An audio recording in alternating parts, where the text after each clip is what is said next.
fire area, and you're not going to have reservoirs to supply any water to battle fires. So you're looking at a Palisade situation. Now, both J.D. Page and Kaepernick, and apparently all the wildfires in the past took storm runoff and filled the reservoirs with debris and reduced their capacity. So they're going to have to spend a lot of time draining the reservoirs and removing the debris. What they're doing is during the dry season, it's coincides with the wildfire season. I think that makes sense. People who live in the settlement area are upset. Well, there's such a disconnect between the city and the county on people's lives and behavior. Yes, they do and they don't care. I think the Palisades Fire Program, the Altadena Fire Program, they don't care if you die in a fire. They don't care about any of the stuff that we talk about here. And they should listen to and get educated by and pay the tax rate. They don't care. They don't care that they waste their money by hundreds of millions of dollars.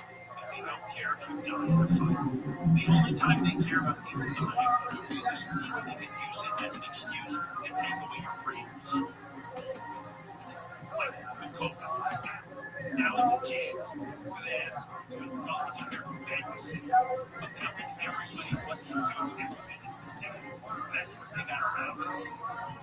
So they're gonna millions of cubic yards of sediment and $60 million, maybe 4 million cubic yards of sediment, and it's gonna last for years. They're not gonna finish it to the early 2030s, which means it's maybe early 2040s.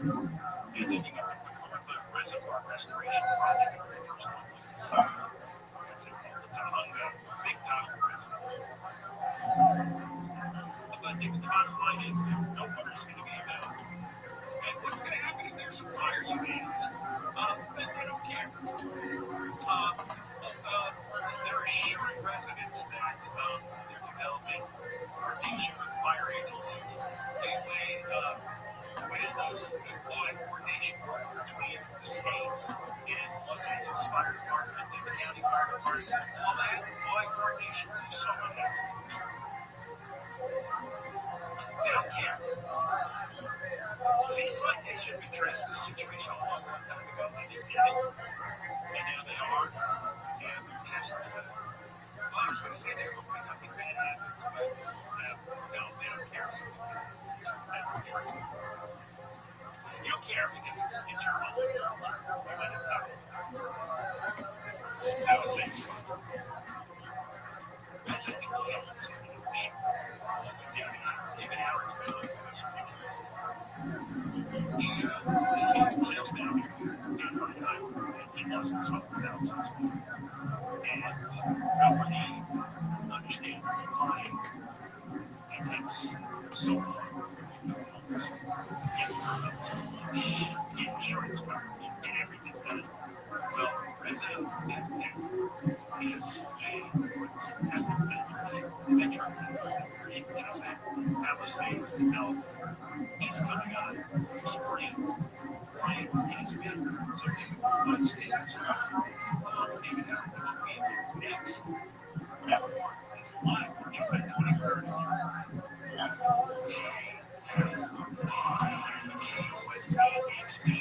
Los Angeles, We're live from the KFI 24-hour newsroom. A woman known as the Kennedy Queen is heading to prison for her role in the death of actor Matthew Perry. Today, 42-year-old Jessica Sinha was sentenced to 15 years in federal prison. Sheriff Sinha pleaded guilty to federal drug charges in connection with Perry's overdose death in 2023. She admitted to supplying the drugs that killed Perry, and to telling accomplices to delete all incriminating text messages, as well as setting up drug deals and distributions. North Hollywood resident has been in custody since August of 2024. Daniel Martindale, KFI News. The suspected Israeli organized crime figure is leading billboards running high-stakes illegal poker games in a mansion in Encino owned by an ex-NBA star. Los Angeles federal conspiracy to operate an illegal gambling business, making false statements and immigration documents, money laundering, and weapons possession. Prosecutors say the man Gates and Gilbert Arenas as mentioned, and others charged fees to gamblers and massages, and offering companionship. And chefs, valets, and armed security. You can also claim a sham marriage for citizenship and wide on immigration laws.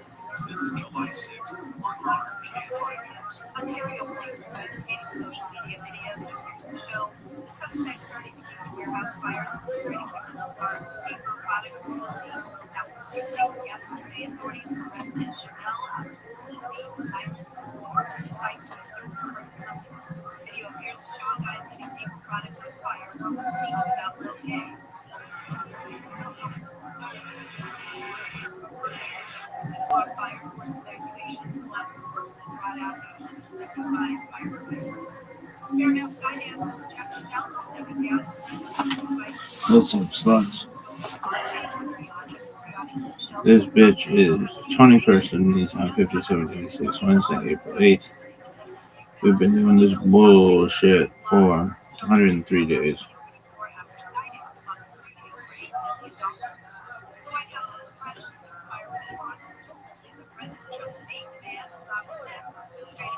$37.61 creation of the world, birth of Adam and Eve, Chava. 36:31:30 Seth, son of Adam, was born. 35:26 2:35 Enosh, son of Seth, was born. Great fucking story, Rabbi.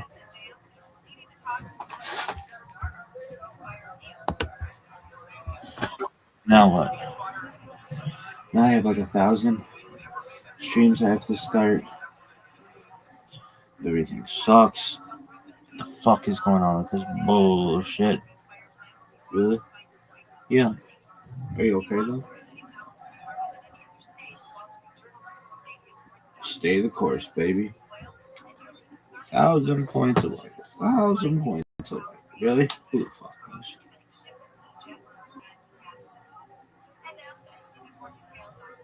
What does that even mean? George Herbert Walker Bush. What does 1,000 points of life even mean? Okay, are you done?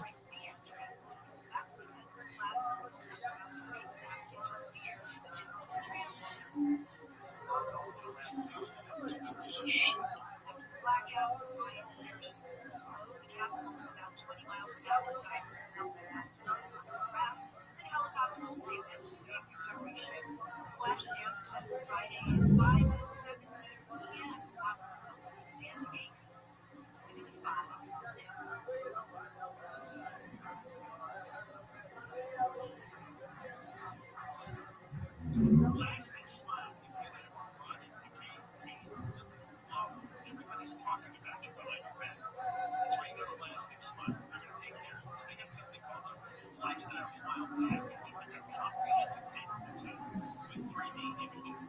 And you get a precise evaluation of the health of your mouth and your teeth.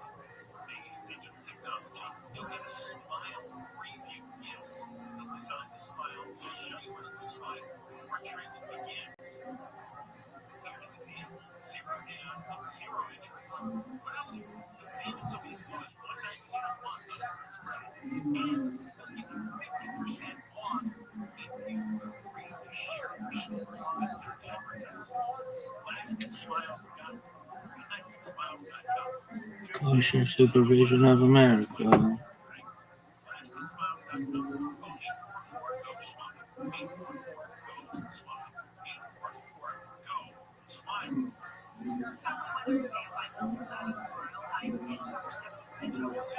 Exceeded 70s for around 80 in the valleys, with 60s to mid 70s and 50 in high desert. Low 70s in the beaches, low 70s in the 80s in the high. Right now, 79 diamond, 76 is sitting out. KFI Financial Update brought to you by Supershore, supershore.com, one super agency. I'm Dr. Justin Sledge, and welcome to Esoterica, where we explore the arcane in history, philosophy, and religion. Kabbalah One and of the coffee. most Oh, we didn't do the difficult thing. aspects in starting to study Jewish mysticism and Kabbalah is getting a handle on just how those ideas developed over time. It's tempting to think that, for instance, Kabbalah has just always existed in the form that we have it, or that Kabbalah is just one thing at all.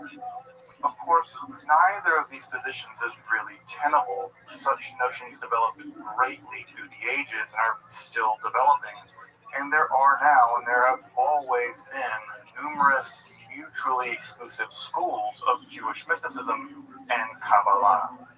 This class is meant to serve as an introduction to Jewish mysticism and Kabbalah from the point of view of its incredibly complex development from the prophets of ancient Israel to the rise of which is modern 1 week of Hasidism honor. in May the the 18th merciful one century. restore Of unto course, us the this series service isn't of meant to the be exhaustive by Hamikdash any to its means, but place only should speedily in serve our as days. a Amen. springboard for deeper study and reflection, and hopefully it will also enable you to situate developments in Jewish mysticism and Kabbalah in their historical and cultural context, and hopefully embolden you to dive into the primary texts, which are admittedly as sublime as they are obscure. Let me express my gratitude to the congregation Tchia for allowing me to use these lectures to reach a larger audience here on Esoterica. If you want, you can find the entire series under the playlist Entering the Garden, an Introduction to Jewish Mysticism and Kabbalah.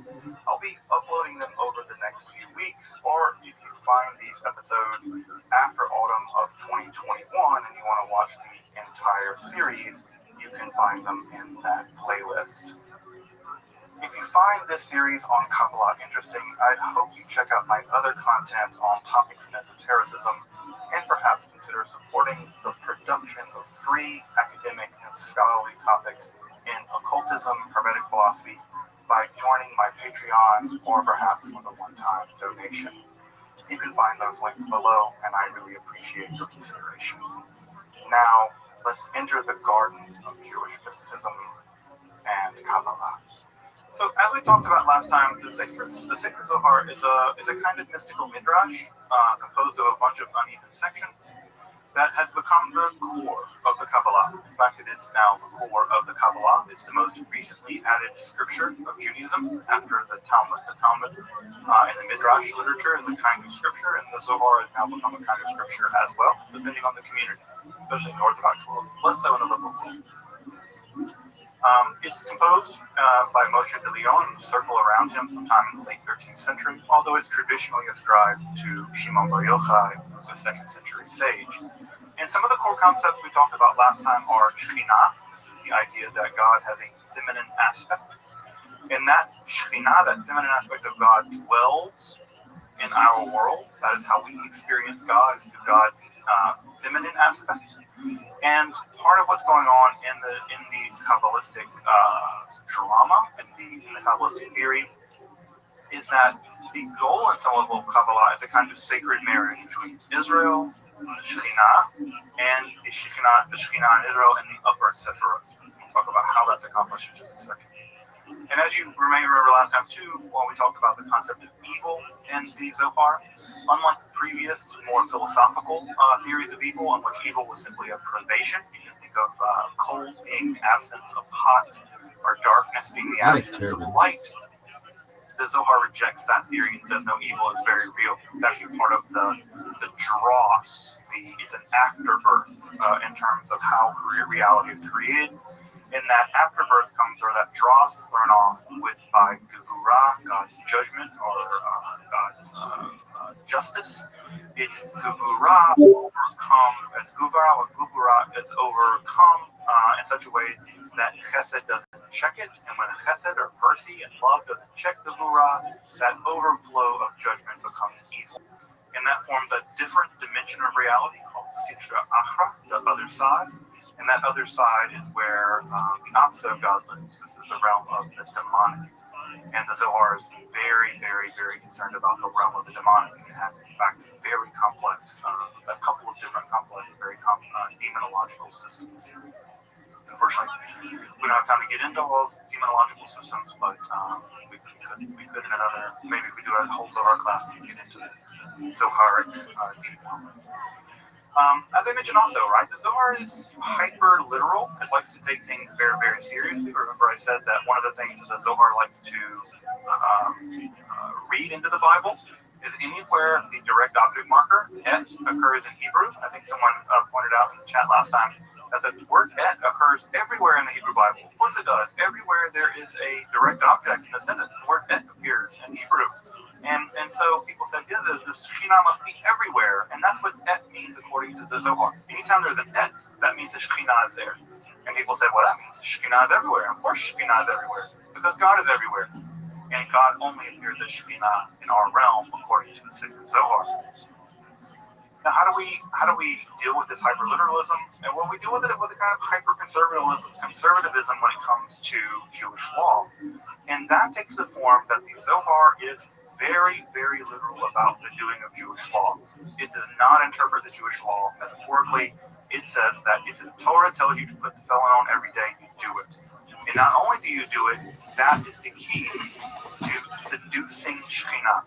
And I didn't talk about this much last time, and I should have. It was a mistake of mine. That the Zohar likes to describe the commandments, the following of the commandments, as something like foreplay or seducing God. And as we seduce God by following the commandments, we become married to God through Restream. We become married to God through a kind of marriage.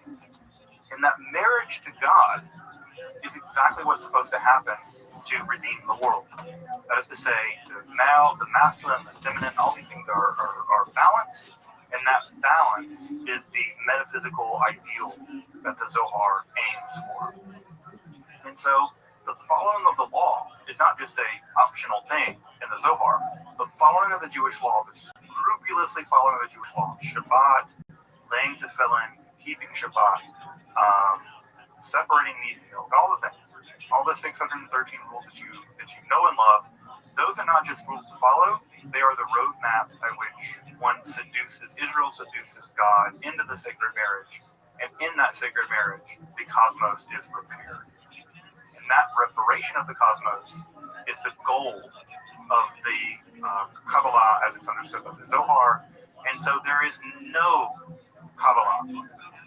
There's no Kabbalah for the writer of the Zohar without scrupulous halakhic attention to the Jewish law. And that's one point I want to drive home. I'm not trying to say that non-Jewish people can't appreciate Kabbalah, that non-Jewish people can't learn from Kabbalah. I'm saying that the writer of the Zohar does not imagine that there is a Kabbalah, not just Judaism, that's not even imaginable. There's no Kabbalah outside of a strict Orthodox Judaism. And so the idea of tikkun olam is, helping the world, repairing the world by giving charity and doing activism. The writer of the Zohar would say, sure, but you got to do the other stuff too. It's not enough to give charity and help make the world better materially. You have to very carefully keep the law. You have to make sure that you don't wear clothes that have linen and wool blended together, because that destroys the universe. That destroys the cosmos when you do that. You have to make sure they're separate. And by observing that, you have to balance the world. So it's a very legalistic mysticism. And I know that the phrase legalistic mysticism sounds bizarre to us because we think of mysticism as kind of pervasive. It's just feeling and emotion. It's just experience. But that's not true for Kabbalah. It's about obedience and transcendence. It's about immanence and transcendence. And we have to balance both, of course. So now, again, I'm not trying to gatekeep here and say that non-Jewish people can't appreciate Kabbalah. I'm just saying this is what the Zohar says. Does that mean you have to accept what the Zohar says? No. Do what the hell you want. That's your business. I'm just telling you, don't let anyone tell you that it's kumbaya in the Zohar. Because that's just not true. Now, does that mean that you have to be bound to that? No. But I don't want to lie to you. I'm going to sell you some hippy-dippy kumbaya Zohar. I'm just going to be honest about what it says. Now, what it says and what to do with it are two different questions. And what to do with it is a question you have to do with it. That's your business. All I'm here to, what I have to do responsibly from my end is tell you what it says and how it works. And from there, you can use as you say. Let's jump in, folks. Let's jump in. So, the main thing I want to drive home tonight is that when we tell the story of the Zohar, sometimes we tell the story of philosophy, that there was a bunch of Greek people and a bunch of medieval people, and then Descartes happened, and nothing happened in between. It's as if there were a bunch of Greek people and there were a bunch of medieval people, and then Descartes happened. And it's as if nothing happened in the middle of all that. Sometimes we do the same mistake when it comes to the Zohar or the Kabbalah. We pretend that the Zohar got written and then Isaac Luria came and then everything was done. And the Kabbalah has not changed since then, and the Kabbalah was not there before that, right? And that story is just incorrect. What's really important to know is that the appearance of the Zohar beginning in the 1790s and then through the early 14th century, it didn't make huge waves. It wasn't a big deal. Many people did not buy into it. It wasn't widely disseminated, and many people didn't know about it. It slowly began to percolate through Europe, and then eventually to Italy, and Morocco, of course, as well. What's important to know is that it just didn't make it wasn't a big splash at first. It was mostly the purview of a very tiny group of people who did not make it public. And can you blame them? We just talked about all kinds of weird stuff the Zohar teaches. Do you want to be the guy that gets the first couple pages of Zohar and goes to your local rabbi and tells him that you believe this? No. You're going to sound like a crazy person. The Zohar sounds crazy now. Do you really want to be the person to go and be like, yeah, preaching from the mountaintop, let's talk about Zohar in 1310 in a village in Germany? People are like, you mean that we have to get married to God? What are you talking about? They're going to think you're a crazy heretic. And so what ends up happening is the Zohar is kind of parceled out in sections and sent all around. People are carrying chunks of it, but no one's really going to publicize it. People are still playing their cards pretty close to their chest. Because again, this is a pretty dangerous time to be Jewish. This is a pretty dangerous time to be a heretic. You do not want to become a heretic Jew. You don't. That's a death sentence in many ways. And so the Zohar and Kabbalah are still being played pretty close to the chest. Also around this time, it's not like the Zohar ended with the Zohar. Now that's a weird thing to say, but what ends up happening is that after the Zohar as we have it is kind of done, there are Zoharic-like documents that get produced after the Zohar, the most famous of which is a document called the Tikkunei Zohar, another is the Ra'aya Mehimna, and these two documents are actually probably produced in the same group of people that produced the Zohar, but they're not quite the same. But they're so associated with the Zohar that they're kind of Zohar-like. So much so that in a modern version of the Zohar, they're attached to the Zohar. They're kind of like an appendix, like an apocrypha. They're kind of like Zohar apocrypha. That's maybe not quite true, but they're put there, and they're not quite the same as the Zohar. Although I will say that in the modern Daniel Matt edition, that is to say the 12-volume massive Daniel Matt edition that's out now, he does not translate Ra'aya Mehimna. Although Tikkunei Zohar and Ra'aya Mehimna in many ways were more popular because they're more coherent than the actual Zohar itself was. These are kind of like digests of Zoharic material. So we also have the Zohar has a kind of half-life. So we have the main Zohar, and we have the half-life of the Zohar. And it sort of continues to exist in a strange way for a couple decades after it's actually completed, or completed as much as it was. We don't even know how it was disseminated. There's a great book by Boaz Ruth that I have back here about, it's a study of just what we know about how the Zohar actually got published and how it got disseminated out.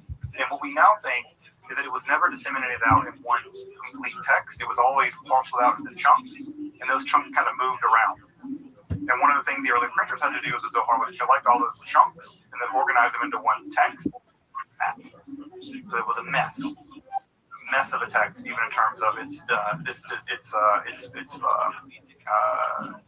dissemination.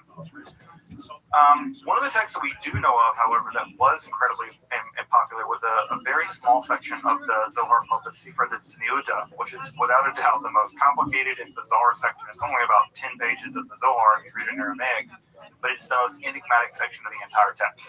For whatever reason, this was really, really important to people, and that's a text that really traveled far and wide. It's an incredibly difficult to understand section. I've probably read it a dozen times, but I can tell you that even trying to summarize it right now, it would be fits and starts. It's so weird. So we do know that some sections of the Zohar proved very popular early on, and some sections didn't. So it wasn't even like it was received clearly in one kind of way. What we think happened was the Zohar was kind of sent out in digests, and people in various communities found certain parts interesting and certain parts not, and it was kind of spread out like this.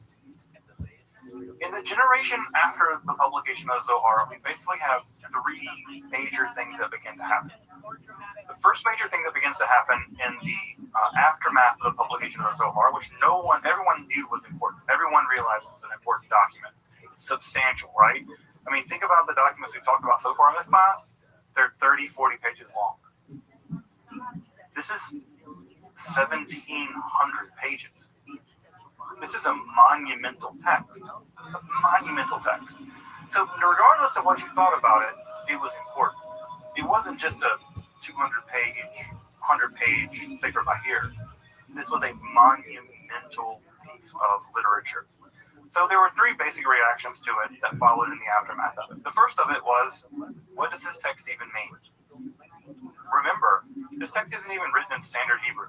It's written in an obscure dialect of Aramaic, so obscure that you basically have to learn the dialect of Aramaic just to read it.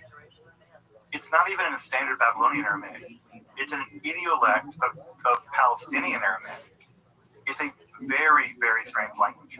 So just to try to figure out what it meant took about a generation. Secondly, many people did not buy it. They didn't believe it was real. They thought it was a forgery. There were many, many Jews that thought this document was a forgery, and it's dangerous. It's full of heretical, nonsense ideas, and it's going to get people to become pagans.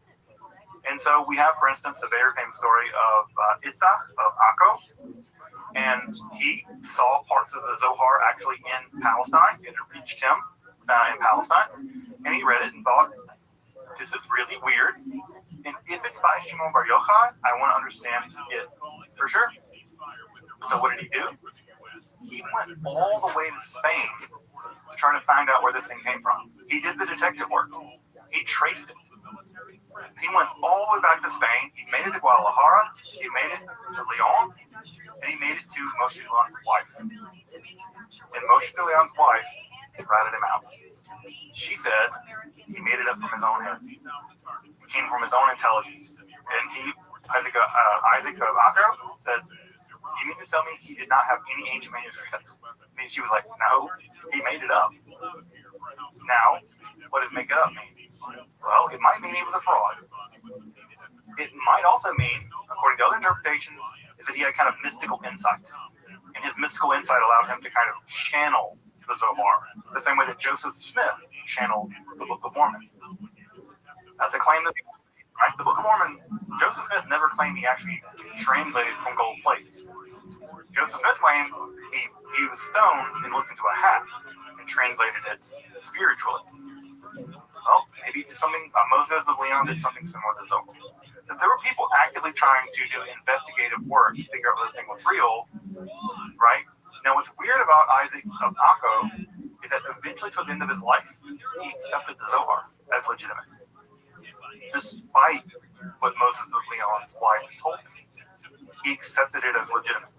Now, legitimate, what does that mean? It's a big question. But he did ultimately come to accept it, but many people did not. The third thing is, once you understood what it's saying, once you can read the damn thing, well, how do you systematize it? What do these Sepharot mean? How do you understand all these different connections? How do you understand the 10 Sepharot track the various matriarchs and patriarchs, and are in these weird relationships, and they have all these complicated things that they're doing? How do you systematize this thing into a way of being Jewish?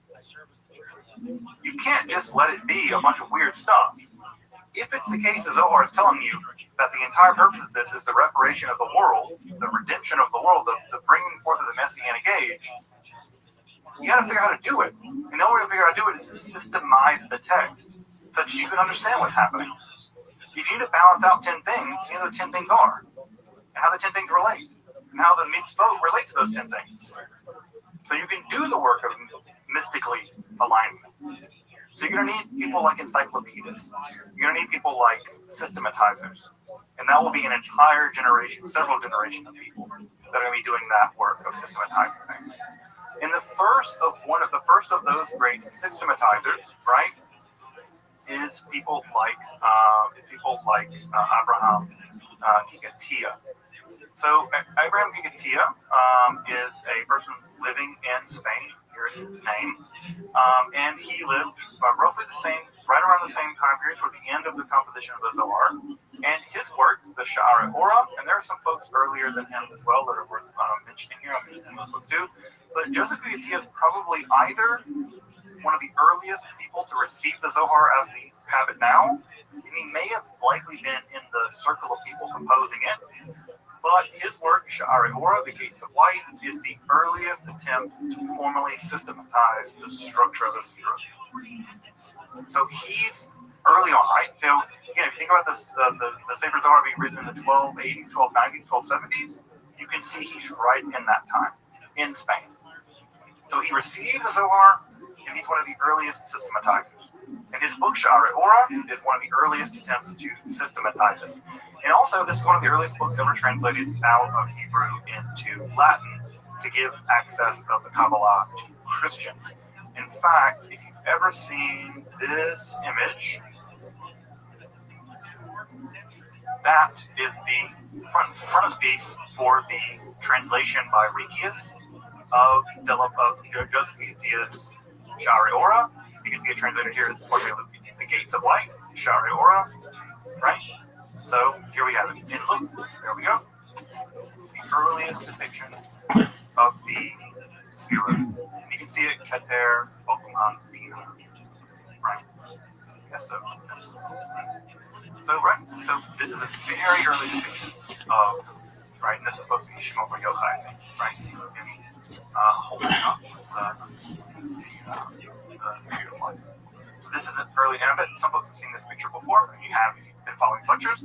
This is the Rikius translation of the Sha'arei Orah. On the slide. Yeah, there we go. So Guillotia is one of the earliest systematizers, and that's going to be really important because the Zohar is very hard to understand, and systematize it is going to be very important in that process. Another really important early Kabbalistic document that's going to be important here is going to be Menachem Rekanti's commentary on the Zohar. And Rekanti's commentary on the Zohar is going to be what's going to be part of legitimating the Zohar, because Rekanti is one of the great scholars of his time, and he's also going to do the part of sort of transmitting Zoharic ideas in Italy. Right, so we have an Italian learning Kabbalah, translating some of those ideas into Italy. And this is going to be a big part of that. Once they get to Italy, they can spread everywhere, because Italy obviously is the hub of the world, and so they can get anywhere in the world at that point once they reach Italy. Also, things are making their way over to Morocco. This is also very important. Morocco is going to be an incredibly important spot for the development of Kabbalah, and we're just in the infancy of figuring out how that worked, how things got to Morocco. There was a huge Jewish community in Fez, and there was until the 20th century, basically. And so Moroccan Kabbalah is going to be its own branch of Kabbalah. And it's one of the things I would love to see an entire book about. It's just the movement of Kabbalah to Morocco and the development of Moroccan Kabbalah, which is in many ways, like many Kabbalah, is a distinct form of Kabbalah. But the studies on that stuff is just very primitive right now. They're very primitive. And you can imagine why. The archives are very difficult to access. You'll be able to read medieval manuscripts in 4 languages. Stuff. You basically have to be trained to do that job, and not many people are. So this is one of the spots that future scholarship is going to make us a lot more worried about. Also, by the way, it's also going to decentralize Europe in a lot of ways, because so much of what's going to happen is going to be Morocco, Yemen, Iraq. We talk so much about Europe, but maybe very clear about this. European Kabbalah is one part of the story, and the reason why we know that part of the story so well is because a lot of Europeans have done that part so far. Do not be fooled that Kabbalah is a European-centric phenomenon. Do not let that be fooled. We just don't know about the rest, because we haven't done the work yet, because we don't have people to do the work yet, or we haven't prioritized it or both. What's also important to know about the development of Kabbalah is what, again, I call the interregnum, the period between the writing of the composition of the Zohar and the rise of Lurianic Kabbalah, is that there were other Kabbalahs around. It wasn't like the Zohar was going to win. The Zohar was one weird document that was out there. People were interested in it, but it wasn't like it was going to be the only thing. At the same time that the Zohar, the version of the Kabbalah that dominated by the Zohar, we sometimes call Theosophical Kabbalah, there was another intellectual form of Kabbalah that developed. And this intellectual form of Kabbalah actually was much closer to philosophy. Remember that the Zohar has a very kind of don't like philosophy kind of bent, a little bit. There were other forms of Kabbalah that were developing. Remember, Kabbalah was developing in Spain, France, and other places. And there's another form of Kabbalah that's much more cozy with philosophy. In fact, they want to combine Maimonidean philosophy, Neoplatonic philosophy, the Sefer Yetzirah. They want to combine all what's great about philosophy, all what's great about Kabbalah into one system. They don't want to kick Kabbalah. They don't want to kick philosophy to the road. They don't want to kick rationalism to the road. They want to actually blend them together. And so there are forms of Kabbalah that begin to develop, like I said, in Morocco and also in Spain, that are much more cozy with rationalism, with the intellect, with Maimonides even. And these forms of intellectual Kabbalah are completely distinct from what's going on in the realm of the Zohar. Now, you don't hear a lot about these because they lost. The Zohar is going to win, right? Lurie is going to win. But these other forms of Kabbalah are just as legitimate, just as worth studying. Now, what ends up happening in these forms of Kabbalah is that the Sefirot are there, right? These forms of Kabbalah accept the Sefer Yetzirah. They accept the Iyun circle at some level. They said that the Sefirot are real. They're just not parts of God. They're parts of our intellect. They're the parts of God that actually are part of our intellect, that are the image of God inside of us. And so they're not metaphysical objects that are worthy of speculation out there, right? The ladder is not from me to up there. The ladder is from in here to God. The ladder is in here. It's in the intellect. And you climb it in here, in your mind, in the intellect, not ontologically out there. It's all in here. You go in, not up. In this form of Kabbalah, the intellect is central. And what you do is that you go inside of your mind, and through a process of meditation, through a process of breathing techniques, through a process of writing out words and meditating on language, you begin to clear the mind. And as you begin to clear the mind of the nonsense, you begin to uncover the reality of God. And then you begin to climb up the Sefirot in your mind by uncovering the structures of the mind, the pure mind. And that pure mind is an imprint on you from God. And by climbing up the ladder of the intellect, your intellect becomes united with God. Notice this is a very different way of doing Kabbalah. It has everything to do with meditation. It has everything to do with contemplation, as opposed to following Jewish law. Now, you can't not follow Jewish law too. That's important, but this is a very different time. The apex of this form of Kabbalah we often call ecstatic Kabbalah. Ecstasis means to go out of yourself. We'll see what this means in a second. Or we call it prophetic Kabbalah. And the most important example of this is, of course, Abraham Abulafia. Right? Abraham Abulafia, another Spaniard, right? Born in Spain. Again, this is a thing that any Ashkenazi person should be very thankful for all the kind Sephardim who have given us Kabbalah. Abraham Abulafia was born around 1240, died around 1291, so born right around the time of the rise, contemporary with the rise of the Zohar. But from his writings, you can't tell that he knows anything about it. He existed right around the time it was being written, but there's no evidence anything about it, basically. He roamed around a whole lot. Abraham Abulafia roamed around just to look at his travel log. Would make anyone jealous these days, for us it was locked down. You'd love to be able to travel around like Abulafia. In fact, he traveled as far as Iraq and Iran, and he's trying to find a mystical river called the Sambation. There's an idea that there's a mystical river called the Sambation beyond which the 10 lost tribes of Israel gathered.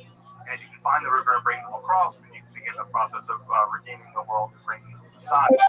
Very early on, Abulafia had messianic schemes, one might call them, but the world was cast into chaos. If you look at the time period, right, 1240 to 1230, it's the high point of the Crusades, so that wasn't a good time to be in that region. And so eventually he turns back. Avalafia, aside from the Bible in many ways, and the Talmud, had one text that he felt was very dear to him, and that was Maimonides' Guide to the Text. Now, most of us do not associate mysticism with Maimonides. Most of us do not associate mysticism with the Guide to the Text. In fact, if you ask most people what is the most anti-mystical text in the history of Judaism, they're going to tell you it's the text. Avalafia would tell you that you're wrong. Smart. So around the age of 31, he returns to Spain after traveling around a long time, and he begins to have these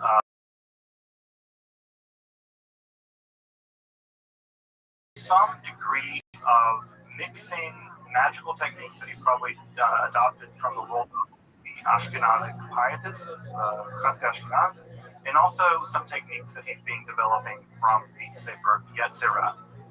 And what he ends up developing is a very complex system of breathing techniques, of letter combination techniques, meditation techniques, and even body techniques. And many of these we think are being picked up from Sufism.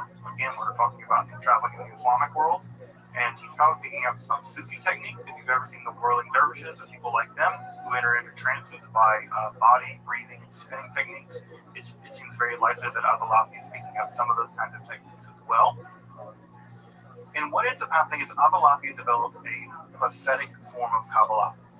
Now, this prophetic form of Kabbalah, of which we have about a half a dozen books that he's written, the earliest of which is a text called Sefer HaYashar, the upright.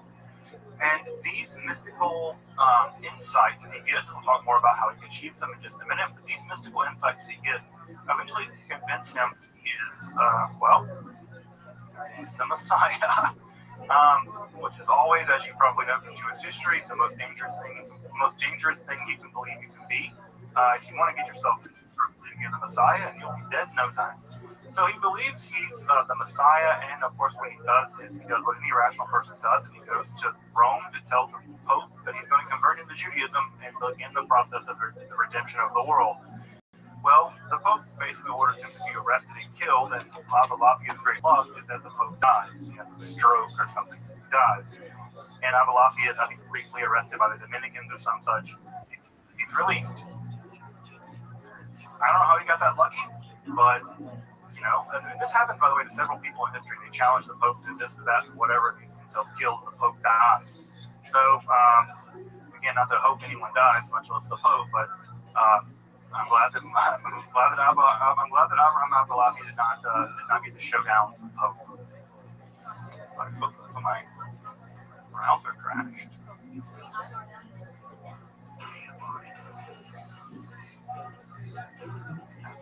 Tabs up in here. The curse of the academic. Is there any more? Avalafia. Yeah. The Pope died. And Avalafia lived. Good job, Avalafia. He would spend the rest of his career basically traveling around writing books, lecturing on the Guide to the Text, and basically saying that he was the Messiah. And originally, toward the end of his life, some pretty important Jewish folk in the area of Sicily ultimately had him condemned by another Kabbalist, right? Shlomo ben Edrin, who was a pretty famous Kabbalist at the time. He was really friendly with Kabbalah, and he had him basically exiled, and he disappears from history in about 1291. So what ends up happening is Avalafia vanishes. We don't know what happened to him. He died or disappeared or become a cultist. He'll come back later and save us all. I don't know. Avalafia produced enormous amounts of works, prophetic works, commentaries on the Moses Maimonides' Guide to the Text, and the Sefer Yetzirah. And his combined works now comprise about 13 modern volumes. I have the complete works of Avalafia downstairs in Hebrew. There's about 13 volumes, although they're not terribly reliable. A critical edition of Maimonides' works is still something we need. It's still not there yet.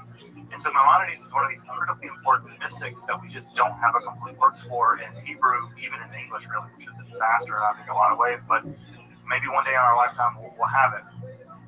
What makes Avalafia's work so important is that not only does he do philosophical speculation, he tells you how to do these techniques. He tells you the breathing techniques. He tells you the letter techniques. He tells you how to do the combinations. He tells you they are guidebooks. And those parts of the books rarely ever got printed because people were terrified of trying this stuff. Because Avalafio did this stuff, they thought he was the Messiah. And people did not want that happening, and so these sections of these books are hardly ever even reproduced in Hebrew. I do have them in Hebrew, and they're super complicated. It's all about combining letter values and stuff like that.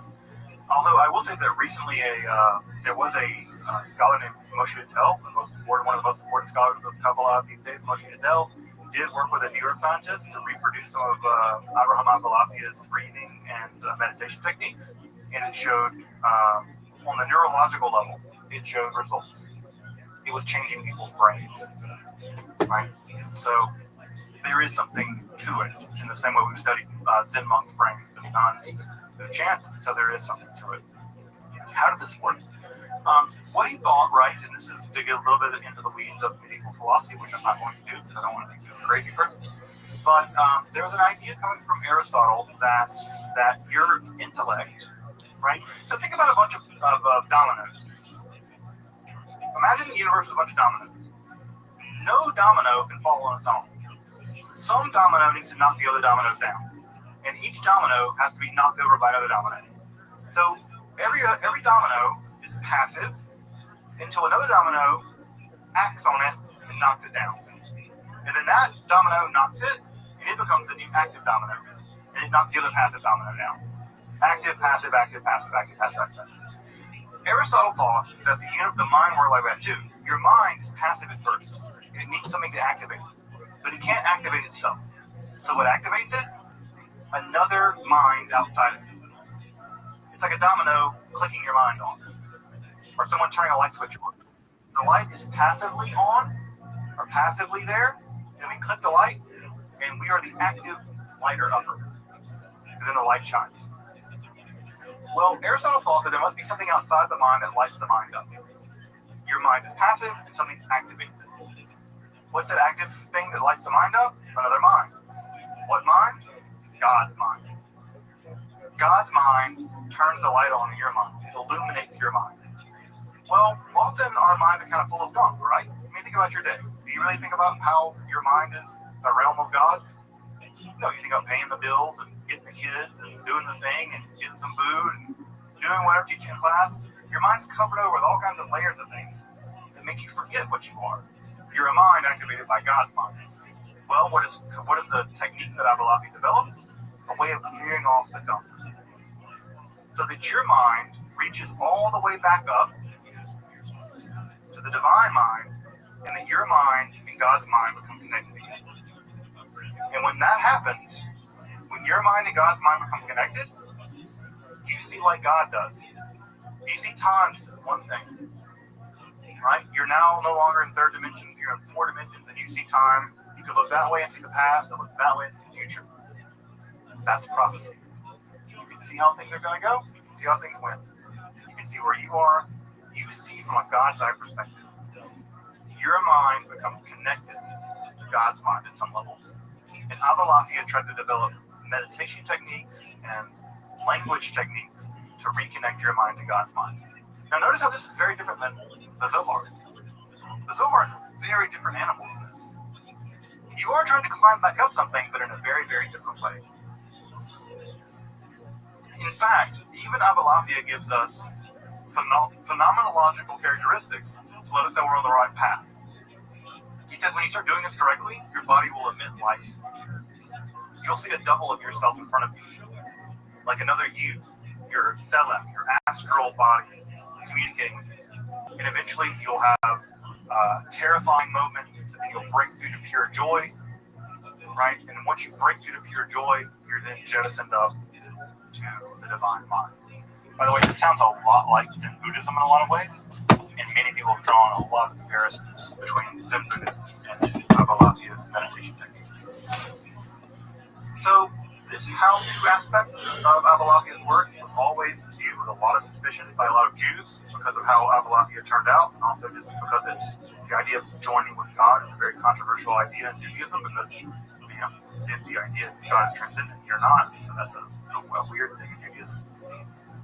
But Abalafia's ideas were incredibly interesting, and eventually his ideas will get redeemed back into mainstream Kabbalah. And I would say that now Abalafia's ideas are being brought back in and synthesized at some level with ideas from the Zohar. But you can see they're very different ideas. And I bet you can see these are very different ways of doing Kabbalah. These are fundamentally different ways of doing Kabbalah. But what's important about this is to know that what the Kabbalah was in 1300, 1350 was not sorted out yet. They were Kabbalahs. And because they were Kabbalahs, it could have gone lots of ways, but eventually it's going to go one way. We'll talk about that way. So we'll talk about the way in just a second.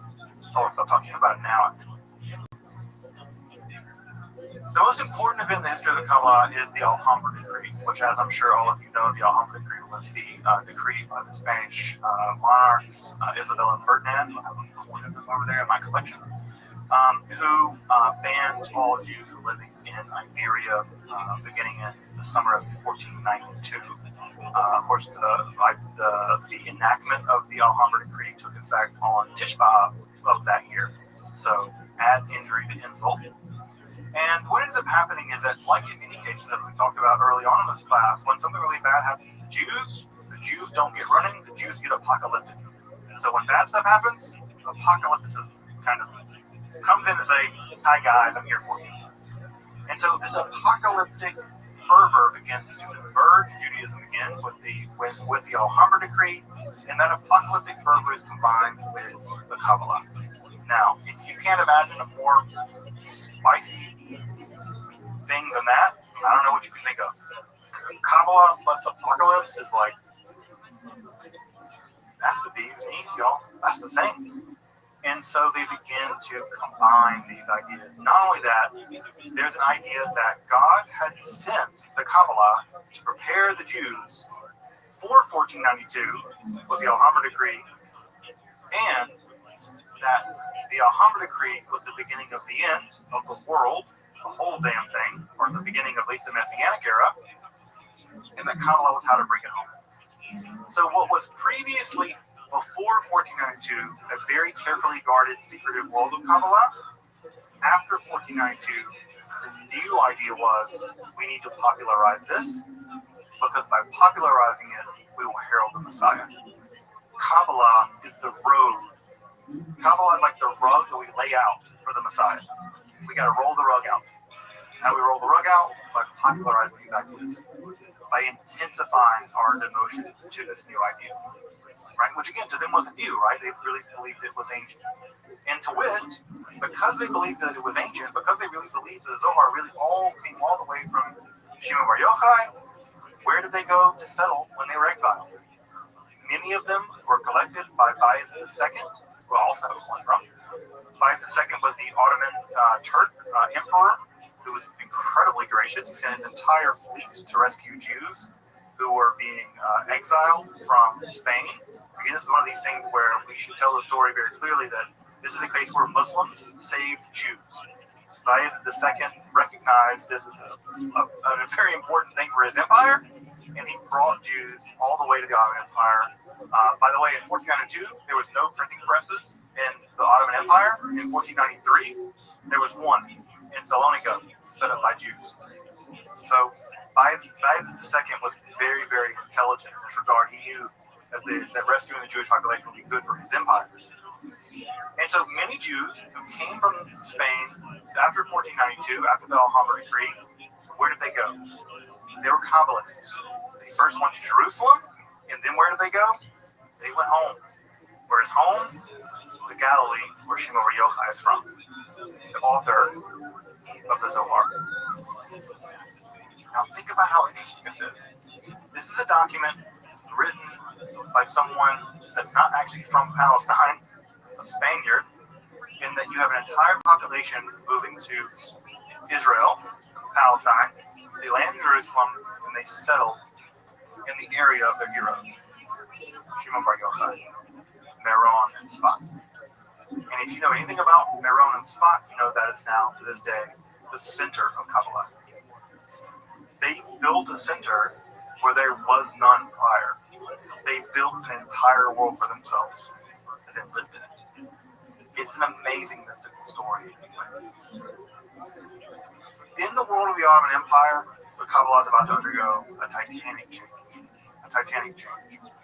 So some of the earliest important systematizers of Kabbalah at this time was Meir ibn Gabbai. Miriam Gabbai, he wrote one of the earliest systematic accounts of Kabbalah as we have it.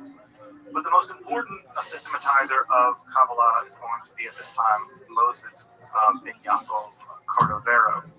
And he's going to write, published in 1548, his Pardes Romine. And this is the most encyclopedic, most coherent, and most systematic account of Zohar Kabbalah to be produced, basically in some ways ever. And just to briefly summarize how he thinks, some of the things he thinks, he imagines the Sefirot as emerging from a kind of dialectic. That is to say, they always contain their opposite, and their opposite breaks off of them. Have you folks ever seen how cells undergo like mitosis? Right? Is it mitosis where cells break away from each other? All right, where they you see them like doing the thing, and right? He imagines that all the Sefirot, the Ein Sof, contained a contradiction, and that from that contradiction emerged Sefirah, and then that contained all the contradictions of Ein Sof, and broke again, and broke again. So what we have in the ideas of Cordovero is we actually have a reason why the Sefirot developed the way they did. For him, there's an inner dynamism even inside each Sefirah, and that's going to get turned up to the max because it's that glory here next time. So he's trying to systematize why the Zohar works the way the Zohar works. Why do the Sefirot obey rules? What are the rules the Sefirot obey? How do they work? And why are they the way they are? So he's the great systematizer. Another major work that he has is a text called Or Yakar. Or Yakar is a commentary on all the Zohar literature.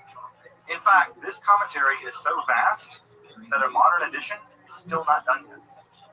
There is no modern edition of the Or Yakar. They're still fixing it. They're still putting it out in Hebrew. I think it's running 24 volumes at this point. He spent decades working on it. It may be done in our lifetime. The modern edition may be done in Hebrew in our lifetime. English edition is not even on the radar.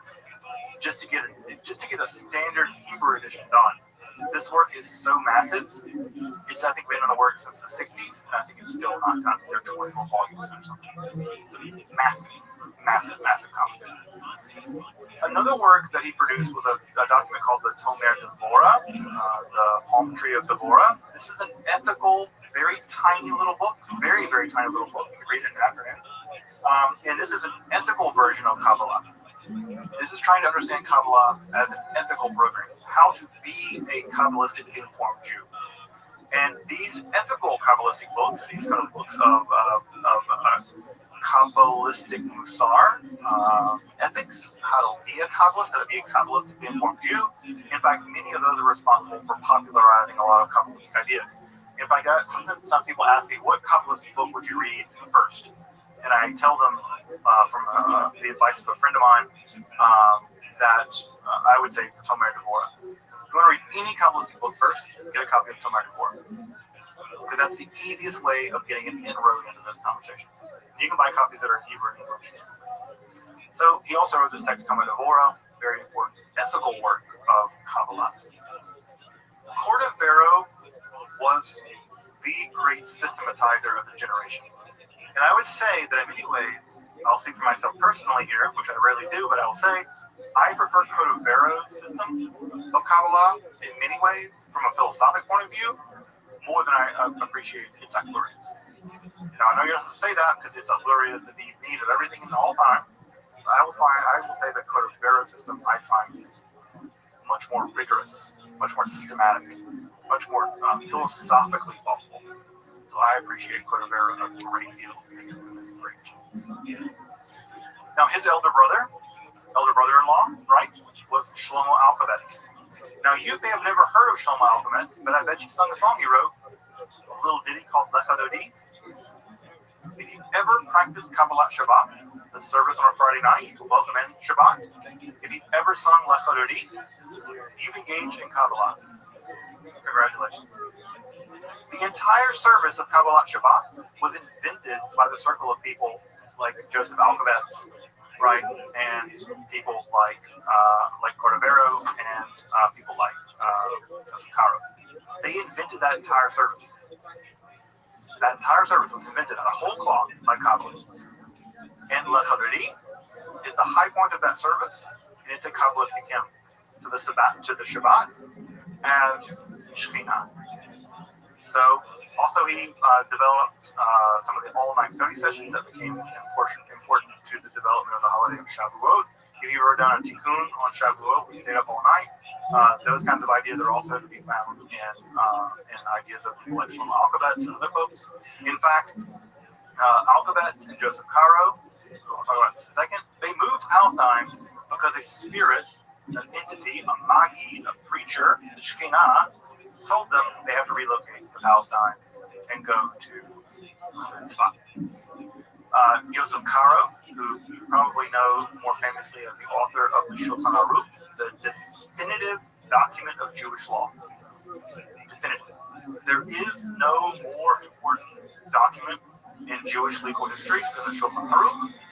It was produced by Joseph Caro, a Kabbalist of this time period, who saw visions of the Magi, sometimes as the Shekhinah, sometimes as an embodied version or a spiritual version of Mishnah, the rabbinic text. And so much of modern Judaism, whether it's the legal text like Shulchan Aruch, or whether it's ritual stuff like Kabbalah Shabbat, or it's musical stuff like Lech, or it's other things. All of this is being formed, infused, hewn, and developed in the 16th century in the aftermath of the 1492 disaster of the Alhambra decree. It's being developed by Kabbalists to popularize ideas from the Sacred Zohar, to basically roll out a red carpet for the coming of the Messiah. They are popularizing these ideas as part of a messianic redemption arc in their mind. So these ideas, which were very closely hidden, are now being published, put out there, rendered out there. Make song about it. If you've ever been to a Friday night service in any synagogue ever, you are living in the shadow of these people doing Kabbalah in the hopes of using ideas from the Zohar to welcome and herald the Messiah.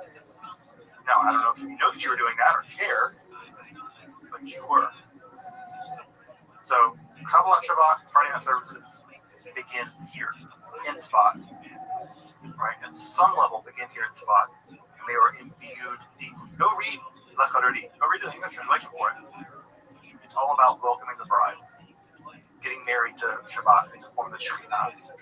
It's Kabbalistic all day long. The Zohar itself is also now reaching its canonization at some level. It's printed for the first time in Italy at the printing of Cremona, although that printing is not very widely recognized. It's only ran for a few volumes. But the definitive edition was also printed just around the same time at Mantua, and the Mantua edition became the standard version. The 3-volume version of Mantua became the standard edition. So the Zohar is now being printed.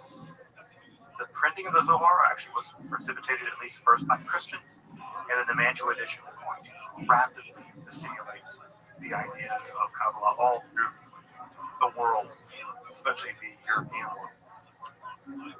Cordovero's work is going to be soon surpassed by Isaac Luria. We'll get to him next time.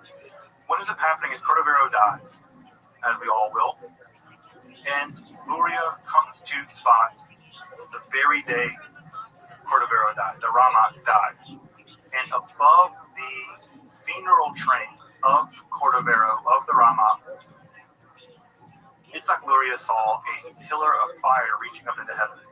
Now, if you know something about the book of Exodus, the book of Exodus describes God as appearing to the Israelites as a pillar of fire. Literally, Isaac Luria says, Cordovero, God, is literally going with Cordovero on his funeral train. And immediately Itzhak Luria joins the train. Itzhak Luria, the Arizal, the lion, comes to Tzfat and spends only a few years in Tzfat before he dies. He only spends, but the few years that he spends in Tzfat before he dies very young. He only like 40 or something when he dies. He spends a few years teaching, and the 3 or 4 years that he spent in Tzfat, or the 2 or 3 years he spent in Tzfat, are going to transform Kabbalah forever. The teachings that he imparts to 2 of his students, one is Chaim Vital, the other is another student called Israel Saru, who's not as well known. But between Saru and Chaim Vital, and really more Chaim Vital, Kabbalah is going to become a completely integrated part of Jewish theology, philosophy, and Jewish law. Kabbalah, as we know it, is going to basically become Lurianic Kabbalah. The Kabbalah, as we all know it, is going to be the Kabbalah downstream of Itzhak Luria and Chaim Vital. And what ends up emerging is that Chaim Vital's version of the Kabbalah is very peculiar interpretation, which we'll get to next time, becomes the authentic, definitive, final version of Kabbalah. That's a huge deal. He will set the stage for all further Kabbalistic speculation. Now, what's also important here is that the Christians have taken notice also of Kabbalah. They've also gotten interested in this messianic fervor. And they've also gotten interested in the idea that Jews may have had some weird secrets way back in the day. Jews at this point, beginning of the 15th century, especially by the 16th century, are taking intense interest in Kabbalah. And they're going to actually adopt Kabbalah to Christianity. And Christian Kabbalah is going to be an incredibly important part of the development of what we now call Western esotericism, or the occult. So if you've ever studied magic, things like that, these ideas are going to be incredibly important when we get to Christian esotericism and the rise of occultism, right, in Europe. We'll get to that next time as well. It's going to be Vital, Chaim Vital, one of Itzhak Luria's students, who is going to provide the definitive version of Kabbalah as we know it. If you've ever studied Kabbalah, you've heard phrases like Tzimtzum, contraction, Tikkun Olam, the reparation of the world, Shira, right, the idea of the shattering of the vessels, Klipot, the idea that there are broken vessels or shards of these vessels. If you've ever heard any of these ideas come from Lurianic Kabbalah. They are versions of Kabbalah developed by Luria based on the sacred Zohar. What we're going to do next week is we're going to dive into Lurianic Kabbalah. Lurianic Kabbalah, as I said just a moment ago, is Kabbalah. It's become the baptized version, if you like. It's the definitive, the authentic, standard version. There were other versions of Kabbalah that existed prior, but Lurianic Kabbalah will become the canonical version of Kabbalah. So notice what's already happened. By the late 16th century, the Zohar is already accepted as canon. There's no doubt anymore basically about it. The question is, how do we interpret it correctly? Luria is going to become the canonical version of Kabbalah. That's a big deal, because something that is at this point, from 1572, Kabbalah is only about 300 years old.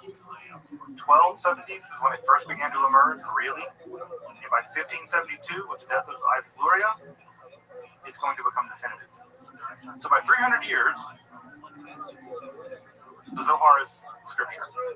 And it's going to affect every version of Jewish life, from the Siddur, prayer book, liturgy, Kabbalah Shabbat, to ritual life, putting on felon during Chomoed, even Jewish law. It's going to affect all these things.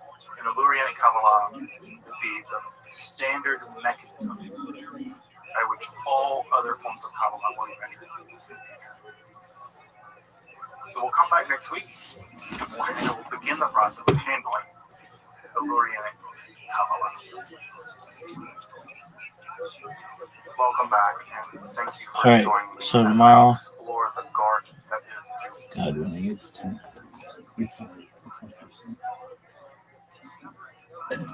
library of over 350,000 titles. Wow. That's that guy.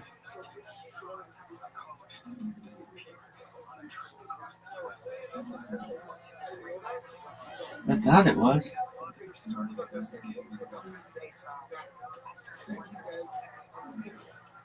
Eddie Chin.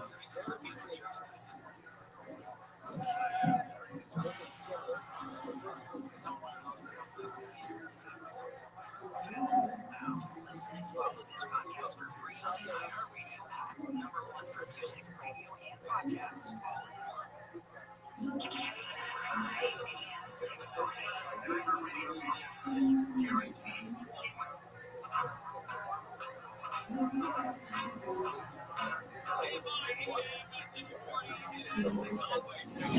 Fucking button.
Vegas and luxury. Challenge attracts approximately 125,000 attendees per day. And challenging Speedway was April 6, 1974. Drawing over 250,000 places. Is that right? The only band I remember there was yeah, that's when we were going to see the Eagles and Earth, Wind, and Fire came out. Black Sabbath and the Scorpions. Those guys were right up there. But it was a really cool deal.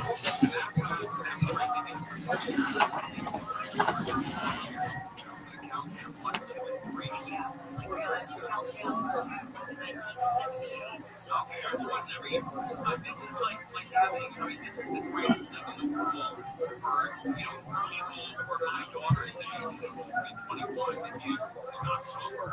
And, Ray, who is the producer of Big John and the Cold Out Show, I just discovered today, this is how radio shows are separate. And, there's like two fans at night that never run these never talk. Trucks passing on the freeway. But I just discovered today that Ray, his daughter turned 21 in September. And my daughter turned 20 in October. And I never did that. So in the last 20 years, we never talked about that. Isn't that wild? So his daughter's going to Canada. I want my daughter going to but what a great, outdoor concert. An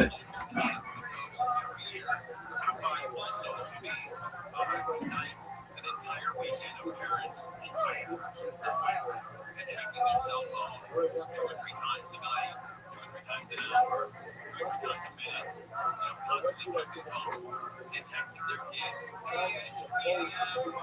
Make sure you get my hotel by. Love you. And then the kids got this. But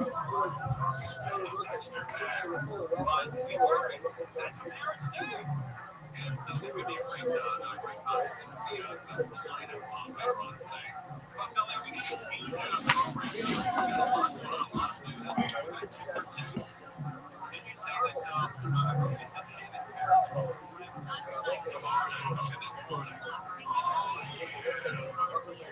Is that right?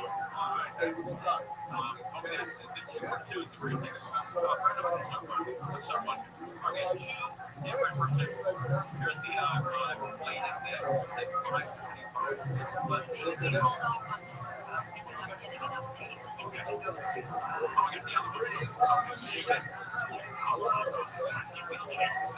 Look, this is a lot of bells. There's going to be a lot of action this summer.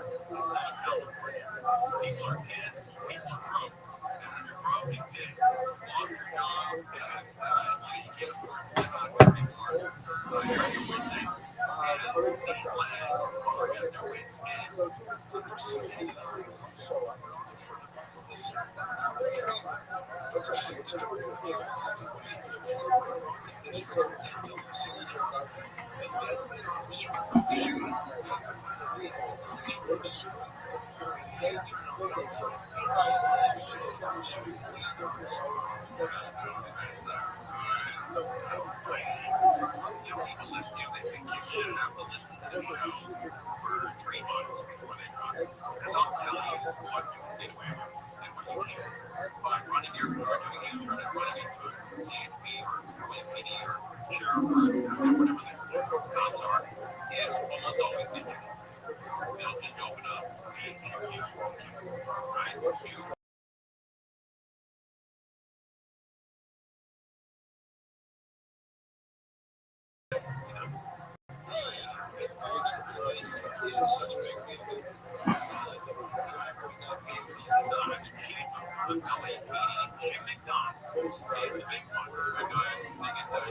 Got him. Got you, Daddy. Chill. Calm the fuck out.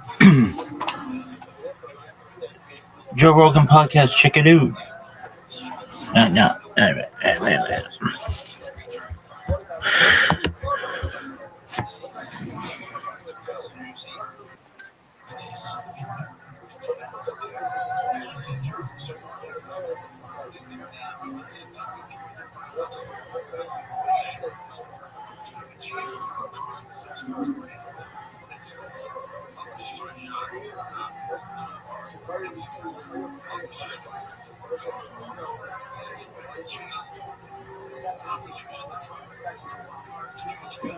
There's athleticism.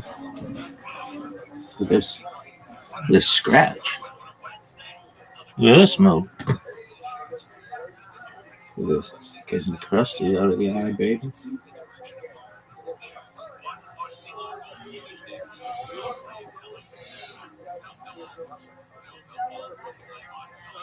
Look at this move. Look at this move. Look at this move.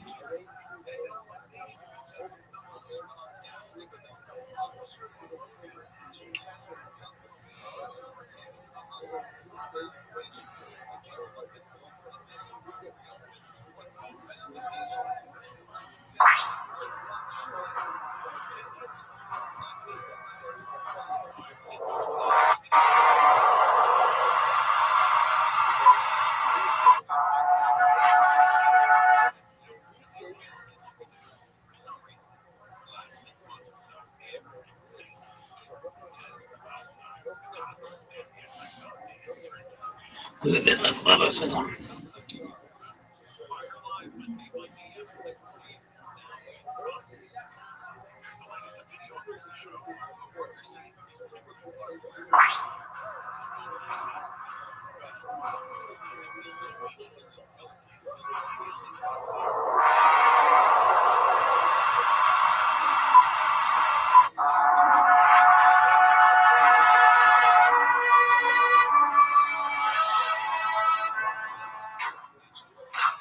She's wide awake in her whiskey. Oh.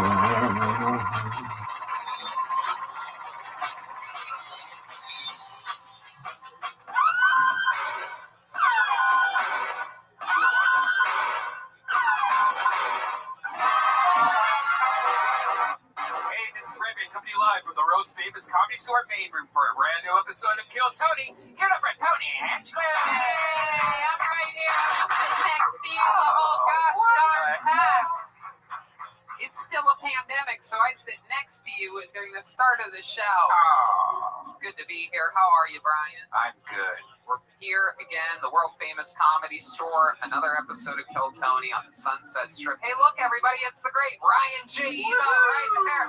Trying tonight's episode. There's the classic, the turn, the wave, and the point from Ryan J. Evo. He draws every single episode of the show. All those prints are available at RyanJEvo.com. Every poster, every episode. He's been doing auctions over there. Go check it out. A lot of fun stuff happening. A couple new, very limited edition Kill Tony shirts he just released. And other fun stuff as well. Yeah, very exciting. We're all stuffed up on Vito's Pizza, my favorite pizza place, and really one of my favorite Italian restaurants in all of the city that I love the most, Los Angeles, California. It's kind of ruined the pizza that I usually get now because I'll deliver the sucks now compared to It's incredible, and I think I mentioned it last week, but I did it again since then. Every little gathering I go to now, where I know there's going to be 4 or more people, I pre-order an entire party tray of ziti, and it comes with an entire tray of breadsticks, an entire tray of salad, hot salad, and I show up. Actually, it's cold salad, Brian. It's been a while since you had a salad. You may have forgotten. That's right. It is cold. Yeah, salad is not served hot right now. But I'll just bring these entire trays of food to places, and people are like, "What the fuck?" And it makes people so happy. People just eat breadsticks. I mean, the breadsticks alone would stop a party in its tracks, or start one, if you will. But shout out to Charlie. Of course, last week we were graced with the presence of the great Grace from Vito's Pizza. I'm all jacked up on delicious caveman coffee. Use the promo code KillTony, save 15%. We have amazing sponsors here. I actually eat Vito's. I actually drink caveman coffee. I actually love the Comedy Store. And here's a little bit more from the amazing sponsors that brought you tonight's episode.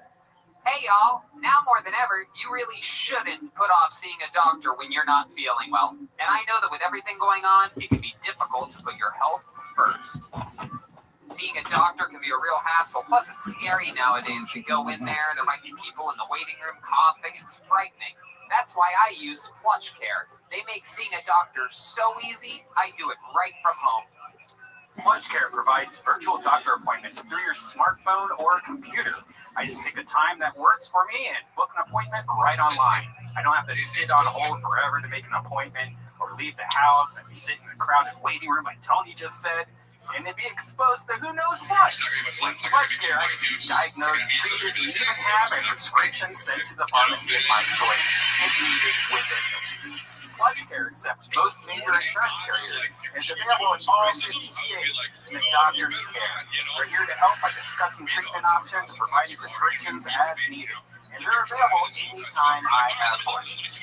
And if you need a regular checkup or have questions about mental health, PlushCare doctors are available to help. Schedule an appointment today to discuss your treatment options. You know, I did this, Brian, and it was super easy. It turns out I had a little case of food poisoning after eating some diabolical sushi, but I was worried, and I took care of all of it over PlushCare. With PlushCare, I don't put off seeing a doctor, and neither should you. No more excuses. Make your appointment today. Go to plushcare.com/Tony. That's PlushCare.com/Tony. Plushcare.com/Tony. When you use the bathroom, you always close the door behind you, right?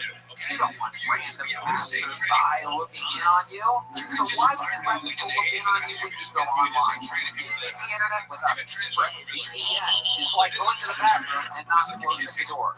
Did you know that your internet service provider, say Comcast or Verizon, knows every single website you visit? And what's worse is they can sell this information to ad companies and tech giants who will use your data to target you. Yeah, it's completely legal that they do that. Also, it's scary. ExpressVPN puts a stop to this. It creates a secure, encrypted tunnel between the device and the internet so that your online activity can't be seen by anyone. I use ExpressVPN on all my devices. It works on everything, phones, laptops, even routers. So everyone who shares your Wi-Fi can still be protected even if they don't have ExpressVPN. And the best part, if you're using ExpressVPN, it's as easy as closing the bathroom door. Just fire up the app, click one button, and you are protected. ExpressVPN is the world's #1 rated VPN by CNET, Wired, The Verge, and countless others. So if you're like me and believe your online activity is your business, secure yourself by visiting expressvpn.com/KillTony today. Use our exclusive link, expressvpn.com/KillTony, and you can get an extra 3 months free. That's expressvpn.com/KillTony. Hiring can be challenging, but ZipRecruiter makes it fast and easy. One CEO, Ali, needed to hire for a multifaceted role at his wallpaper company, Walls Need Love. He was looking for someone who was the right fit for his team and culture, but his search was slow going. So he turned to ZipRecruiter. ZipRecruiter's powerful matching technology identifies the right people for your job and actively invites them to apply, which is why you should try ZipRecruiter for free at ZipRecruiter.com/KillTony. That's how Ali found Savannah Ray. Ali said Savannah's skills and experience were a great match for the role.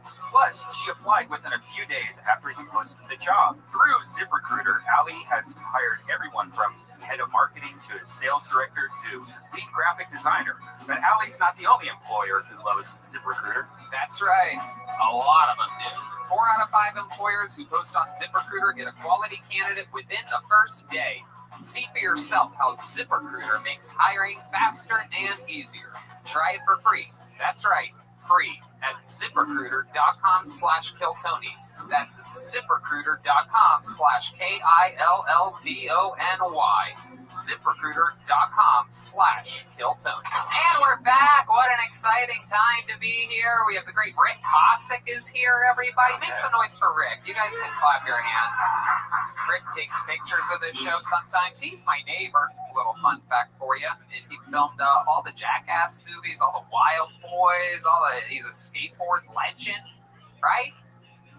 Photographer, yes, skateboard photography legend. Yes, I forgot that part. He's a great photographer, filmographer, cinematographer, filmologist, camera guy. Okay. The great Gino's here. This is a real who's who of the Kill Tony family. Very exciting. The CEO of Speedweed, and never forget, he played a crucial role in Kill Tony's continuation over at Better Box Studios during some of the craziest times in the history of the world, and we are forever grateful for that. How about a hand for Gino, everybody? And you wouldn't believe it. You wouldn't believe it, but tonight is such a Kill Tony wild family night that for the first time ever in the history of the show, ladies and gentlemen, a graphic artist who I have been working with, it seems like forever, but I guess it's only been over a year. The great Big Vader is here for the first time ever, everyone. How exciting. All the way from beautiful Tennessee. We're happy to have you here. Welcome to the Comedy Store. An unbelievably amazing artist. All internet graphics. Incredible. Anyway, so let's start the show, shall we? We have a guest tonight. This is one of my really good friends. This is a guy who I've even gotten closer. Yeah, you've been playing a little golf, you do? Yeah, he's been teaching me some stuff, getting my swing right. This guy is an unbelievable golfer, an unbelievable comedian, a guy who I've always looked up to here at the Comedy Store. When I started here, he was already right there in the middle of lineups, killing it. The Comedy Store paid regular. Famous for movies, TV shows, absolutely everything, but a true Comedy Store guy, one of my good friends. Everybody make some noise for the great Court McCown, everybody. Yeah! Not his first Kill Tony rodeo at all. He's been here a few times. I've judged roast battles with this guy. It's good to be here, though. Well, there we go. Yeah, it is good to be here now. There we go. We're happy. Ben, how are you, buddy? Good to see you. It's good to be here. And we've been having fun. And since I became a golf addict during this pandemic, we've run into each other over at the range, and you've straightened out my swing. I'm helping your swing a little bit. How is he? How is he on that? He's actually not too bad. You know, I mean, it's like Jesus, what a ringing endorsement. But you just started. It's the hardest sport in the world, and everybody thinks that they can get 2-3 months in and they're going to be great. And it's just fucking, it takes years. Yeah. It takes years. But I did notice you got the Trump sweatshirt on today. Well, the fans at home could not notice that from where the cameras are, but thank you for exposing that. And our listenership just went down 50. Oh, thank you, Mr. President. I'm actually glad that you are listening to the show. I didn't realize you were had a microphone. Thank you, Tony. You're welcome, Mr. President. I got this playing at your course, by the way. It is a beautiful course here in Palos Verdes, and it's one of my favorite places to go. Thank you very much. That's really nice. Thank you. Thank you, indeed. And if you get a chance, I would love it if you would just put my name on a list so that I could play anytime, perhaps. What do you think about that? Okay, all right. Let's just keep this fun train moving along. Court, I don't know if you remember this or not, but we have a band on this show. When I first started doing this, it was still upstairs, and there was no band. So now I feel like I'm really part of Kill Tony. I love it. Well, the band, every single episode commits to being different characters. We never know what they're going to be. They've been in the back getting ready. It took a long time tonight. Let's see what they are. I hope it's worth it. They're the best damn band in the land. They are the Kill Tony band. Jeremiah Watkins, Joelberg, Joel Jimenez, Jetski, Jesse Johnson, and Chroma Chris. Oh. Oh my God. What in the world is happening? Wow. Oh my God. Wow. Oh my God. Look at this. Wow. My goodness gracious. They made Jetski a freaking Christmas tree over here. Poor Jesse Johnson. What an interesting position you're in tonight.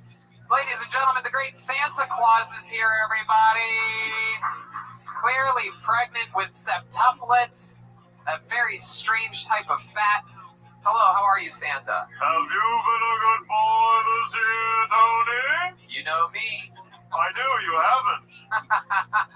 Why? What have I done? Have you been watching me? Lots of coal, Tony. Lots of coal coming your way. All right. Well, luckily luckily I'm a big fan of the coal industry, so I'll be able to resell that. Okay, not Mr. President, Mr. Santa Claus. Well, Mr. President is here. You're a big fan of the coal industry as well, right, Mr. President? Right? Officially running for president of the United States. That's not what I asked you at all. We love coal, don't we? We don't have victory. That's not, again, this is like Trump doing his Biden impression. Okay. Okay, thank you, Mr. President. Jesse Johnson's here. She's a Christmas tree. How are you, Christmas tree? Great to be here, standing tall. Oh, wow, you have the official Jesse Johnson ornaments on your tree. I love that. Oh, you saw those? Yeah, handmade by Jesse Johnson, available at jetskijohnson.com. I bought 2. Last week you bought 3. Oh, that's right. I bought 2 more, I meant to say. That means that brings me to 5 total. That's another lump of coal. Mrs. Claus, behave. Hello, Mrs. Claus. Looking actually just like all of Joel's female characters, looking extremely beautiful for some reason. I'm hot as fuck. Wow, Mrs. Claus, what have you been? Wow, you pulling out your breasts? I might if you act nice. Oh, is that why? Okay, do you have a lisp? She sucked on too many candy canes. Wait, That's right. Sometimes your tongue just gets stuck like this. How do you think we made this marriage work for so long? And it appears as though we. Appears as though we have one of the most frightening elves of all time here, everybody. Chroma Chris. Hey, everybody, nice to be here. Hi, what's your name, Elf? Name's Alfonso. Ha! It's just Santa turned the North Pole into a meth lab. Look at this. This is wild, man. This is a fucking party. Jet skis, a Christmas tree. We got the real Santa Claus. This is your first time on the show. Am I right, Santa Claus? It's true. It's so wild. Nothing better than a late September, early October appearance by Santa Claus. Well, it's about to be my busy season, so I made some room in my schedule. Okay, that makes sense. You look great. You ready? So we have a special Christmas episode, Christmas with Court McCown. Everything's here, everybody's here. So let's start the show, shall we? This is another episode of Kiltany. We're still inside with a very, very extremely, basically no audience, just the close-up production team here at Kiltany. But with a few predetermined sign-ups, trying to squeeze some new people in here that have been waiting couple weeks or so to get in, and they're finally in the bucket. So let's start the show. You guys ready for this? Oh yeah. Oh boy, that reminds me of back when we used to have 500 people in the room. You know what? Let's not start the show with the bucket. Let's start the show with something special. This is one of our regulars, ladies and gentlemen. To get things started here tonight, this guy, one of the longest tenured regulars in the history of the show, famously was sent over 20-some pairs of shorts last week. Absolutely insane. And did a little runway strut for us, testing out some of the pairs of shorts. And he's back again. One of my favorite comedians, ladies and gentlemen, it's the Big Red Machine, William Montgomery. It's 60 seconds uninterrupted. Here he is, William Montgomery. I wish they'd attach an iPad to a shake weight so we could form a tight-knit community. I'm kind of jealous of Peloton, of people riding their bikes in their living room, cheering each other on. Meanwhile, I'm in the basement with a shake weight looking like I'm training for the dice rolling Olympics. The best part about a shake weight is that you lose 12 pounds in 1 square inch of your body, and you have the fucking most ripped muscle inside of your right elbow. Meanwhile, the left elbow looks like Danny DeVito at a nudist resort. Whenever I pull down my underwear, my dick looks like Danny DeVito auditioning for Taxi. But seriously, I don't know if y'all heard, but Casper the Friendly Ghost died a couple days ago.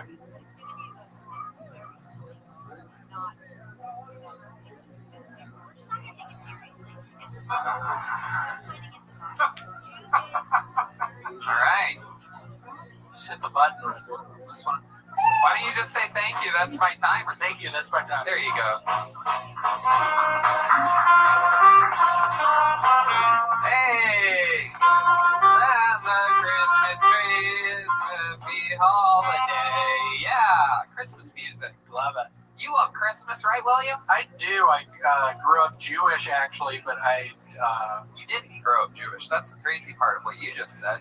I know I was going to try to make up a story about how I grew up Jewish, but then we got into Christianity and got big into Christmas. That's right. Speaking of Christmas, you were given tens and tens of gifts last week as the shorts really started pouring in here at the Comedy Store. I have some new ones on tonight. That is a beautiful new pair of shorts, buttons, zipped up. Everything is working. It's operational. Do you have a belt on those? No? Oh, you do? Wow. Look at you, you class act. These are actually, for everybody wondering, I actually wear a size 38, not a 40. So all those 40s I threw away. But it was really You did sweet not of y'all. throw away It 40s. was really sweet of y'all. Yeah. What did your You should get those 40s back, buddy. You should get the 40s back. What does that mean? Well, the belt's a little tight. They're hanging a little bit. Let's just say when you lifted your shirt, I thought, game recognized game. So, William, have you spoken to your family or your girlfriend about the new shorts? What are they saying? What's the report? They love it. Yeah. It's big. Everybody loves it. Your girl probably likes how your butt smells better now. Oh, Jesus. Red band. Huh? Watch it, Red Band. Yeah, huh? You're going to end up with cold. I'm always watching. Oh, wow. I bet you are. That's creepy when you say it like that. Christmas tree, you don't watch anything, do you? No, but he is really always watching. You guys hang out a lot? You hang out with Christmas tree a lot, Santa? Supposedly, but she gets a little freaked out when I try to get underneath her. Whoa, look out. What does Mrs. Claus think about that? Too busy dealing with the cameras in my bathroom. Oh, look like that lisp really cleared up, miss. I'm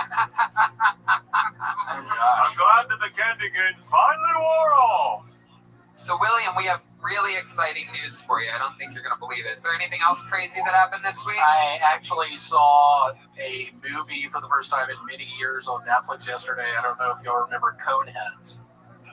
I highly recommend it. It's a perfect movie. How about, what happened with Danny DeVito this week? You noticed Danny DeVito in something? I did. That's where the Danny DeVito stuff came out. What's that?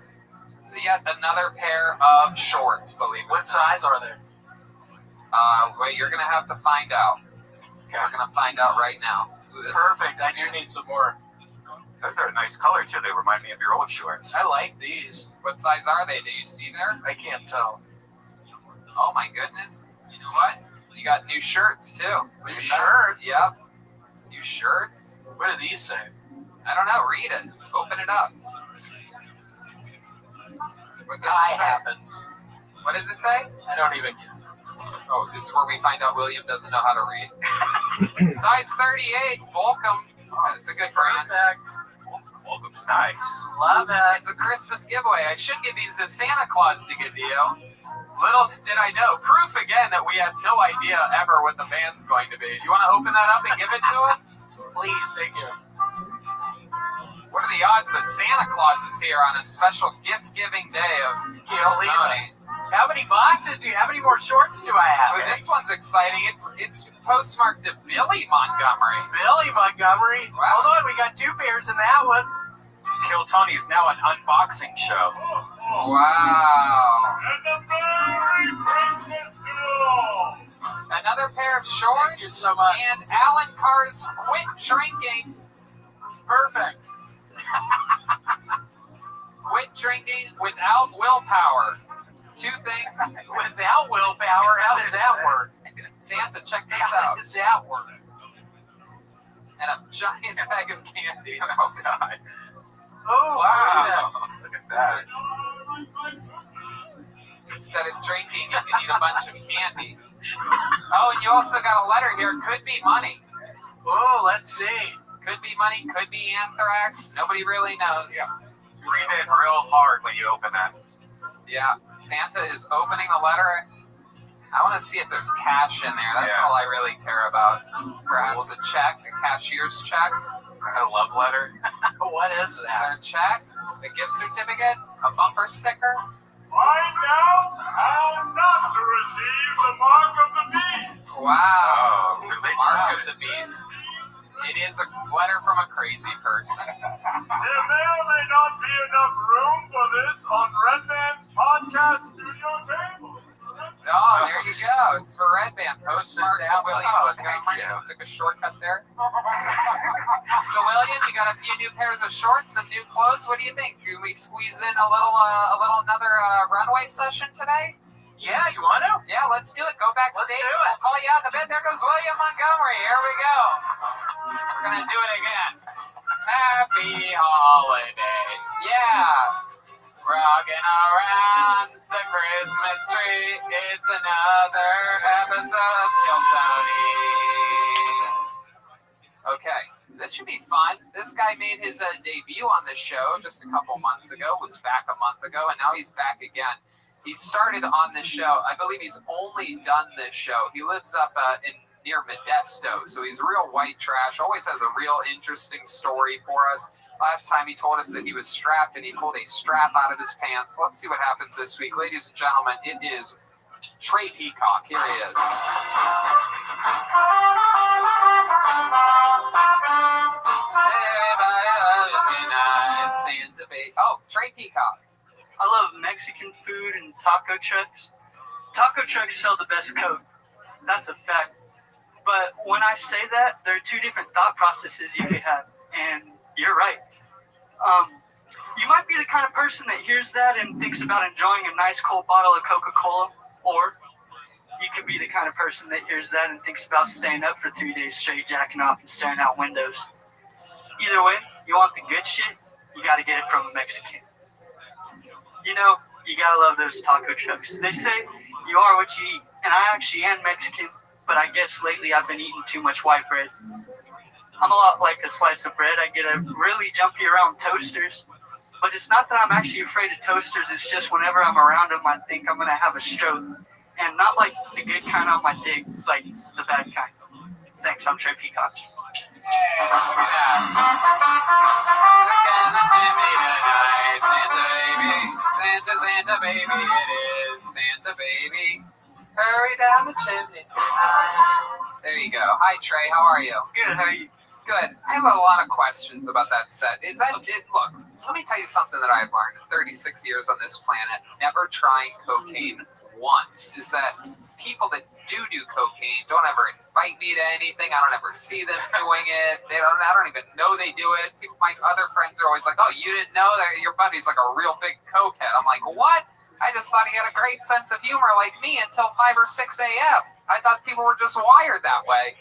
But, so I don't know anything about cocaine is my point. My question is this. Is that true that taco trucks sell the best Coke?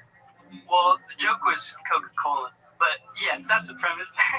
Oh, Well, okay. being someone that's done a lot of cocaine, Yeah. I will say that Mexicans sell the worst cocaine Oh. on the planet. That's true. Take that, Mexicans! What race has the best cocaine? The Asians? I'm going to guess white people. White people. I think dreaming of a white I just Christmas. never got any good Coke from Mexico. That's just all I It's got real cane noticed that sugar in it. gasoline smell. You know what I'm talking about, Trey. Oh, yeah. The fertilizer smell. The fertilizer Now, Trey, smell. you do a lot of cocaine, correct? Yes, sir. Hell yeah, you do. When's the last time you did some cocaine? About 20 minutes ago. Are you serious? Wow. You are the laziest looking cokehead I've ever seen. I balanced it You out. look like you just did a bomb rip. That is so interesting that you did it 20 minutes ago. Now, that's wild to me. Does it even affect you anymore? Do you have to do cocaine just to get up to base level, would you say? Yeah, my parents gave me Adderall when I was a kid. So, yep, I'm fucked up. How much do you do it like typical day? Like, are you going through just like a bump or two, or are you going through like a whole bag? Nah, the 8 ball lasts like maybe a week. A week? How much is an 8 ball? Pussy. Not a lot. I do 8 ball in a night. What are you talking about? 8 hours, right? It's called portion control. Heard of it, Red Man? Like you've ever done that. What other drugs do you do regularly? A little bit of meth, right? Just a touch? Just a little bit. So what are we talking about with meth? How often do you do that? That's when I'm working. What? I use that to stay up when I'm working. Okay, how often do you work? Every day I'm not out here. Okay. So now what do you do to come down? Weed. Wow. Have you ever tried heroin? Nope, not yet. Is that Well, be a good boy and maybe. You have friends that do heroin? I know some people, not really friends, but Enemies. Do you ever do any pain pills of any kind? nah. That's No. probably.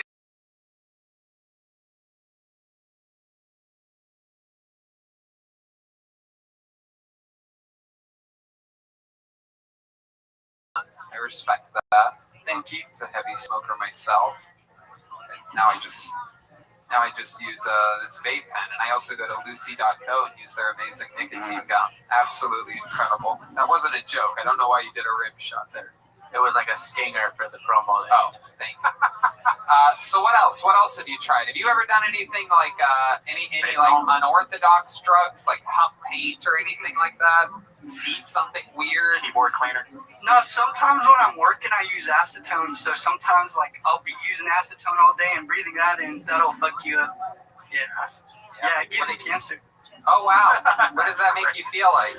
Just lightheaded. Do you think you have any signs of cancer setting on? Do you have any do you have like a lumpy back or something? Fuck if I know. My back cracks when I breathe in sometimes. Okie dokie. Wow. Well, COVID's not going to be your biggest problem, we can see. Yeah. Welcome to another episode of Things I Only Think of in My Nightmares. Your back cracks when you breathe in. Has Dr. Koo visited you recently, Tony? No, but I have gotten a lot of feedback since that episode aired from people that analyze dreams and whatnot, and it seems to, it appears as though people have told me that they're saying that I believe the doctors aren't saying all that they know. Perhaps it's wrapped around the current coronavirus or things like that. That my beliefs are that the doctors aren't saying everything, that their jaws are wired shut and it's pouring out of them. Like we are only getting pieces of the information. That's a little thing that I read the other day from someone that sent me something. But interesting stuff. Trey, what else have you been up to since the last time we saw you? Something funny happened to me today. When I was working, I had to go to Home Depot and get some parts. I was getting some pipe fittings, and I went to the self-checkout. Yep. Self-checkout, and one of the fittings wasn't coming up. So a lady had to come over, and she was beautiful. I was like, oh, this is a beautiful girl. And so she's helping me. The one fitting that didn't come up, it's called a nipple. So she's there. So she's there looking through all the nipples, asking me which one, and it's not there. There's long nipples, short nipples, and so it was kind of awkward, and we finally got it, and I just thought that was kind of funny. She was all blushing, like she didn't know what it was either. Trey, be honest, did you get a boner? Yes, I did. Wow. Look at that. Got a boner. I'll let it slide. Oh my Thank goodness. In our house, we call that a Yule log. Oh, wow. You have a little country accent now, Mrs. Clark. That's right. I'm all over the place. I got a lisp, an accent. Sometimes I talk like this. Oh, my goodness. Let's just say she's traveled with me all over the world and can't pick a voice or a region. Wow. North Pole, South Pole, you're bipolar. As long as it's a pole, I'm all right with it. Wow. Mrs. Claus! Slutty Mrs. Claus. This is a great character. My goodness. Oh, shit, we've seen that. What did I say about the gag reflex, Mrs. Claus? I'm sorry, I'm only human. Oh, yeah. Trey, is it true that what happened after the episode last time you were on when you had the strap on you? Yeah, I was driving home and got another speeding ticket. My goodness. Yep. And the wild part of that you told me is what? That you had... Well, I didn't have the strap, or I did still have the strap on me, but I didn't get caught. I had tree. They took my tree, and wait, what? You had a tree? Christmas tree? Yep. Tree in your car? Yep. What do you think about that Christmas tree? This guy drives with trees in his car. Like, you guys just go places together? Yep. That sounds really nice. So you had marijuana in your car, Yes, I did. and the cop never found out, right? No, he did. He was like, you got weed in here. Like, after he was already writing me up for speeding, he came back and he's like, all right, you got treat. And I was like, yeah. So he's like, all right, well, give it to me. So I got it, gave it to him. I was like, it's under an ounce, though, so I'm good. I know that. So he goes back and weighs it and comes back and he gave it back to me. So I was like, sweet. Did you have any cocaine in your car at the time as No, well? I didn't. No, where was that? In your asshole? Something like that. You have a big hat. Thank you. Your ears are underneath your I hat. have a small head is really what You it look is. like a Hey Arnold character. Thank you. How small is your head? Really small. Let's This is see a it. small Can we size. see how small your head is? Whoa, look at that tiny head. Look at that. That is a really... does everyone in your family have tiny heads? No, it's just me. I was a preemie, that's why. Oh, it was. Your mom probably has some wild habits, right? What did You're a premature ejaculator? That doesn't tell us what to all right. Yeah, so tell us about the things that your mom's into. Well, my mom's actually pretty straight edge. She's a Christian, but she was an alcoholic for a long time. But she was pregnant with you? Probably, I don't know. Oh, okay. Now that small head thing makes sense. Yep. Exactly. All right, Trey. Well, it's always fun. Well, you're from Modesto? Yes, sir. You ever been up to Modesto Court? I have been to Modesto. Scary place. Very, very scary place. He looks like he's from Molesto. Whoa, Santa just Take dropped a that. bomb on you, dude. You look like you've been molested, bro. Is Modesto the one with the casino that has a mic up there that Sam Tripoli used to run? I don't know if The that's double tree. That's Temecula, baby. 2 trees. I don't know. Modesto's where the whole thing came down in like 2000, where the whole crash started. The land, all the fucking real estate crash started. Modesto and Fresno. It's real. Real high end property up there, right, sir? Oh, yeah. If you could be if you were the head of tourism for Modesto, look directly at General Bogus. Can you get behind that camera for a second? And I want you to zoom in on his tiny head a little bit, and I want you to give a pitch straight to camera on why these people should visit beautiful Modesto, California. Straight to that camera. You're the new head of tourism. Introduce yourself. Say, I'm Trey Peacock, head of tourism, and here's why you should visit Modesto, and then ramble about it. Go, now, go. I'm head tours, Trey Peacock, and we're here to talk about Modesto. Y'all should go see 9th Street. That's where all the crack hookers are. But stay off 8th because that's where the cops run down. And stay off of 12th because that's where all the gangs are in. No, you told them where to avoid. Look at camera and tell them all the great things about Modesto. Go ahead. There's a movie theater. There's taco trucks. There's a lot of coke. You could get weed from any of the clubs out there. You could get it on the street. That's 9th Street, too. Come visit Modesto anytime you want. You're welcome here. What was that final line? Come visit Modesto and we tell you how you welcome here. What was that? I don't know what I said. I was rambling. Beautiful. That was beautiful. And that is perfect. That is everything great about Modesto. So if you're into any of those things, stay off of 9th Street, avoid 8th Street. The cops are running on 12th Street. You got great coke, great taco trucks. You come here, we know you welcome. Yep. All right, Trey. Well, fun times. Thank you. Congratulations. This is your 3rd time ever doing stand-up? Yes, it is. There you go. Trey Peacock. Appreciate it. Right on. There he goes. Trey Peacock chasing his dreams. Taking a break from the cocaine and the meth to grace us with his presence here on Kill Tony. A young Trey, how old are you? 21 years old, already addicted to meth and cocaine. How about another hand for Trey, everybody? These are just some of the wild characters here. Have you ever been offered coke? Like, have you been around it before? I mean, yeah, people. I've been sort of around it. I've definitely been offered it, and people are always like really surprised that I don't do it. It seems like you I'm wouldn't. skinny and I'm always up late night. And you're a writer. A lot of writers take it. Yeah, You'd probably like it too much. yeah, probably. Pardon me.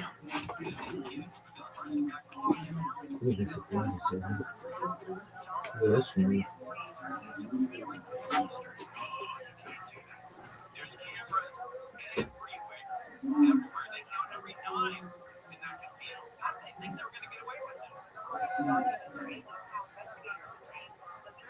of stealing the money at Binion's gambling hall at the hotel on Fremont from 2022 until April of last year. In fact, in 2025, an employee called police about this alleged scheme. The investigation began after an internal audit involving the Binion's cafe. All three now face theft charges. Yeah, and they're going to go after them. They got a lot of money. So, good luck. I'm telling you, Vegas and the government do not mess with them. They put us life. All right, in and out. Thank God somebody put their foot down and said we're not doing mobile order. Yeah, because there's nothing more annoying than being in a fast food place or being in a restaurant, and then a guy comes in and he goes to the front of the line and takes the cashier away for a couple seconds. Well, he takes the order to whoever was too lazy to drive to the restaurant. You drove to the restaurant and you're getting treated like a second-class citizen. The person who gets treated like royalty is the lazy person at home. They phoned in the order and is having it delivered. Those people take priority over everybody. But thank God, what's her name? Lindsay? Is that the lady who runs Lindsay Snyder? Lindsay Snyder. She said, no, they never. No, they never. No more. There's no mobile ordering. And in and out. You got to stand in line like everybody else. Thank God that she put her foot down and said no. They made a lot more money with mobile orders. They could have made a ton. They could probably made another 15 or 20%, maybe 30%. Because what you do is you're on your way to get out. Hello, Miss Aquarius. How are you? I'm well, thank you. Are you ready for me? All right, just one moment.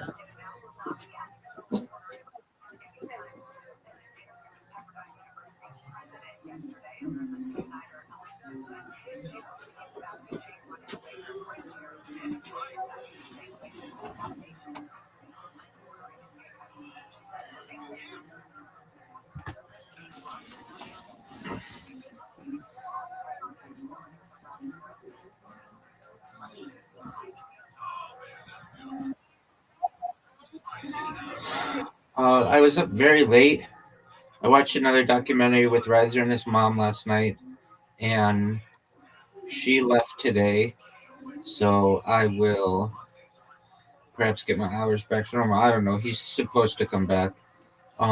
We watched a documentary on an airport in Canada that was once the crossroads of, or crossroads, if you want to call it that, of the world in terms of transatlantic flights. And on 9/11, it became very important because a lot of people landed there without notice. And so it was that story. And it was interesting. It is known as Gander, Newfoundland, Canada. Miss, of course, you had an amazing fair. I didn't include that, but that was great. Thank you.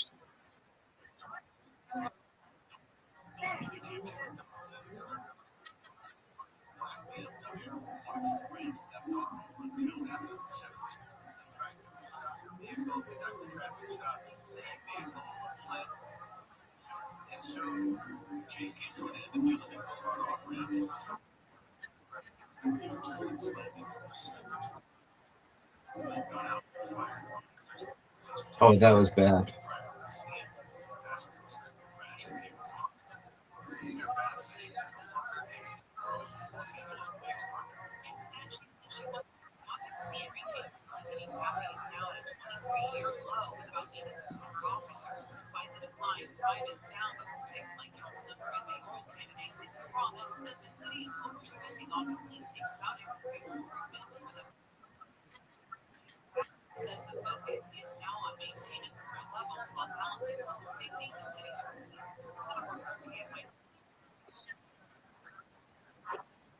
No doubt. Easy peasy lemon squeezy.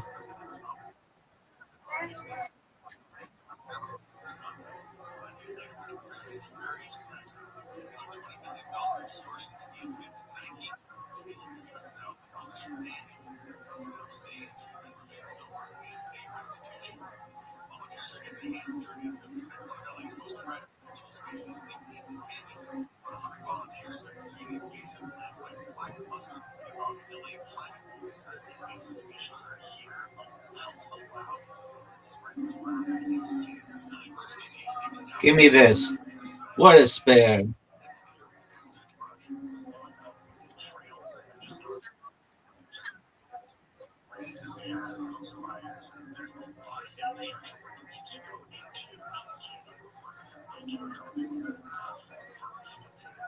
He also says the states are moving to pay climate and disaster response costs to help be service board.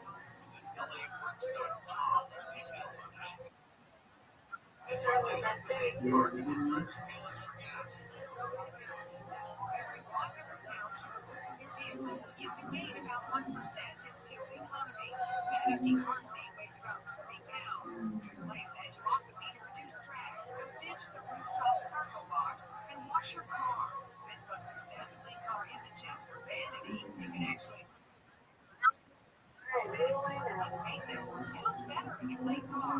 Free tickets. KFIN. Reload is right, Mr. Aquarius. You win, I win. I win, you win.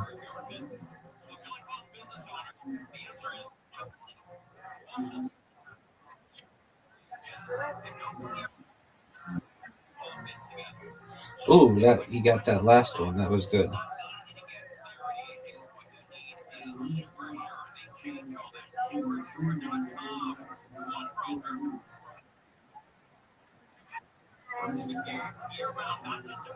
No doubt.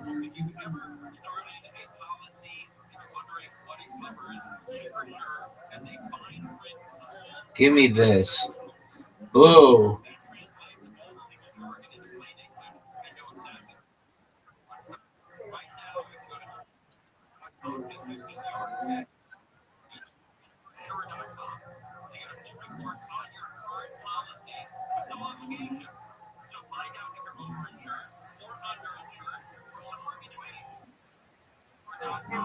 One super agency, one powerful platform. All your policies in one place. Go to supersure.com. Supersure.com. No doubt here. Bingo.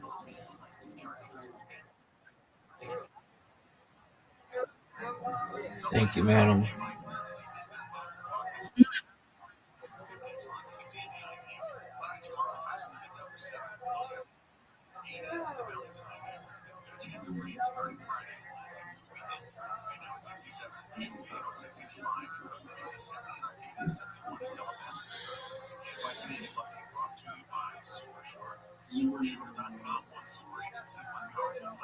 Big time.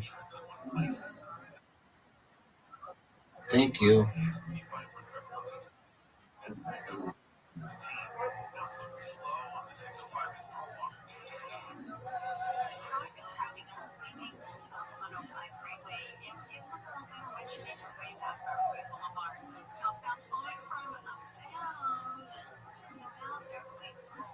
Washington as you continue back towards the 5. Slowing across mid-city, East 10 from the 405 all the way to 110. And the South 101's crowding up in Sherman Oaks between the 405 and the 170. Give me this. Ooh. Slowing ahead in Hollywood from Monica Boulevard as you continue into downtown Los Angeles. And on Nelson's probably a long way to the eastbound road, the 55 Freeway to Green River. And it's tough in Ontario. This is the eastbound side of the 10. That's where traffic loads up at Haven. There's a crash ahead. Just before Adelante, teaming on the brakes. It's also affected from Restream. For this most accurate traffic reports, I'm Angel Martinez.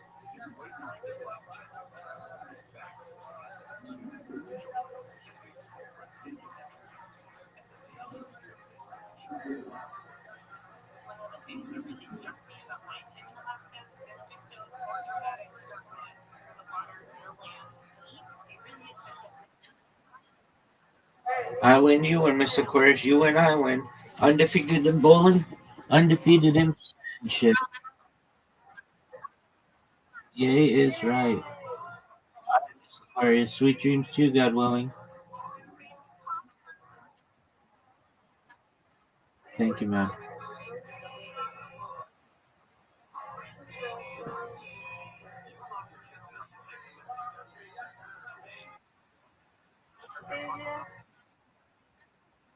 God willing.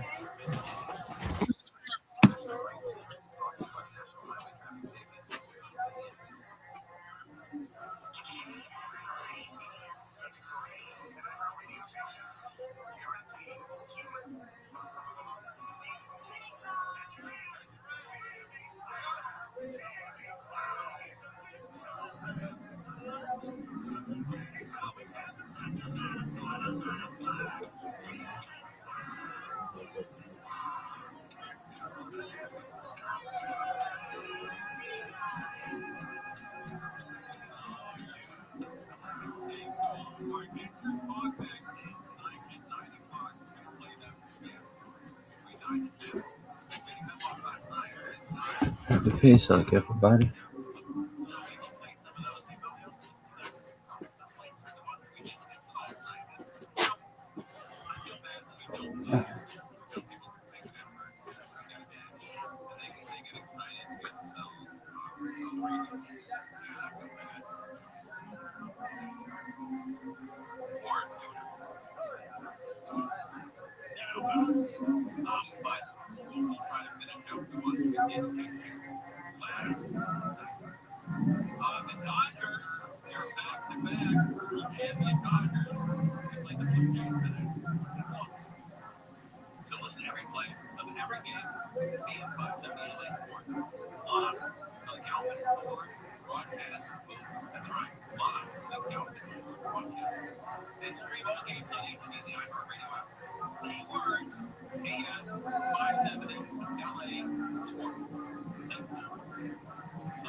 time was an opportunity to have a discussion.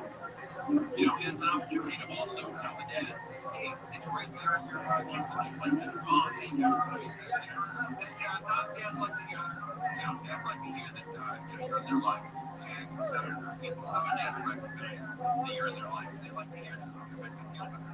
So I always say, one of my biggest things, when you see a dad on a plane with 3 kids, and the kids are really well behaved, and people like to hear that you're traveling with their kids. My mom and dad always loved me.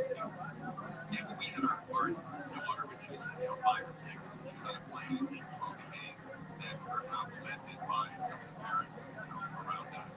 Oh, that kid's really well behaved. Oh, that's always nice. Always nice to hear.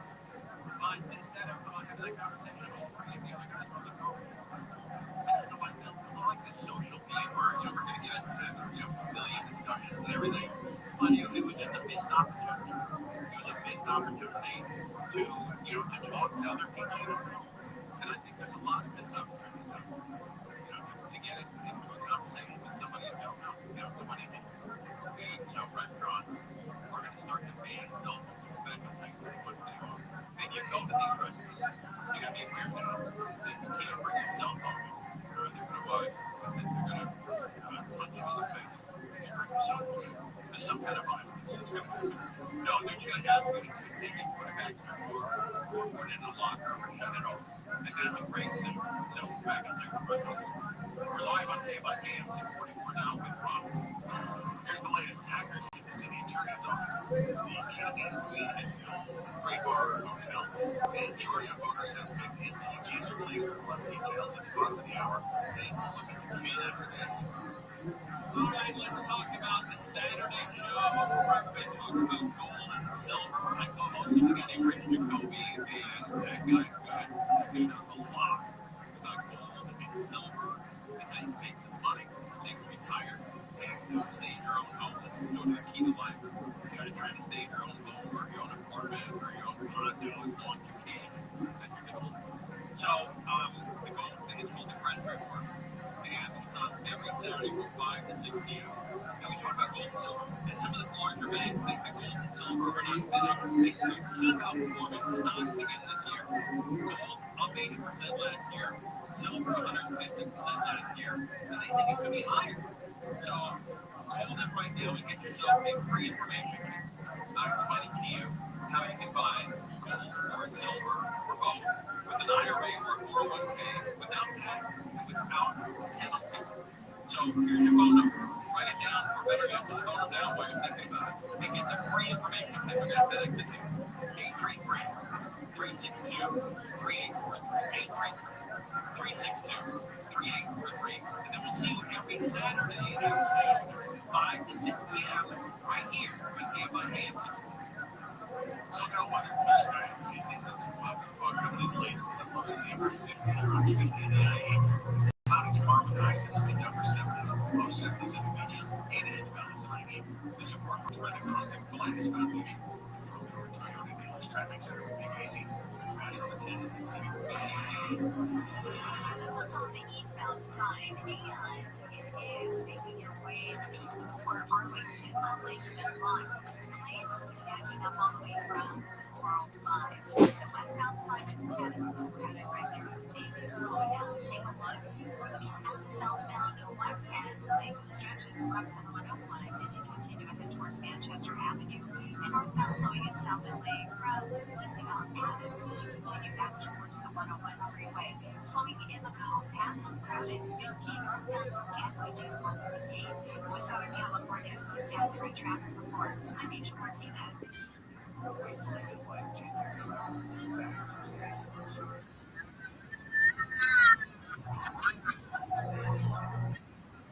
One of the things that really struck me about nighttime in Alaska was just a more dramatic stillness where the water and the land, it really is just a magical landscape.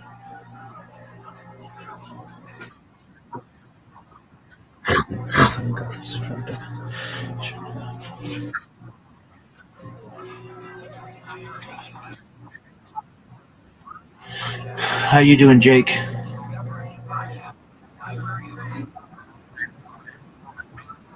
There you go. Doesn't get much better than that, does it?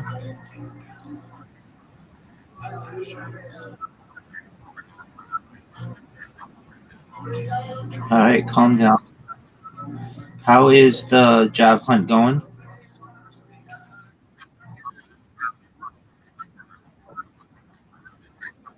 Oh, that's great.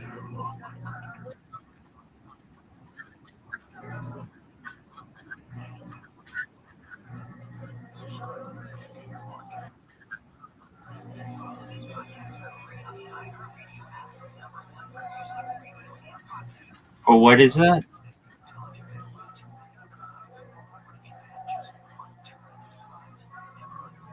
What is that?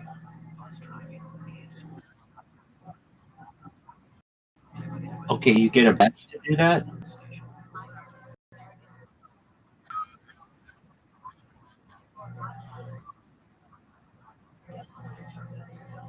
And you need a badge? And you need a badge to do that? And they give you a badge? No way.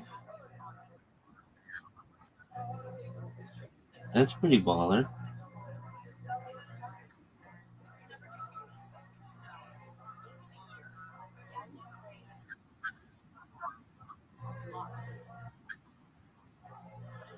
Tight.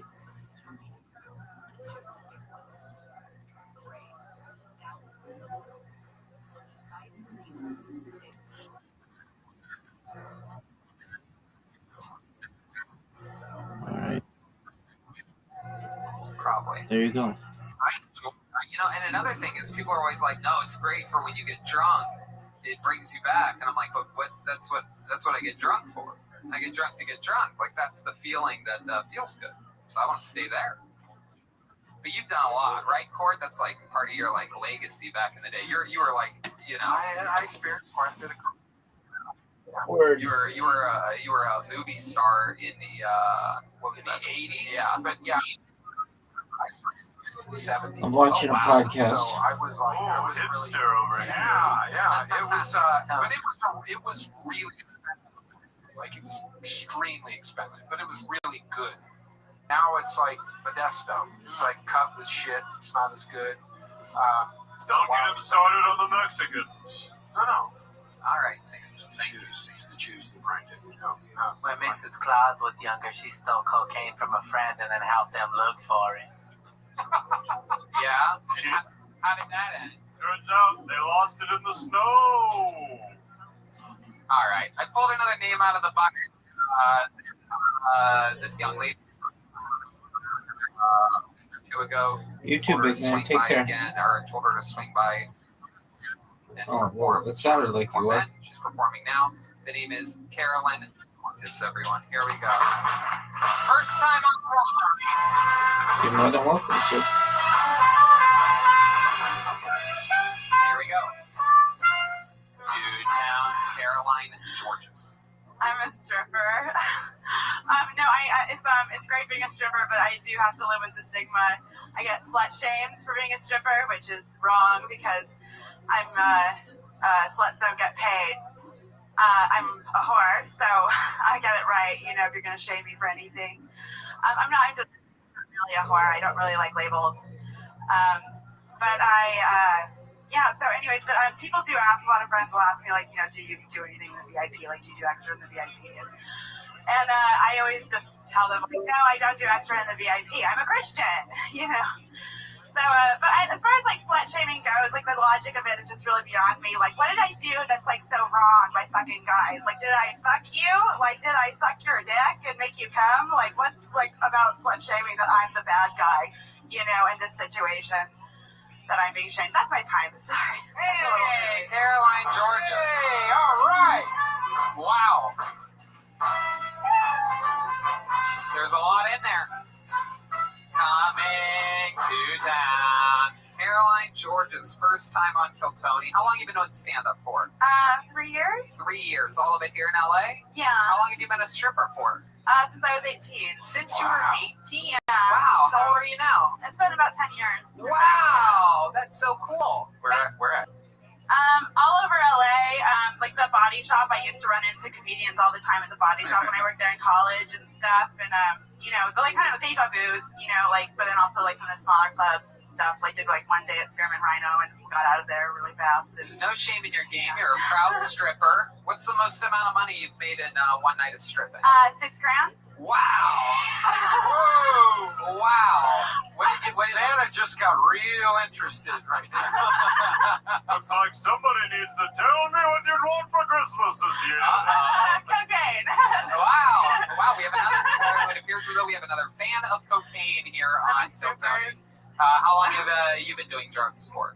Oh, I mean, I don't really. Honestly, it's kind of old hat doing drugs if you're a stripper. You know what I mean? You get kind of, honestly, because clients want you to do it with them sometimes and stuff, and so it's like you kind of have to like learn the tricks of how to talk your way out of it and stuff. But at the same time, it's Any cool stories, like a famous celebrity that came in there? Yeah. Oh, here we go.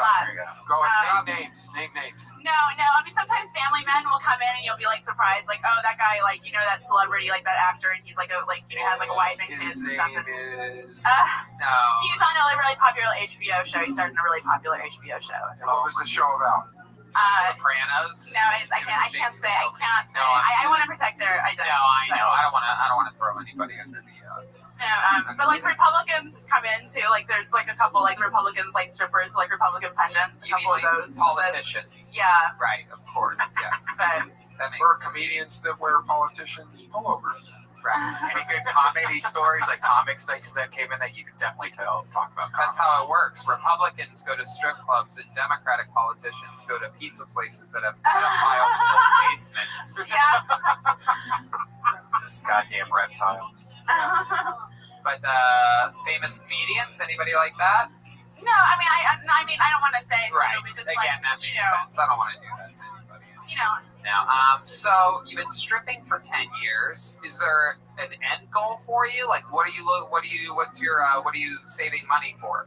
I just kind of I came to LA because I kind of wanted to have an exciting life and stuff. Where'd you come from? I come from Alaska. Wow. Yeah. My goodness. They don't even have strip clubs in Alaska, do they? Oh, yes, they do. Oh, they do. They got great Big strip business, big business. Wow. Know where I'm from. I work at Alaska.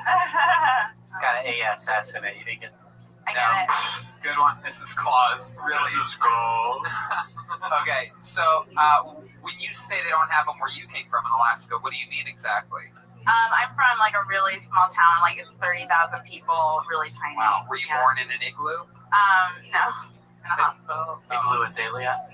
Okay, it's one of those moments where Mrs. Claus needs to take a breath while she's dancing.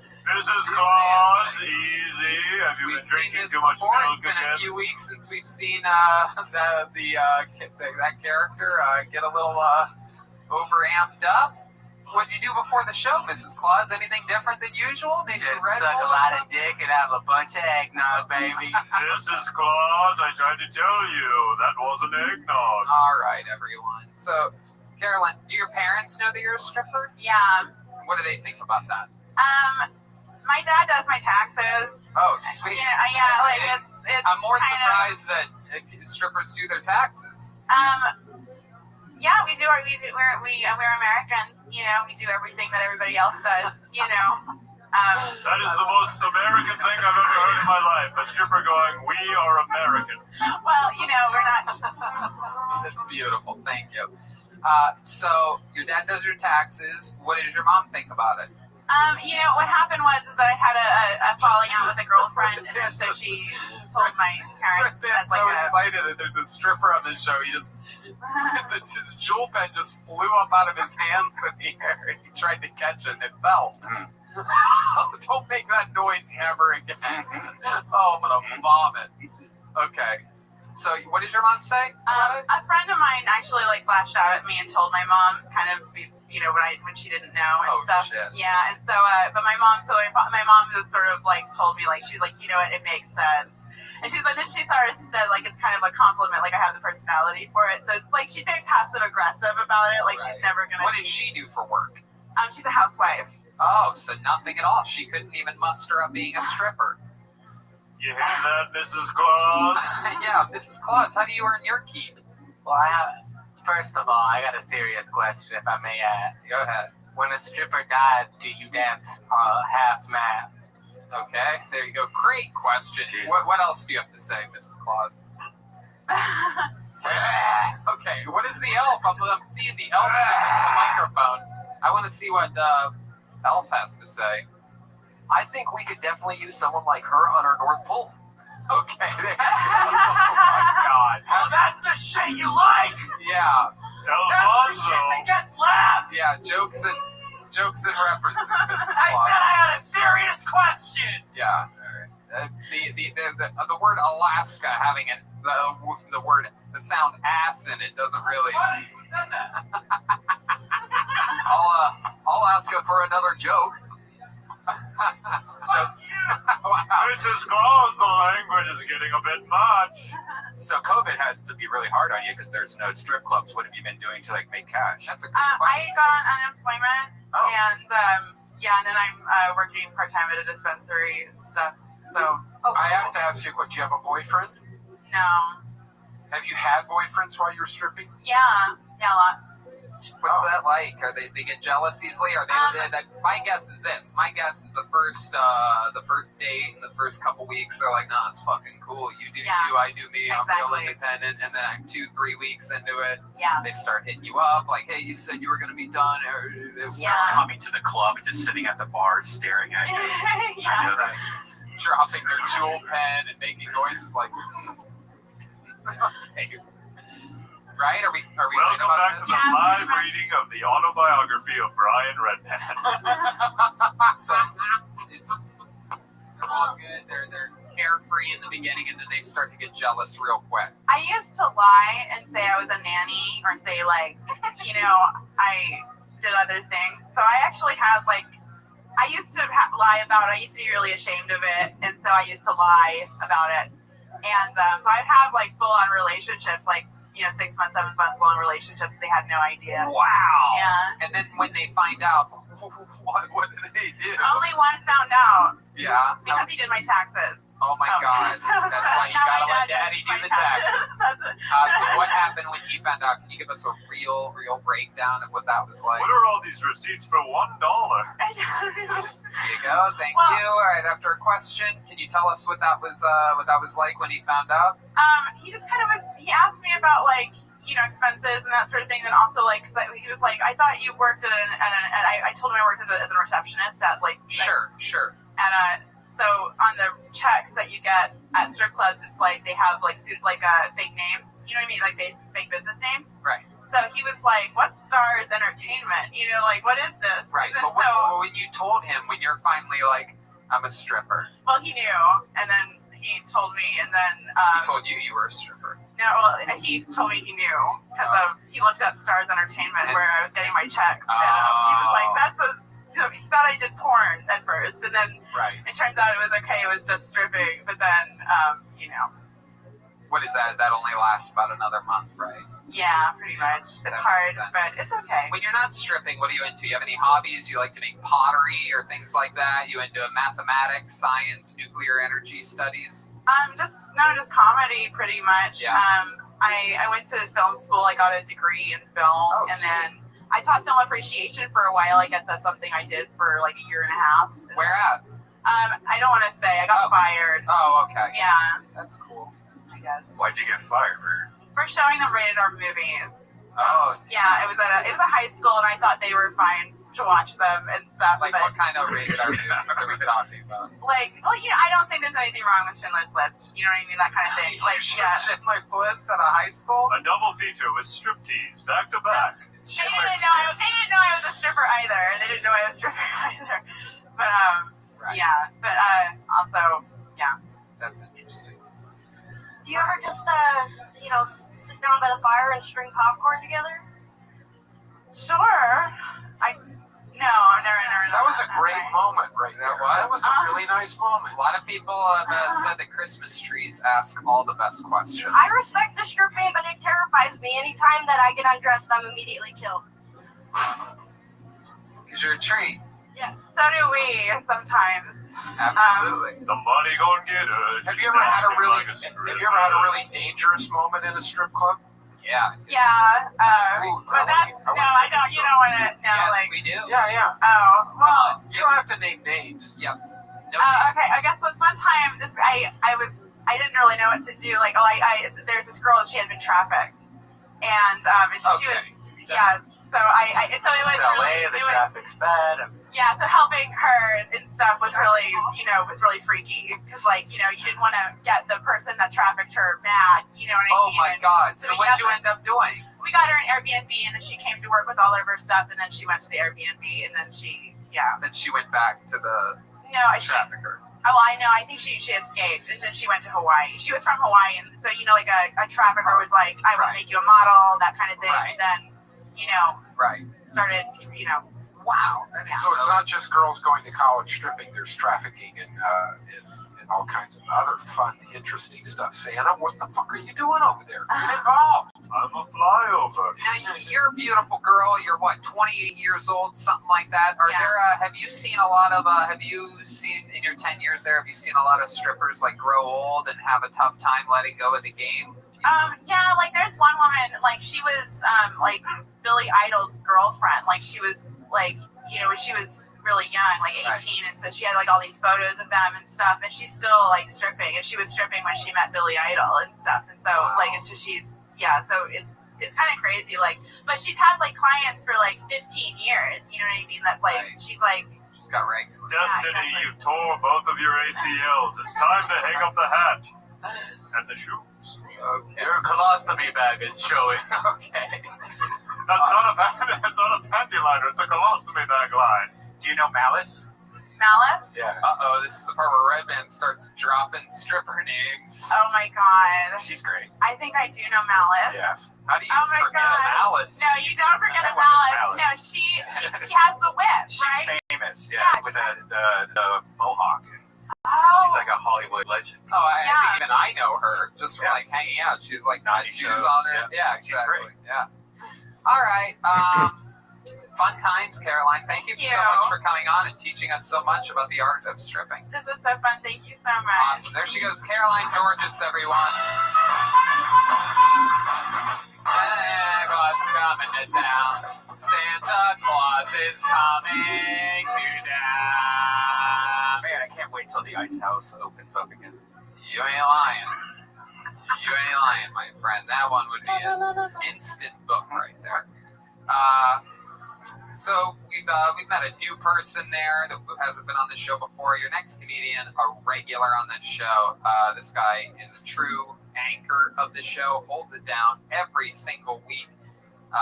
Absolutely love this guy with all my heart. One of my really good friends. Ladies and gentlemen, it's the great David Lucas. Here he is.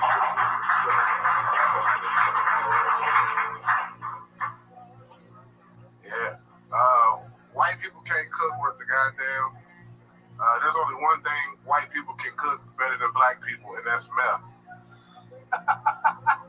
Y'all motherfuckers got some ancient recipes for that shit. I like to put my stomach on girls' back when I'm hitting the doggy style, kind of like a paperweight. Don't let her ass go nowhere. Like, where the fuck you think you going?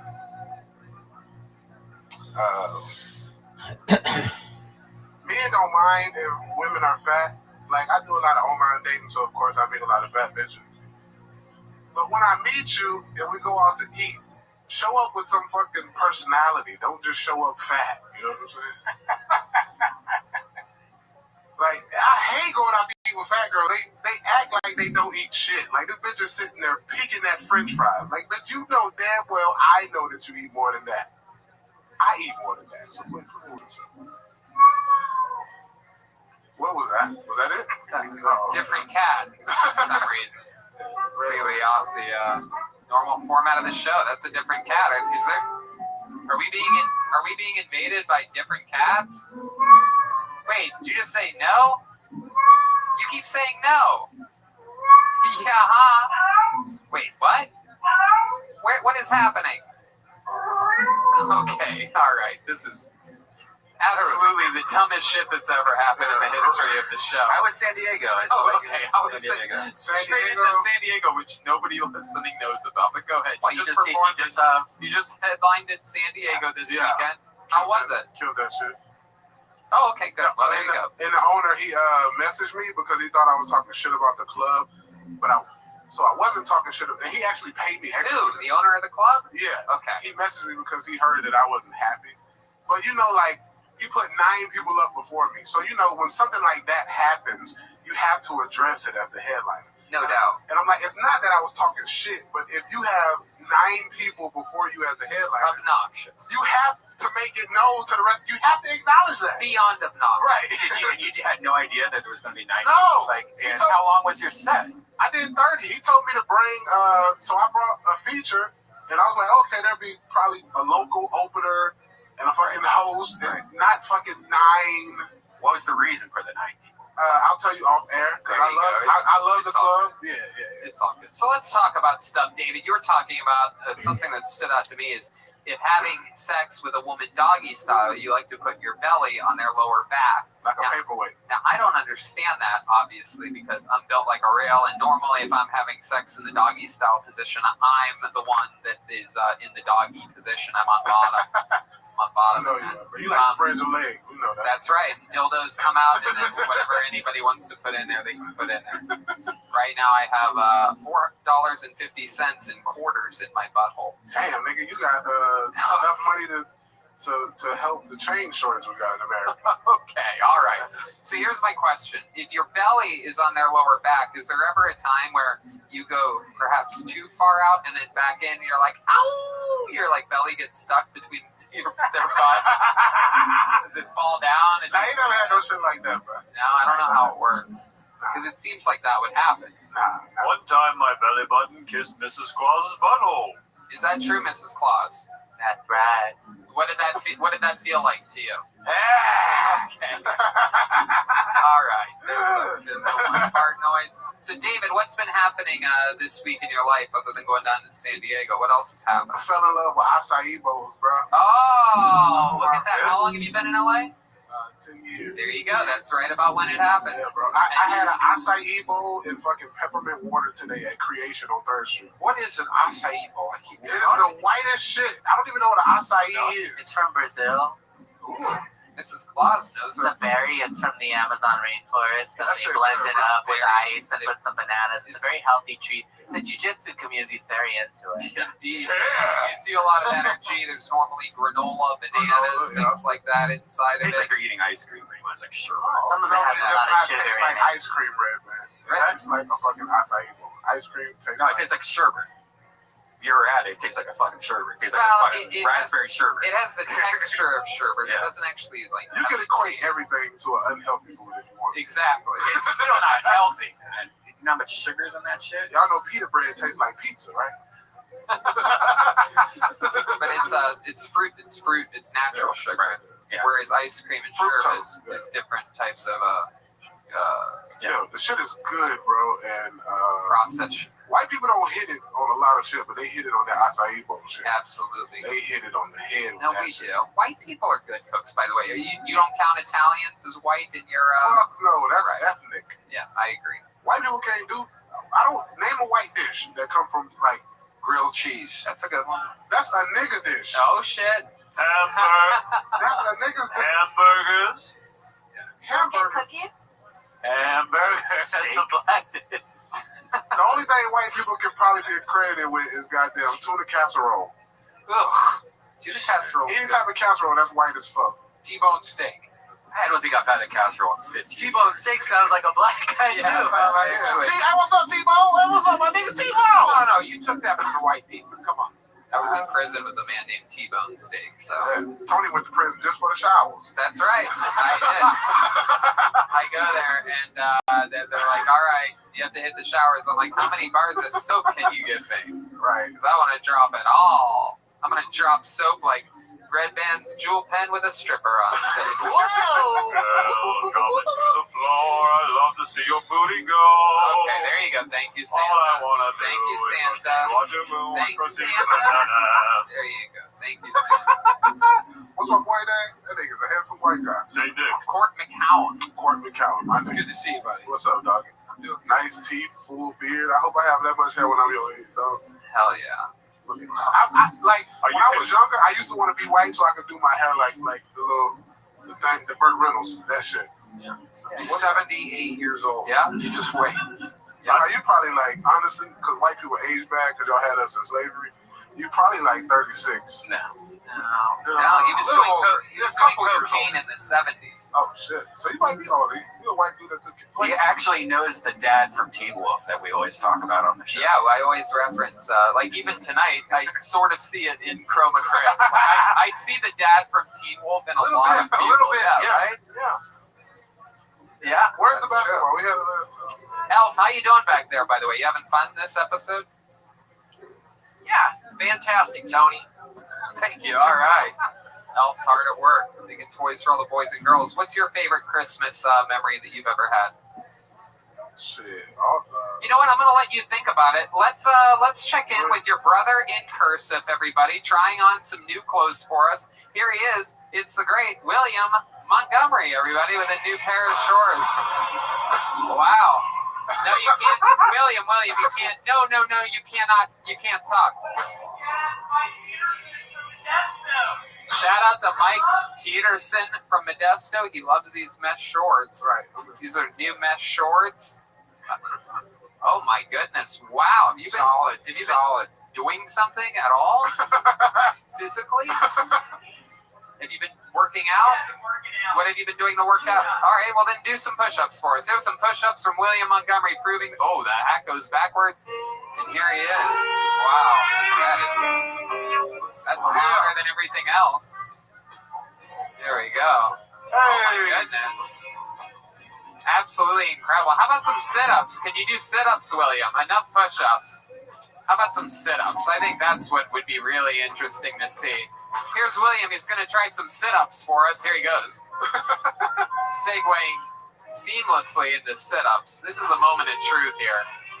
We know the guy can do push-ups, but whoa, oh, yikes. He's only lifting up his head, really. Hold on. Everybody stop. That's enough music. William, wait a second. Only wait a second. What's that lump on the top of your head? God, he does. He has a... Have you always had that?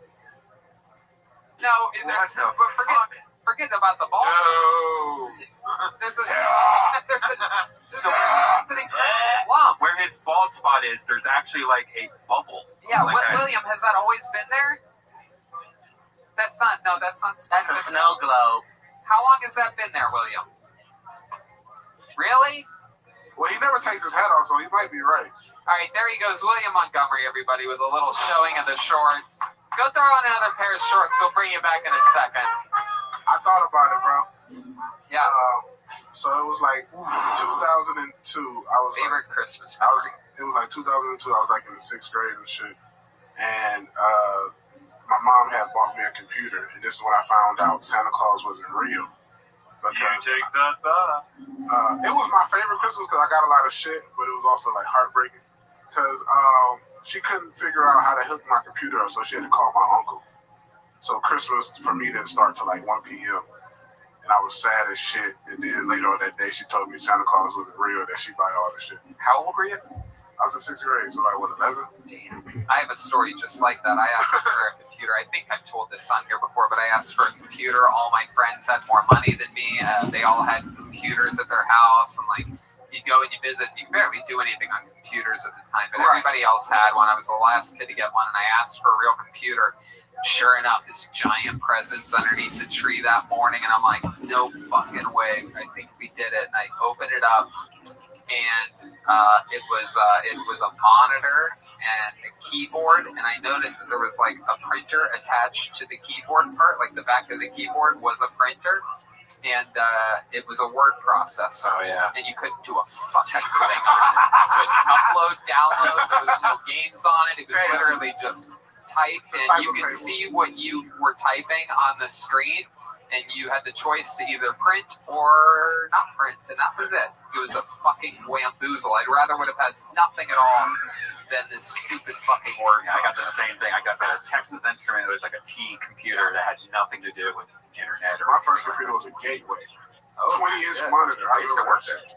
Wow, I got bootleg Power Ranger toys. You guys' childhood sounds great. Bootleg? You're from the Swampy. They were like Mexican Power Ranger toys. You guys are bitching about a word processor. Mrs. Claus, why would you get bootleg Power Rangers toys? I thought you were hundreds and hundreds of years old. Bootleg Power Ranger toys. Let's just say I saved her from a scarred past, Tony. Were they like beige, fucking weird colors or what? They're just saying they didn't fit right. You know, I got the gun that's supposed to click together and be the mega gun. It just, the pieces didn't really click in properly. Vamos, Ranger! Alright. David, fun times. Another fun appearance. I'll be on I got an episode soon. I got an episode of a Concrete Podcast coming out soon. I'll be filming that in Tampa, so it'll probably be out in like a month. Sweet. Or 2 weeks. So yeah, awesome. doing that shit. Yeah. David Lucas is funny, right? David Lucas funny on IG. These niggas know who I am. Of course. There he goes. The great David Lucas, everybody.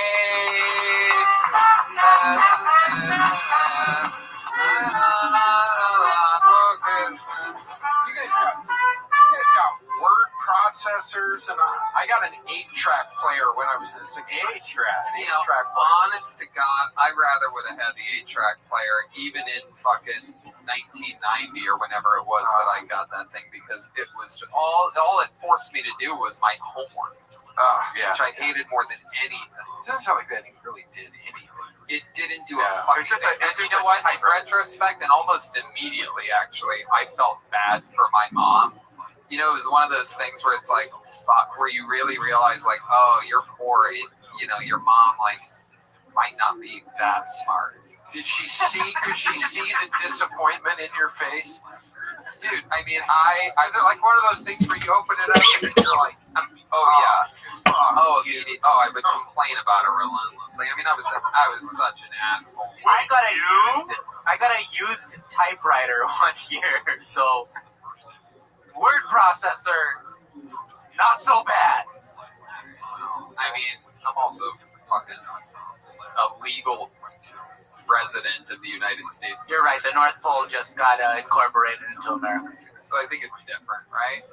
Americans are supposed to get better Christmas presents than illegal immigrants with their rip-off Power Ranger toys. Easy, Tony. Homework is an unfair practice mustache like that on students. We had some green to Santa Claus. He's Mexican all of a sudden. Green and an eagle. Okay, I'm excited about this one. I got a message from this guy, and it was very, very compelling and interesting. I do believe this is his first time on the show ever. Ladies and gentlemen, make some noise unknown for amounts Jeff of time, Ryans, everyone. family Here's issues Jeff. can cause difficulties. Not everybody has a two-parent family or a family at all. Some kids are homeless, and to expect that child to get their work done in the exact same amount of time as somebody with a stable family is unfair. And then to punish those children who don't have their schoolwork done is even more unfair. Homework is an archaic practice. All the schoolwork can be done over the course of 8 hours in a day. And the assigning of homework is just an outdated practice, especially in my son my just age. recently got diagnosed with I have 7-year-old twin boys, and one of them just recently got diagnosed with autism. I feel like you got it from me for obvious reasons. I feel like sometimes I don't know, sometimes I live in the wilderness, in a wilderness kind of area, and I'll just I'll see a rabbit and I'll chase it, simulate like a coyote chase, you know. Even make the sounds. Just chasing it. And I almost in my head, I'm thinking I'm probably saving this fucking thing's life, but also, I don't know. Wow, Jeff Ryans. I love it. honest to God, one of my favorite performances of the night so far. This is your first time doing stand-up? Yeah, first time. Wow, first time ever performing anywhere ever. And there's something about you that really sort of, I think, naturally commands people's attention. You don't really project, but it's not that you're underperforming. It is just the right amount to sort of get people to lean forward and really listen to what you're saying.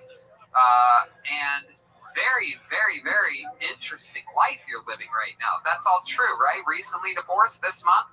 No, not divorced. Sorry. And I think just right now, like how my voice almost cracked. That's why I don't project sometimes, because at a certain like level. Reading No, it's great.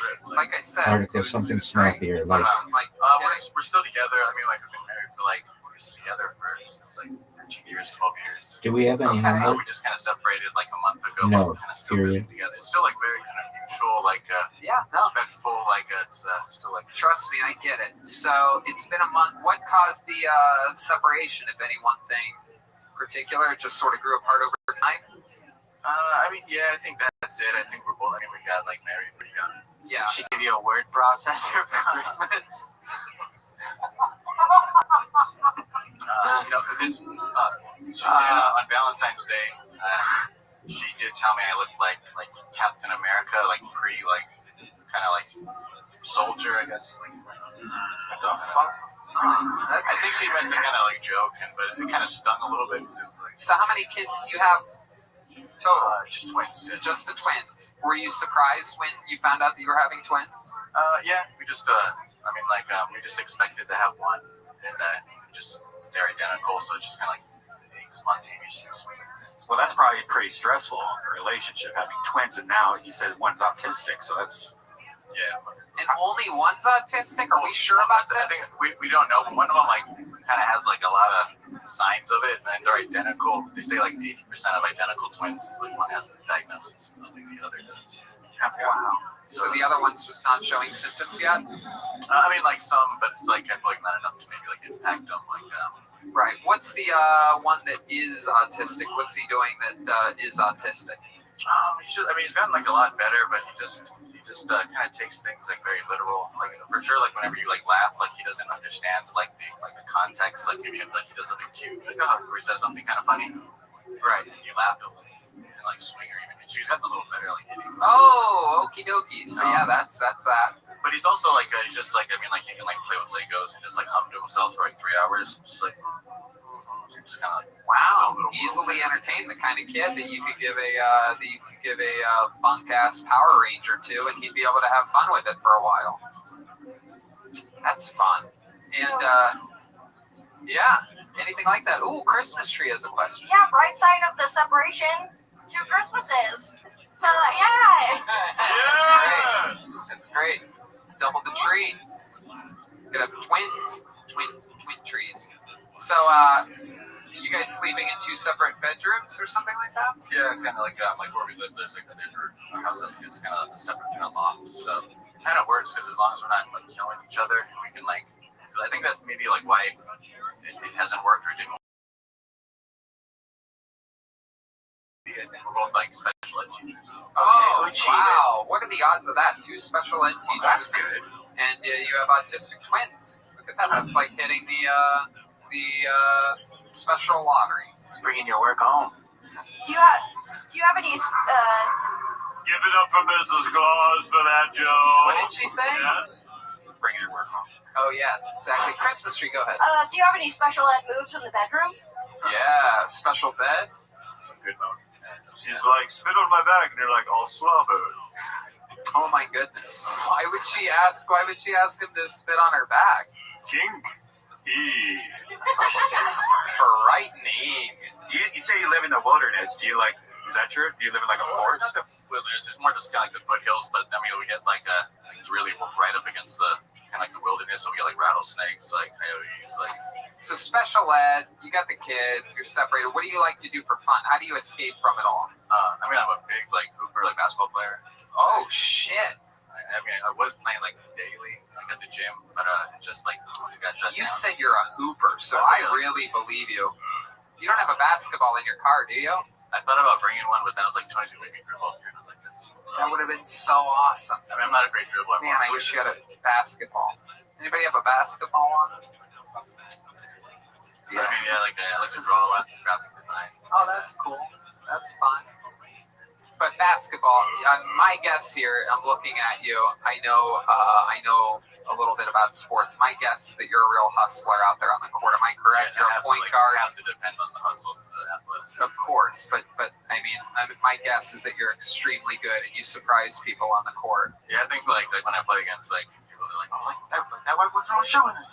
Right, last pick. And then next thing you know, you're doing a layup right in fucking T-Bone Jackson's face. Okie dokie. That's fun. What was your childhood like? Just like a mess, kind of filled. Yeah, just divorced, kind of like parents. I think both parents were married and like divorced 3 times a piece. Right. Did you get any off-brand toys for Christmas? No, it was all like name brand. That's right, I got you. Very interesting. Where were you during my fucking Christmas? What? So now you're recently separated. You think your wife's banged anybody yet? No, like we haven't like really like kind of like talked about that. Like my therapist, like I've been like in therapy recently, right? And like she was She? Yeah. What are we talking about here? Could she be? You ever think about having sex with your therapist? You ever get the case of the Tony Sopranos? It's not like that. It's not like that. It ain't like that. No? But I mean, I asked her, and she was like, "Can I ask you something? Have you ever been faithful?" And I was like, "No, like I mean, I haven't." She was like, "Well, something like, it's like which is true. to the age-old question that has been asked Well, you might for want to cheat when you see the incredible styles of William Montgomery in new decades, shorts. if Here not we go. centuries. Tell me, Here he comes. do we have any homework? The answer is no. Here Period. he is. This Not is tonight. incredible. Period. Oh, wow. Not tomorrow. Period. Not ever. Period. Khaki shorts on this one. This is for all of you that are into Enjoy your what would you do if you walked day. in to your Period. place and your wife was having sex with this? Oh my god. I would submit. Be nice. Submit. There you go. What would you do to him if he walked in on you having sex with wow, you would his butt? Oh my goodness. If you were William, I have a question for you. Let's say you had sex. Let's say you were having sex with his butt, and you felt the urge to have an orgasm. Where would you finish? Where would you finish? Where would you shoot your shot, William? There you go. Very honest answer there by William Montgomery. He would pull out and shoot on your back. Right on your back. Oh my goodness. Thanks for the shorts. William's got a lot of energy right now. Those are very aggressive shorts he has on right now. It's a very good. Well, I think that the gym shorts were with the elastic made you a little calmer. I think the button is riled him up. All right, there he goes. William Montgomery with another new pair of shorts. He's going to be back out again soon, any moment now. If they wrote a book about you, Jeff, what would be one of the most interesting fun facts about you? Like something that you've done or something that you've accomplished or perhaps a special skill other than basketball or something like that? Like something, a real fun fact. Perhaps you saved somebody's life before or something like that? I did. There was a kid's birthday party a few years ago, and there was like a goat. Like it was choking. It was like a petting zoo. Yeah. Somehow he had like kind of. The goat was choking? Yeah, the goat was choking. He had like a collar on. Oh, shit. Yeah. PTSD right there. So it was like, so he was like choking, and then this girl, like they put like some like 15-year-old girl in charge, and she came inside the house like in tears. The goat. And then we went out there. The thing was like foaming out of the mouth. It's like eyeballs were kind of like bulged out of its head. Oh my god. I had like a knife, but it was just so tight, and I was like, holy shit. And then I realized there was just like a little clip there. The goat was fine. He was kind of like, was just like laying with his tongue out for like 10 minutes, and he got up. Wait, what was the clip? What do you it was like those little push clips that are like on a collar. Oh, so the collar was too tight? Yeah, he just twisted it around like around. Oh my god. It was pretty scary, but I was pretty proud of myself. And I celebrated with like a double-double. Hey, there you go. Look at that. Saved a goat's life. Get yourself a hamburger. No, he got rebounds and points. Oh, there you go. All right. Well, Jeff, thank you so much. Very compelling story and an excellent set for your first time ever. I'm a huge fan of you guys. I appreciate you guys kind of putting on the show during this pandemic because it's like a lot of people like me look forward to it. So I love it. Well, congratulations for a fan of the show. Oftentimes they come in here and they struggle with the set, they struggle with the interview, but this was awesome. Very compelling stuff. I hope you'll come back and do it again sometime. For sure. There he goes, the great Jeff Reyes, everybody. On to the next one we go. Hey, oh, what fun it is to ride in a one-horse open sleigh. Hey, all right, we're in for a special treat right now. The name that I just pulled out of the bucket is the stuff that legends are made out of. This is this guy's first appearance on the show since or during the pandemic. Ladies and gentlemen, you've been wanting it, and now you have it. This is the return of Kill Tony icon, Mikey McKernan, everybody. Here he is. Thank you. Mikey McKernan, everybody. I like to text women you up, but I do in the morning to see which ones like to sleep in.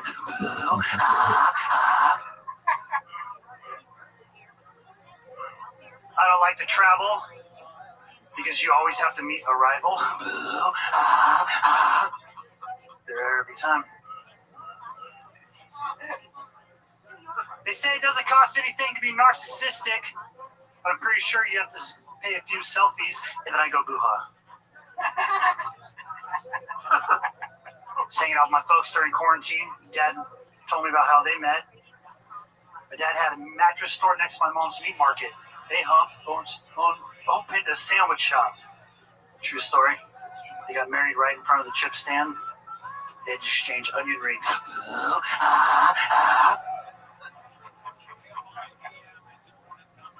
Had to read a lot of conspiracy theories to get out of the house today. Great to be here. I like to find people who are more freaked out than I am. You know what conspiracy theorists clean their ears out with? Q-tips. I'm still doing it. I love it.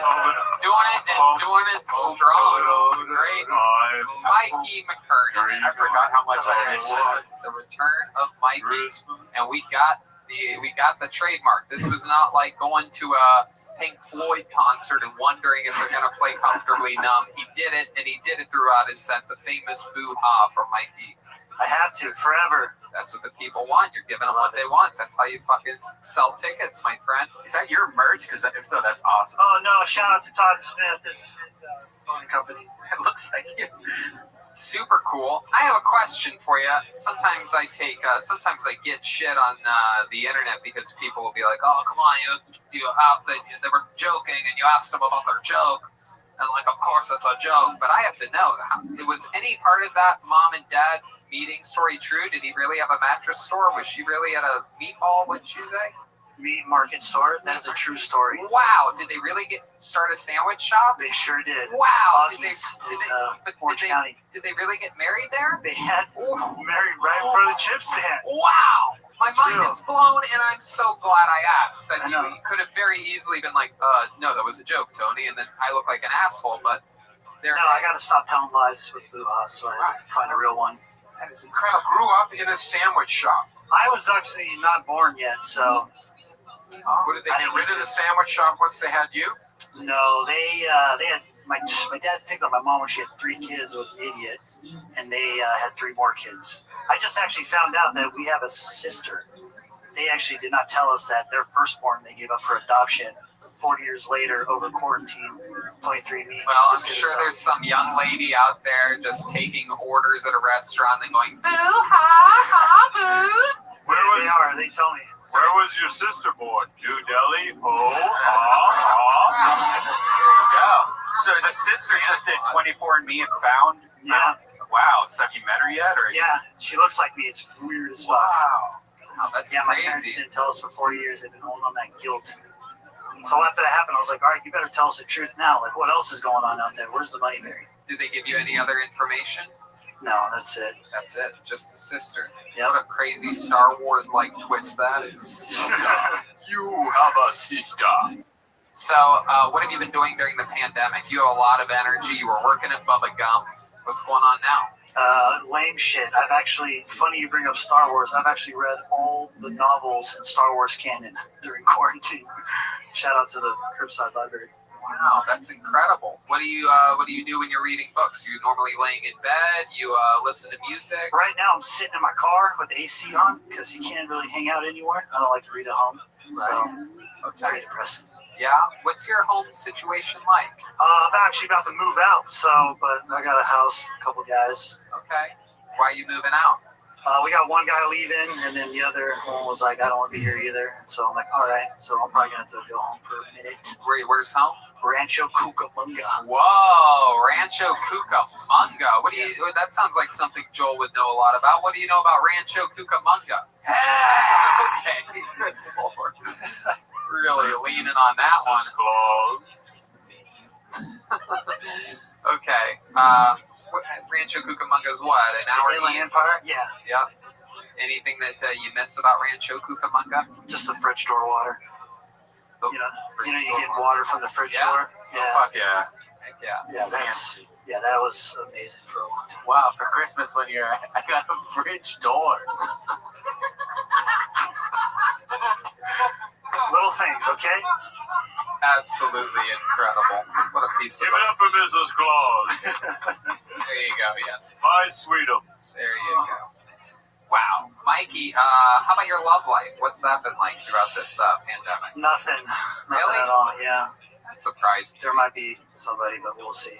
Uh-oh. What is this? Did you just start dating? Are you about to go on a date? Someone that you just have your eyes on? Someone that you're looking at through binoculars? Gone on a couple dates, but, it's during quarantine. You're just DMs, Right. So you've gone on dates? Where have you gone on dates? Just walked around the beach. Oh, okay. Yeah. That's because I'm not going to invite anybody to go to places and stuff like that, so being outside.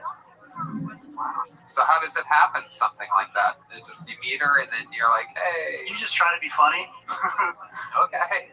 You do the boo-haws to her? She already knows about it. She actually saw me on this show. So she saw you on this show. Yeah. See, that's okay. This is getting more and more interesting. It's sort of something that I was half fishing for, hoping that maybe we helped this union come together a bit. She's a fan of Kill Tony? Yeah. All right, this is a keeper, dude. Right now, this is a class act. Does she claim she's a nanny but really works at a strip club? Uh-oh. No, I'm not that lucky. Oh, okay. Right. Is she a comedian? Or she is a comedian. Whoa! We're finding out more. Okay. It's on now. Dun, dun, dun. She's been on the show. Oh, she's been on the show. Oh my goodness. Oh. Do you ever show her your bits? Oh, Dun, dun, dun. She's lucky. Yeah, absolutely. You gotta take it slow. You gotta take it slow. like a good Christian boy, very much. Very interesting. I don't believe in that, but yes. Right. You worship the devil himself. Hail Satan. You read Star Wars novels and you worship the devil.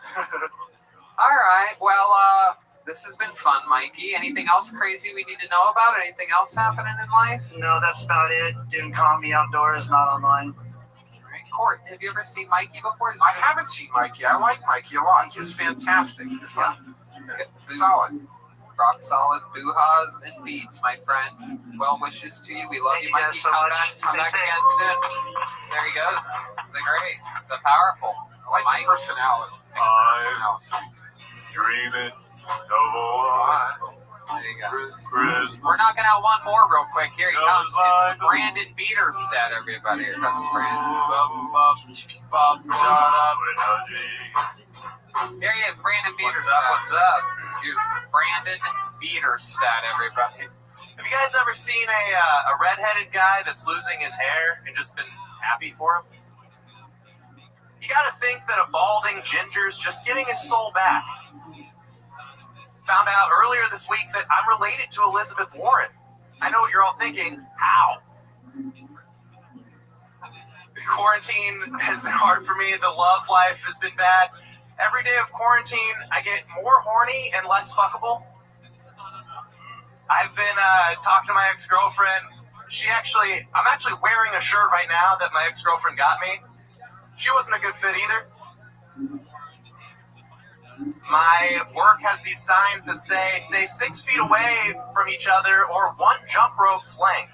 I think a better rule is I would like 4 jump ropes between me and anyone that uses a jump rope as a unit of measurement.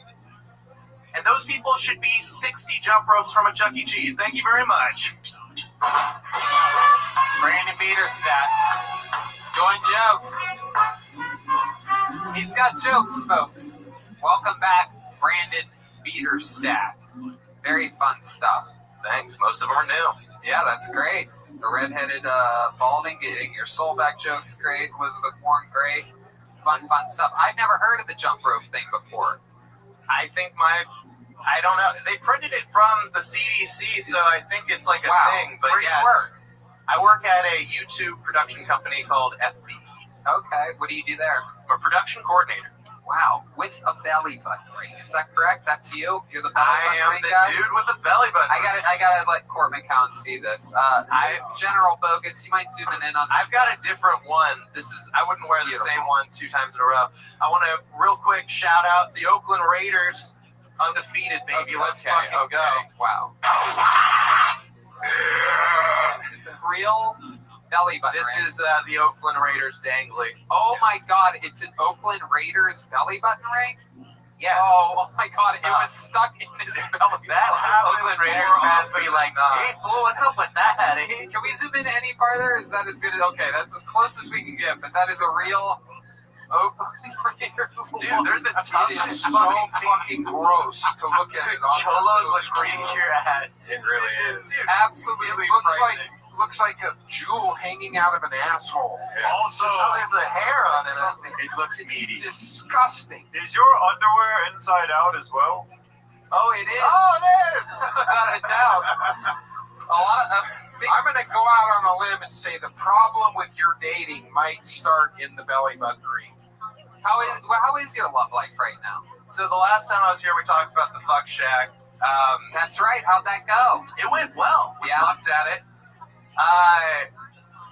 We since then have stopped talking. It's we broke up recently because she wants to be a stripper, actually. Right. Wait, you're the girl that you really liked is now getting into the stripping industry? That's what she's telling me, yeah. But wow. And you're not down with that. Is that what you're saying? I don't want to be dating someone who's stripping currently now. Yeah, she left. It's fine. We can say whatever. It's okay, General Bogus. You can let them in. Everything's okay over there. You don't have to kick those people out. These are all. You probably inspired her to strip with your belly button. Thank you, Christmas tree. Well, if she wants. She straight up said to me, she's like, "Will you pay my rent, or should I start stripping?" And yeah, I'm not gonna pay for her fucking rent. So. Unlike these belly button rings aren't gonna pay for themselves. What an interesting maneuver, and what a weird position to put someone in. Are you going to pay my rent, or should I start stripping? I think she's bluffing. Sounds like a bluff to me. Anybody agree with me on that? I agree with that. Right. It just sounds like a straight up seems bluff. like, oh, what do you want me to be, a stripper? Pay my rent. Right. That's she's done some she said, I'm going to pay my rent or I'm going to work at CVS. That's not what she said. She's like, this isn't the first time she's dipped her toe in the stripping world, so I believe her. Well, there's no stripping right now anyway, so. No, and that's why she wants to be a topless maid instead. Oh my goodness gracious. So what type of chest does she have? Are people even going to be excited? I'd give it a B cup. B cup. So what are we talking about? I like her tits, but no, I'm not paid. What about her cleanliness? Cleaning. How about that? What up, Zoot? How you living, pimp? She better be a good maid. Trust me. What up, big dog?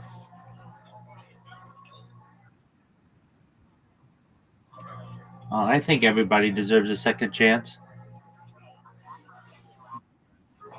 Yep. For sure.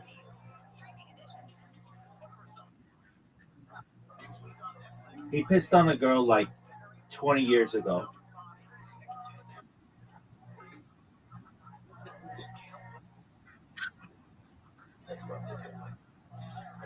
Doug, they're going to let Ghislaine Maxwell out and allow her to perhaps be pardoned. So if they're willing to do that, nothing surprises me at this point.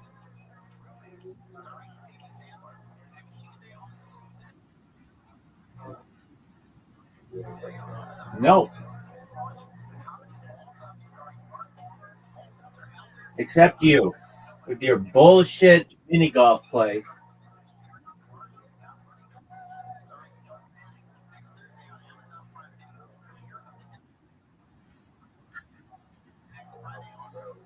What do I feel about gay Pornhub in Australia?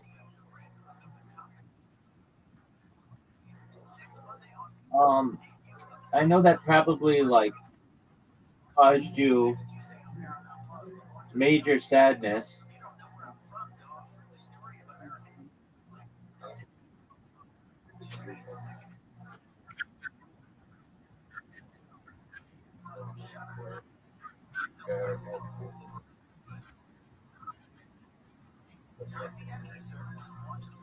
Is that how you feel?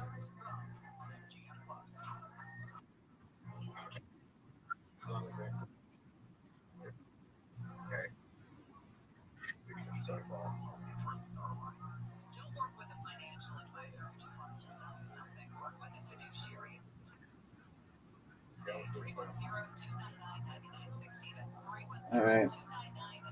Zoo, what are your thoughts on Bonnie Blue?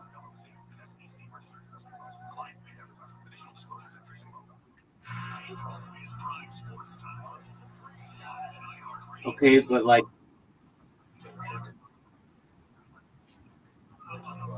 are you in love with her?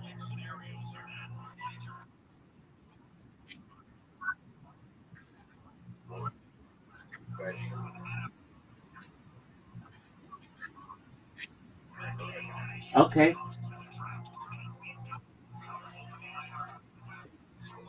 Yes, sir. What about him? Oh, for sure.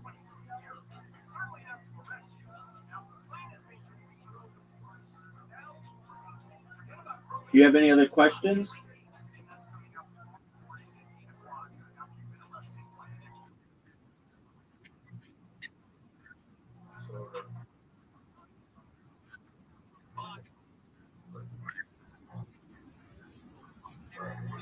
No, I think that's tight. Word, dog, don't you?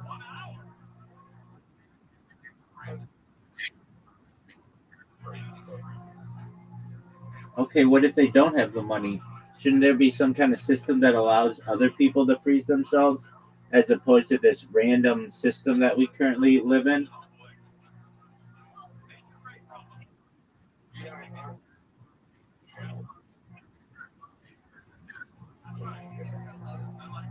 Okay. What did you like about it?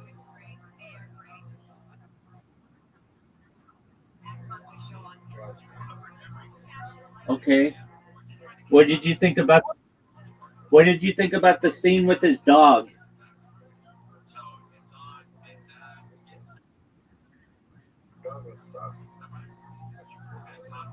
Why didn't they freeze the dog? Why didn't they freeze the dog? I don't know. That's what I'm asking.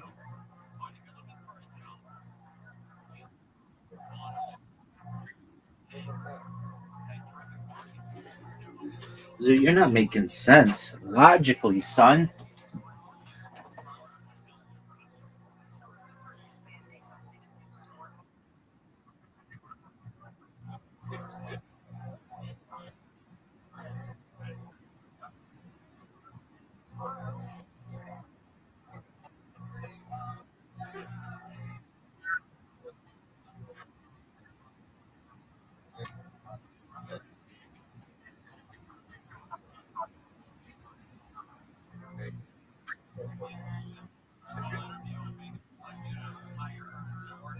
I don't get it. I don't get it.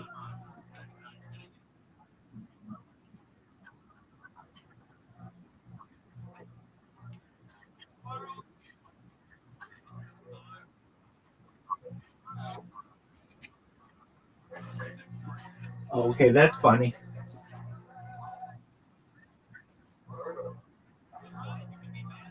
I mean, actual statements 1 and 2.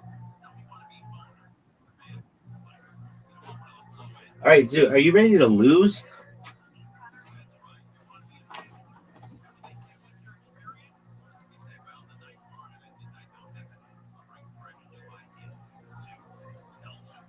All right, if you don't answer, then I'm not gonna fucking send the invite.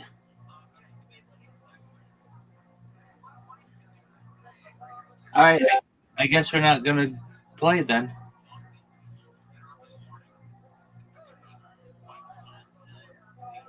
Shout out to Zoot. No, you didn't answer, man. You gotta pay attention.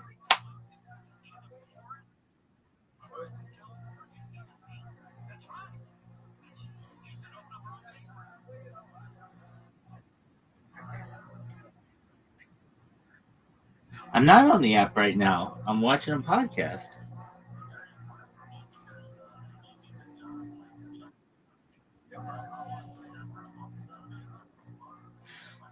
Because I do other things than just be on Play-Doh, big man.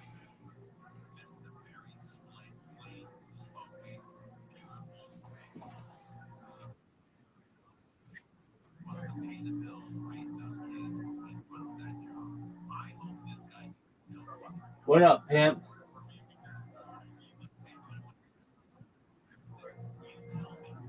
No, you're terrible at it. You're one of the worst basketball players in the history of the game, son. 8 ball.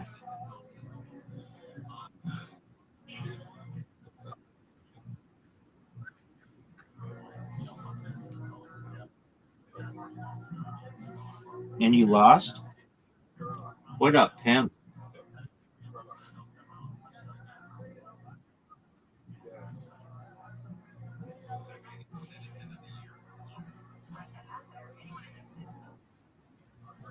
You asked me this question too much. Go back to my old streams. You'll be able to see.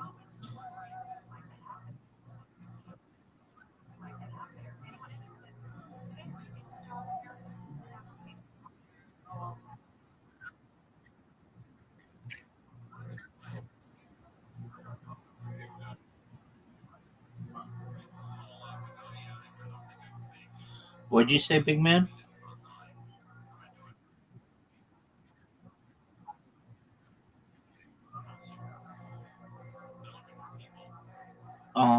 Maybe within the next 50 years.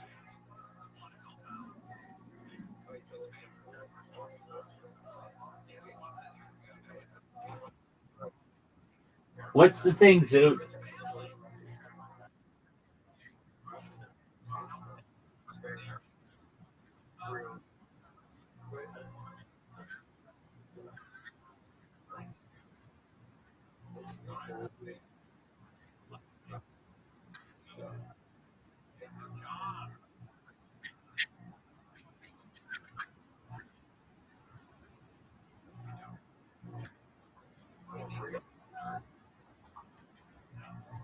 Is that what's going to happen?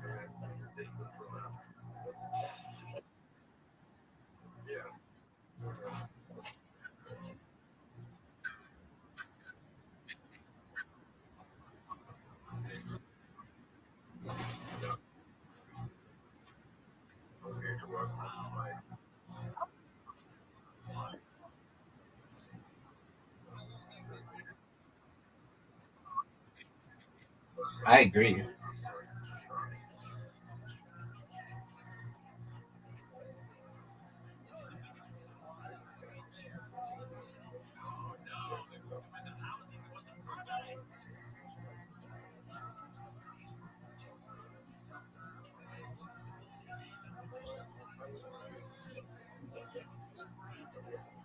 Are you ready to lose?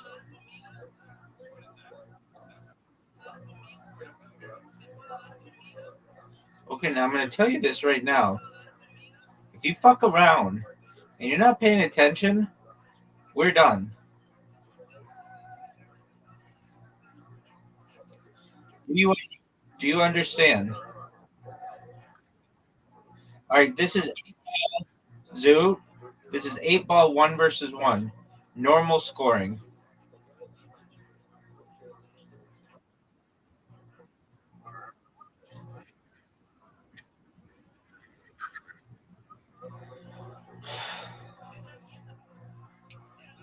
Um,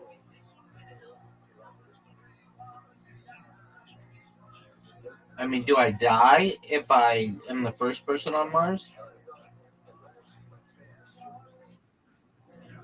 Why, of course. There's nothing obvious about that question.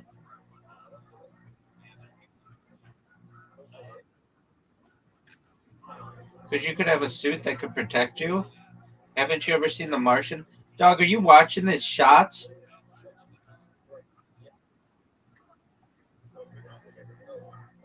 What about mind uploading technology, son?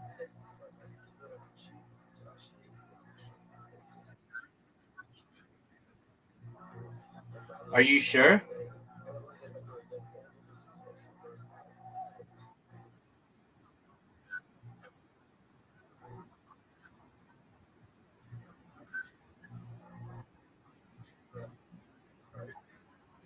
How do you know?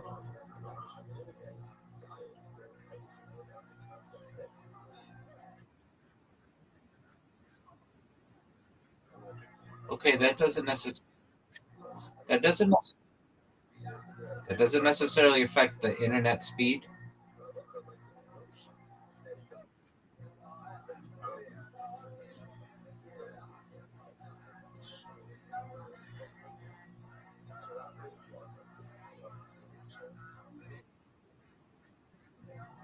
No, unless you consider its moons.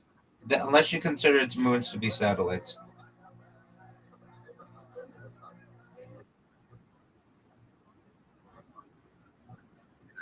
Dog, before the late 1950s, there weren't any satellites on Earth.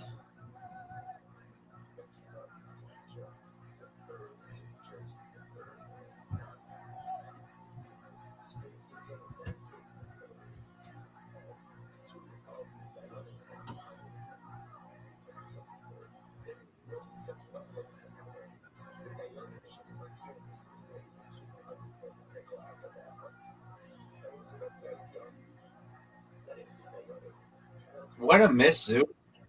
Zoot, are you proud of your? It's generally unnamed.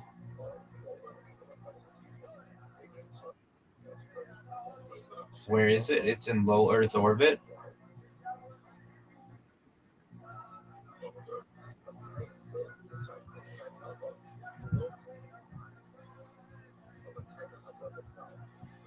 Zoot, are you proud of that shot?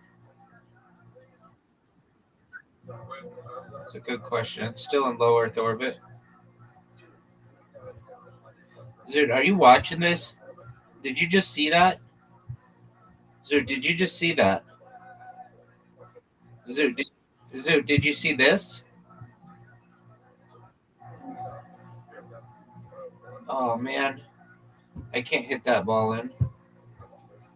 Zoot, you kind of fucked me. You know that?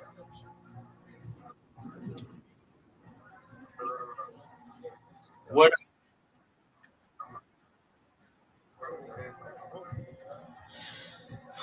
Too soon to call, baby.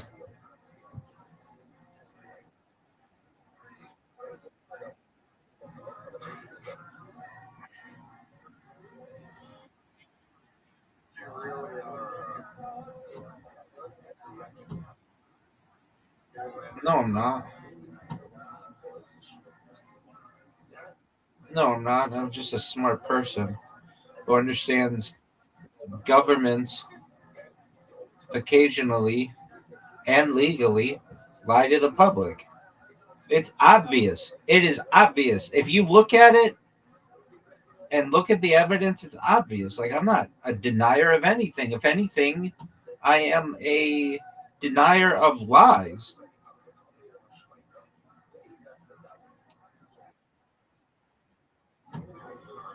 Don't label yourself as that. If anything, you just are asking questions.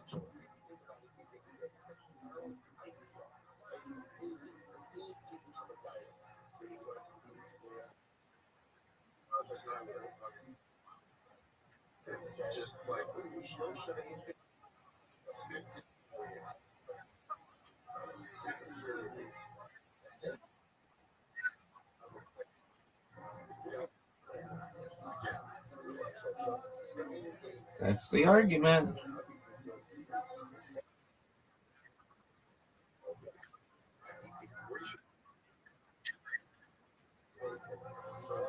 That's the argument. Dude, you know you kind of fucked me?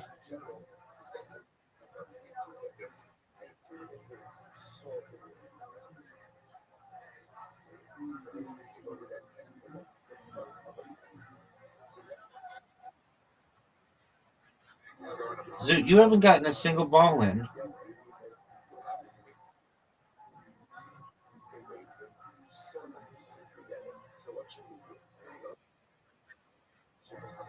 Perhaps someday.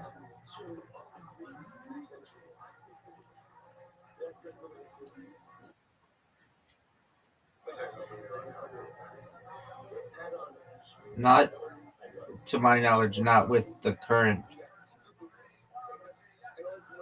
unclassified or declassified technology, no. Perhaps with classified technology, absolutely. Dude, I want you to roll off. I want you to focus. I want you to really focus and get every single one of these in. And I want you to win.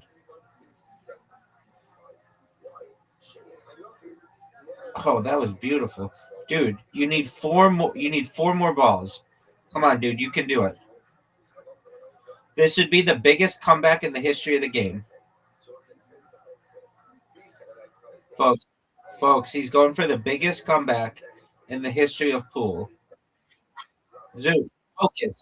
Zoot, focus.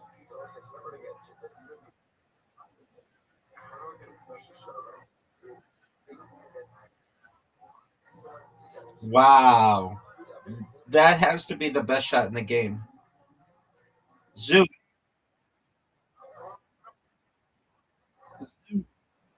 Zoot, for the greatest comeback in the history of this game. Without a doubt. Without a doubt, the greatest comeback in the history of the game. He comes one inch short. And he sets me up for the easiest. And I blew it.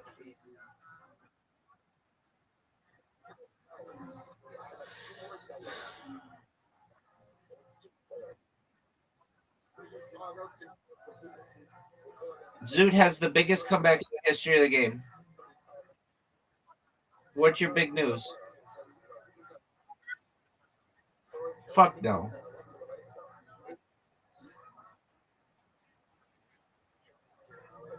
James McCann.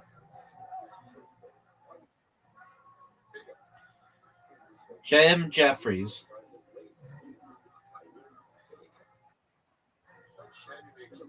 Adam Rife. Matt Rife.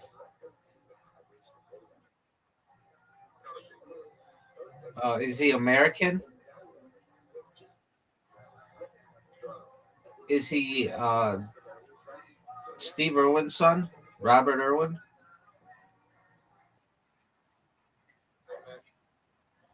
Who the fuck is that?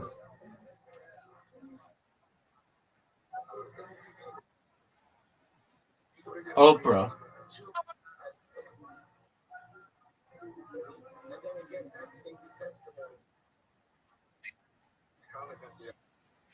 Yeah.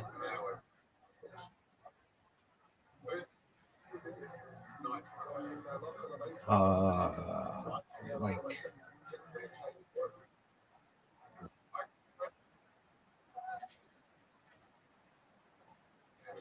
Okay.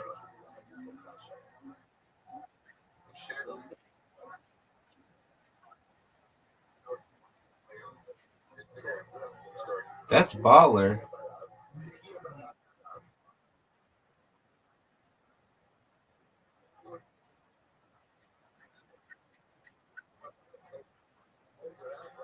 Wow, how did they get to meet so many cool people? Oh, for that thing?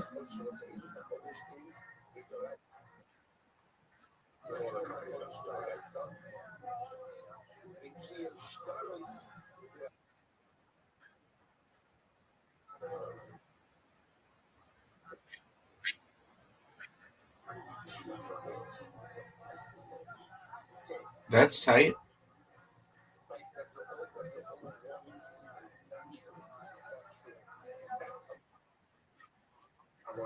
Are we watching it together?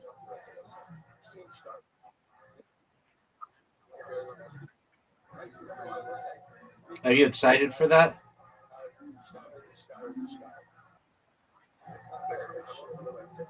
Why are they gonna not be good? Because what? Oh yeah, no doubt. Everybody knows that. Yep. And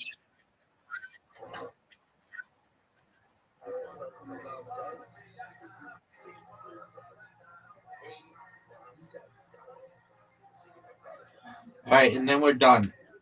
This game sucks. It's really bad. Should I go for the Full House?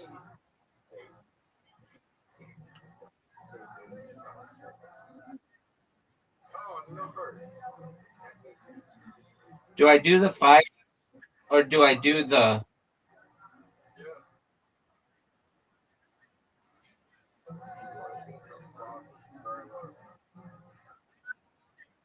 Because I never get the bonus.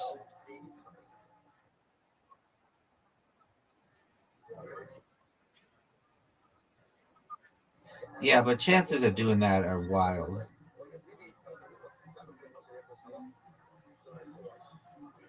You had a small straight. Why would you do that?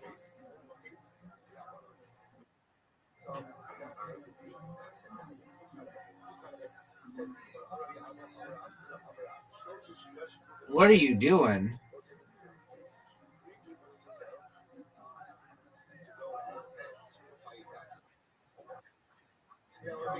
No, dog. I'm playing amazingly.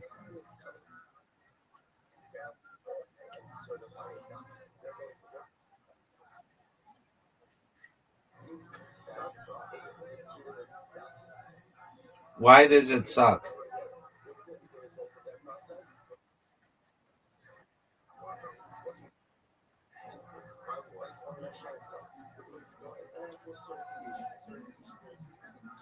Are you going Full House?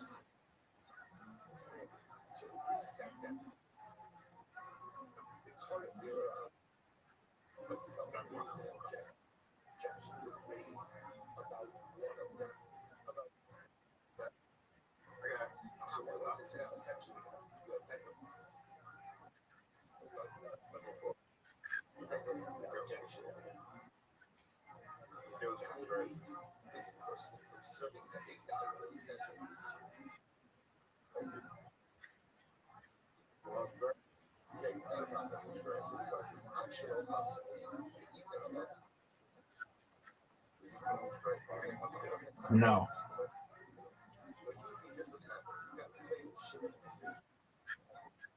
No. You got the large straight.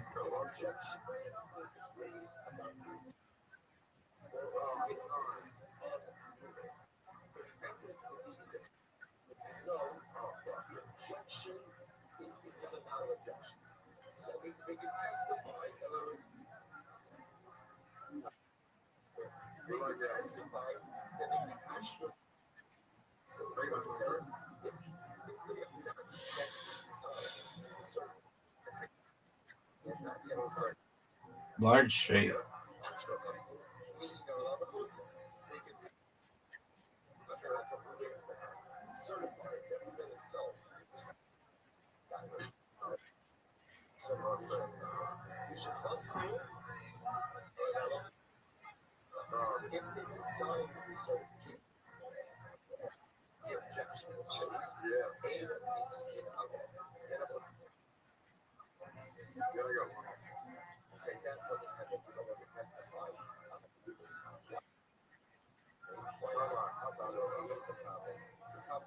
I'm watching. Are you proud of that?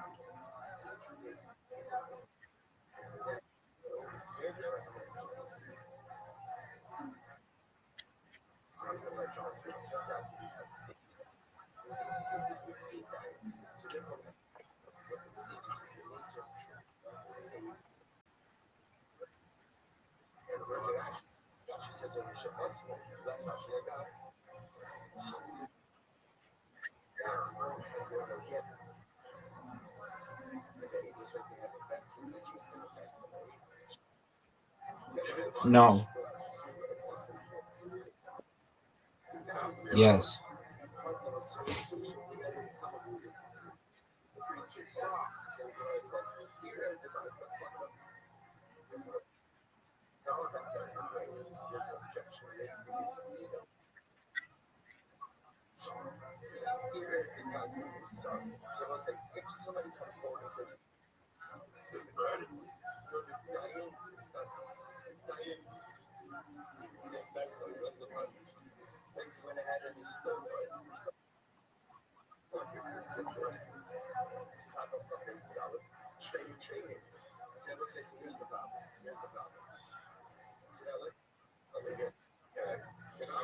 Incorrect.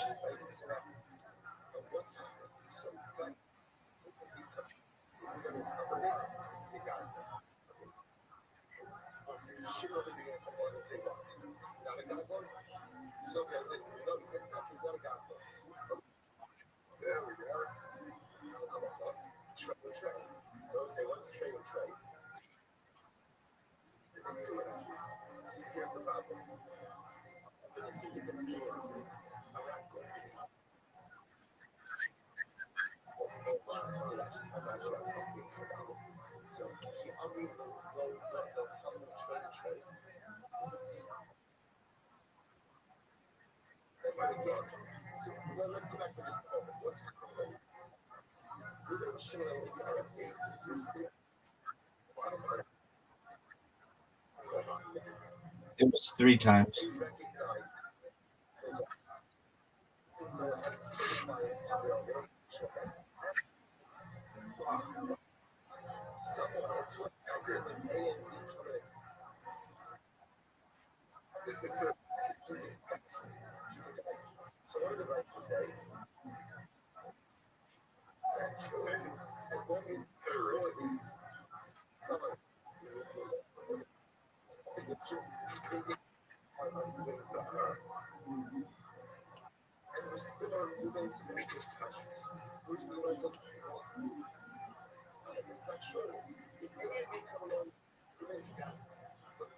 Oh, I already have it 4 times?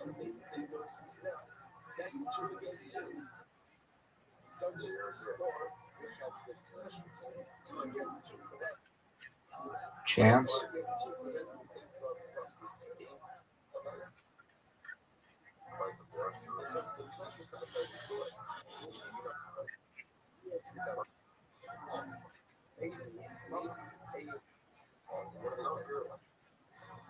So it's looking like you're going to lose.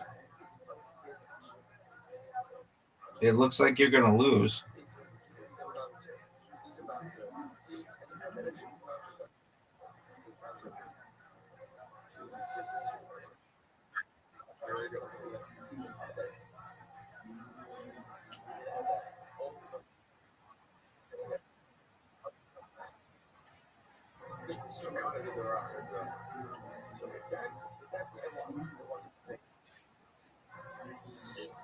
Thanks, big man.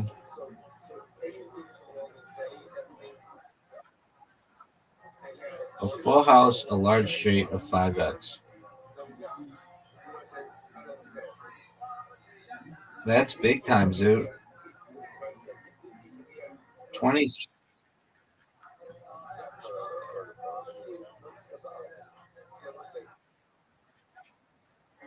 Potentially.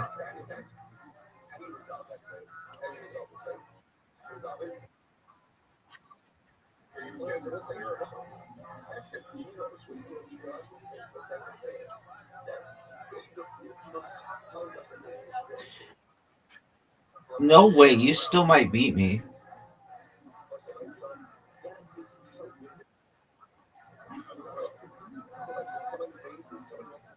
Full house. I know.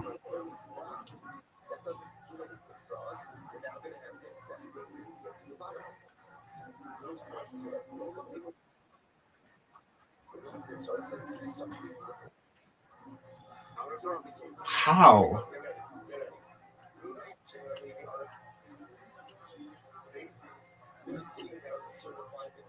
No.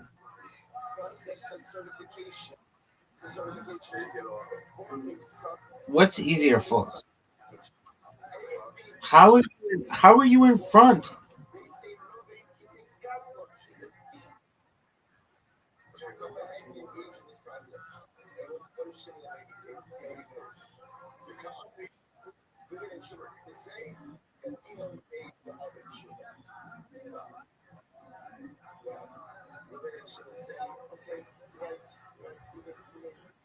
I have to get a full house here.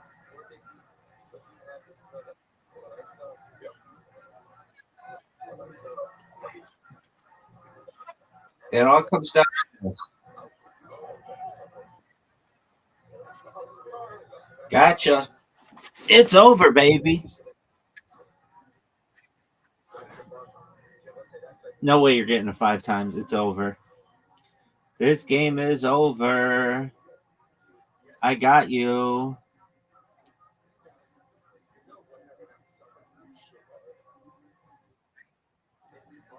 It's over, baby. Champ. I don't know. All right, we're leaving it at that. Come back later. Feels marvelous.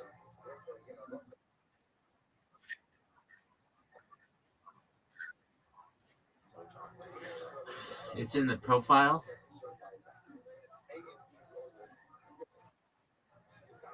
Click on your profile.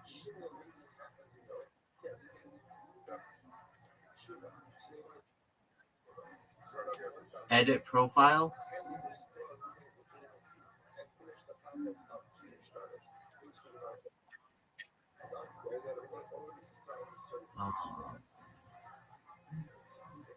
What are you going to write? Yeah, exactly. Right there. Say something here. All right, so say something there. Oh, do you think that's witty?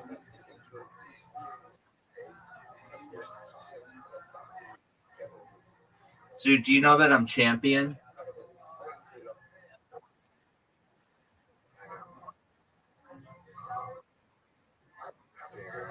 Yes.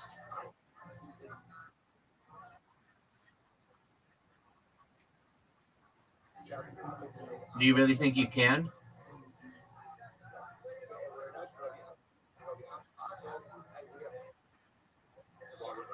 Who knows?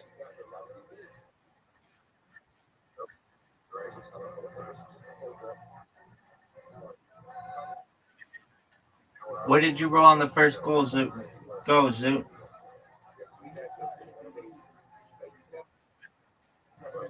Are you proud of that?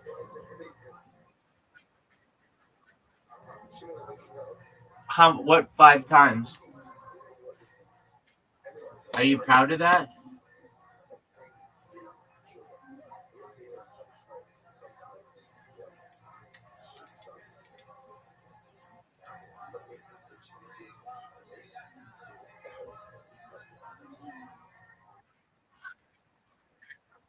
Zoot, did you watch the newest Joe Rogan with Bob Lazar?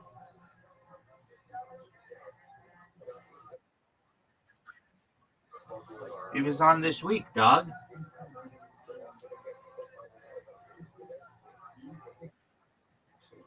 Because he has an amazing movie that came out on Amazon.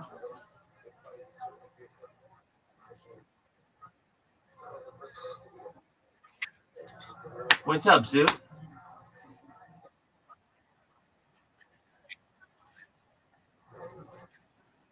Absolutely. The future of humanity is of extreme need to know why you're as bad at mini golf as you are.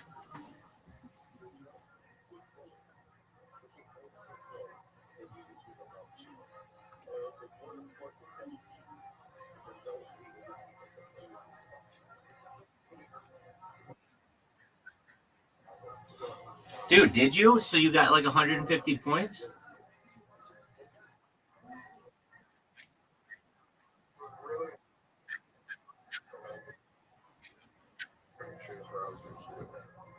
Why not?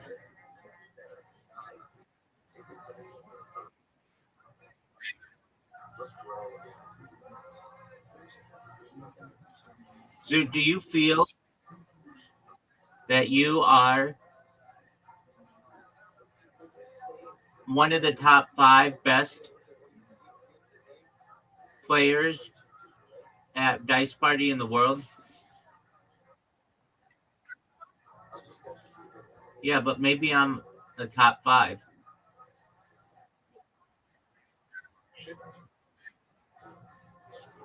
Did you get 150 points?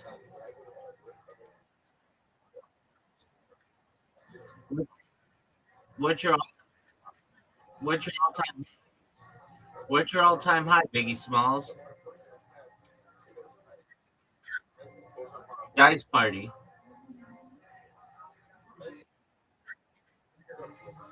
Are you sure? No way. That would mean you'd have to get what? How much do you get? 150 if you get double 5s or whatever?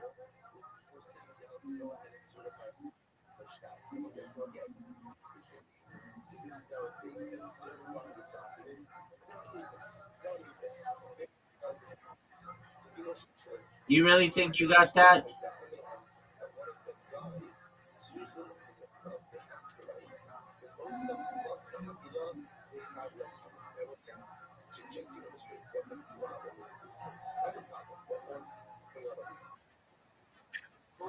What happened, Zoo?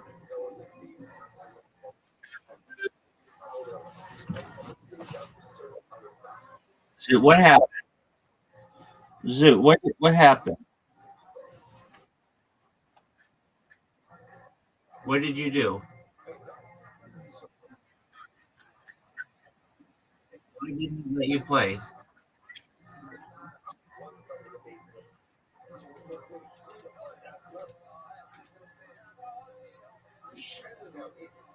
Zoo, why didn't it let you play?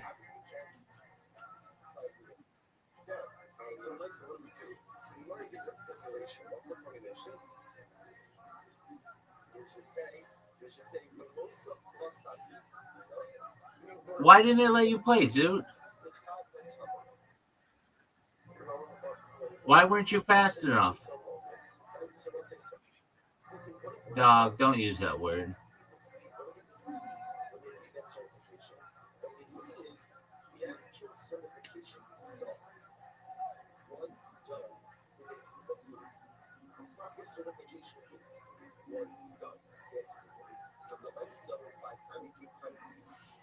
Are you ready for a question?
only have two signatures, and people understand between the lines what happened.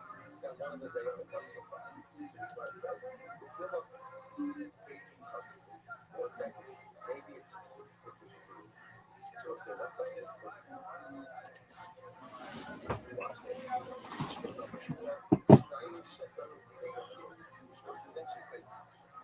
Shmuel says that he got you.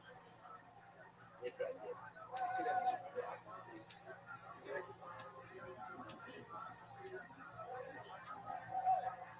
After we got his reason, and the Shalikra based in Chotzim. Shmuel says they're called the fits with the bases. So technically it's different.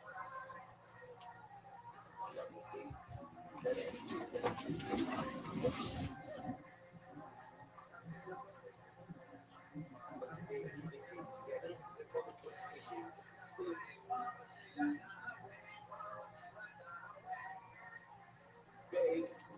So therefore, listen, here's the problem. So basically, you have a document that says this certification that says this certification is done in the presence of Blaze Day. People who have two signatures, people say, oh, so you see from here that one, based of two ones, they're based of two. It's called the flexibility based in, which we also put same day, they deal with that Nahashi. It says the document use the wording of based in, like the based of Rabbi Nahashi or Rashi. Unless I look at Rashi, Rashi ready for us, Kibeki, Beki, and Rabbi Nahashi. Or the Twitter of each you are your Rosh Shiva or Rasmach himself. You have done that right. So, the Amari Shmaited, the Bada Beki, and Rashi, not for us. You're adding some type of verbiage that essentially says this based in operates in accordance with the standards of what they did. Like this base operates the basic of Ramashi. And therefore, what you're doing is you certify that this was a basic of one, a basic of two. You just happen to be one that they are died before they decided to die. The Gemara says, I will never get out of it. Ramashi, the Shmos here. They say they got a lot of Ramashi. They say maybe they able to Shmos. They're ultimately get a basic of two. Ultimately, we work as well. Which again, the document says, well, she says, is that okay, right? The faith of Rashi, the faith is equal. So I say, so they're not going to this here, not going to not using up for Rashi. There has to be something in the document indicating that is based on operating in accordance with the standards that we think, which only is what they do. So I will say, but something is something that's really huge, those really value. Again, we were present for the actual certification.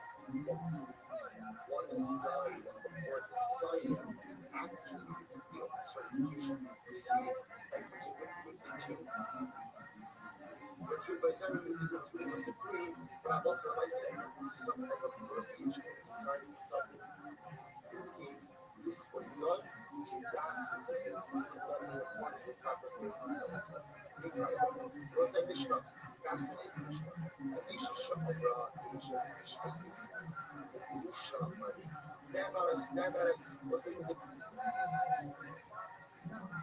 this. Woman comes in front of the Beis Din, and here's what she says. She says, I was married, and now I'm divorced. I was married, but now I'm divorced. So I say, what's that about? And then she's believed, why? Shabbat, Shaz, or Shabbat, Shabbat. I say, so this is again, another question. Last number of sugar, which is, if you come in the basement, and you provide information, and you do not know out, then what? You are looking to qualify that information as well. They will say, what's the logic of it? It's a legal. What's the legal? What's the legal? You could have said nothing at all. You could have said nothing at all. Oh, we would have never known anything. So a woman comes into Beis Din, she says, I was married, and now I'm divorced. What do you say? What do you say? Okay. In other words, fine. We believe you. But we did not know you were married. Just now that you told us, you gave us the information. My Basha also love Basha. You assert yourself, so to speak, by saying that you are married woman. Now you permitted yourself by saying that's why the most. We believe you. We believe you. However, however, if there are witnesses that she was married, he all knows Yusha. But now she says, no, but my husband divorced me. She's not, you know, saying she's not believing it without reducing something. Because it was saying in this case, remember again, Paris as an Isha's ish is independently established this, and therefore your word is not enough to change that status.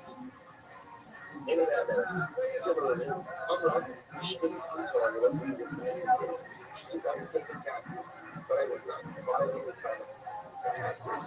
Yeah, and then she's believed why. She also her passion was also her again. We had no idea what she was being captive.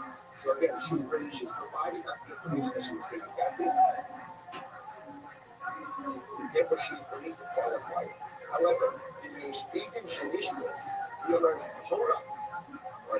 Ain't of the evidence. But I'm also going to halakha the Baisa. However, if there are even that say that she was taken captive, but she claims I was not violated, she's not believed. Right? And I say why? Because remember again, we assume that Siyam should be regularly taken captive is violated by the captors.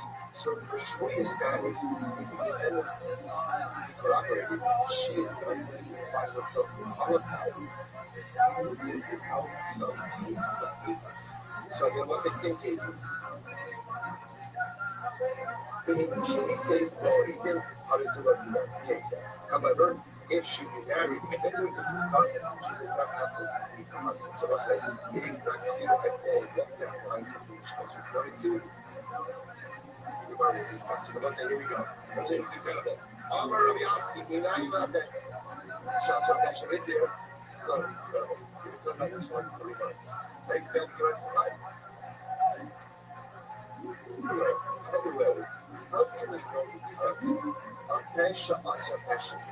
And I would know that idea that if I be prepared of information, I find the source of the information, I am willing to follow my information as well. So now, Rothschild as meeting the Sakarish as a shot. Let's listen to this. This is talking about the honor, the environment, my water. And you know, say this is a situation where the husband claims that she was not being smart. She was not being smart. So listen to the person. As meeting a Sakarish as a shot. The father says, I have given my daughter to this man as a wife. So you must watch this. What's happening? You wish, but the father says, I've given her to this man, Asra. He has community with order that Azeh, the Tila. This is what I'm saying. It's interesting. What he says, when the father says, I've given my daughter in marriage, she becomes Asura to everyone. Is that statement? I don't know if she's done. Then when the father says Hazeh to this man, she becomes permitted to this man and Asura to everyone else. So listen, interested or suggesting that the source of Hapesh Asar Wahan Shahid. The father answers her to everyone by saying, I married her off. She doesn't tell us what I married her off. She's a surrogate to everyone, and now he permits her to the next and whom he identifies as her husband. Fascinating. To which the Gemara says, understand, Lamalika. The Jews will say, you don't need a I say, or Pashas or Pashas, why not? Smaran, you're Asra. You Sharile. And they'll say, Pashas or Pashas is just this Smar. And I will say, in fact, it's a miko. It makes totally, you don't need it. But it wasn't. You are the only source of information, and you could have kept quiet and did not share it. But you choose to divulge that we believe your qualifications as well. It's svara. It's svara, to which the Gemara says, Ella, you're right, of course. You're right. So as it turns out, the fact shows up actually if there's a svara on a blossom.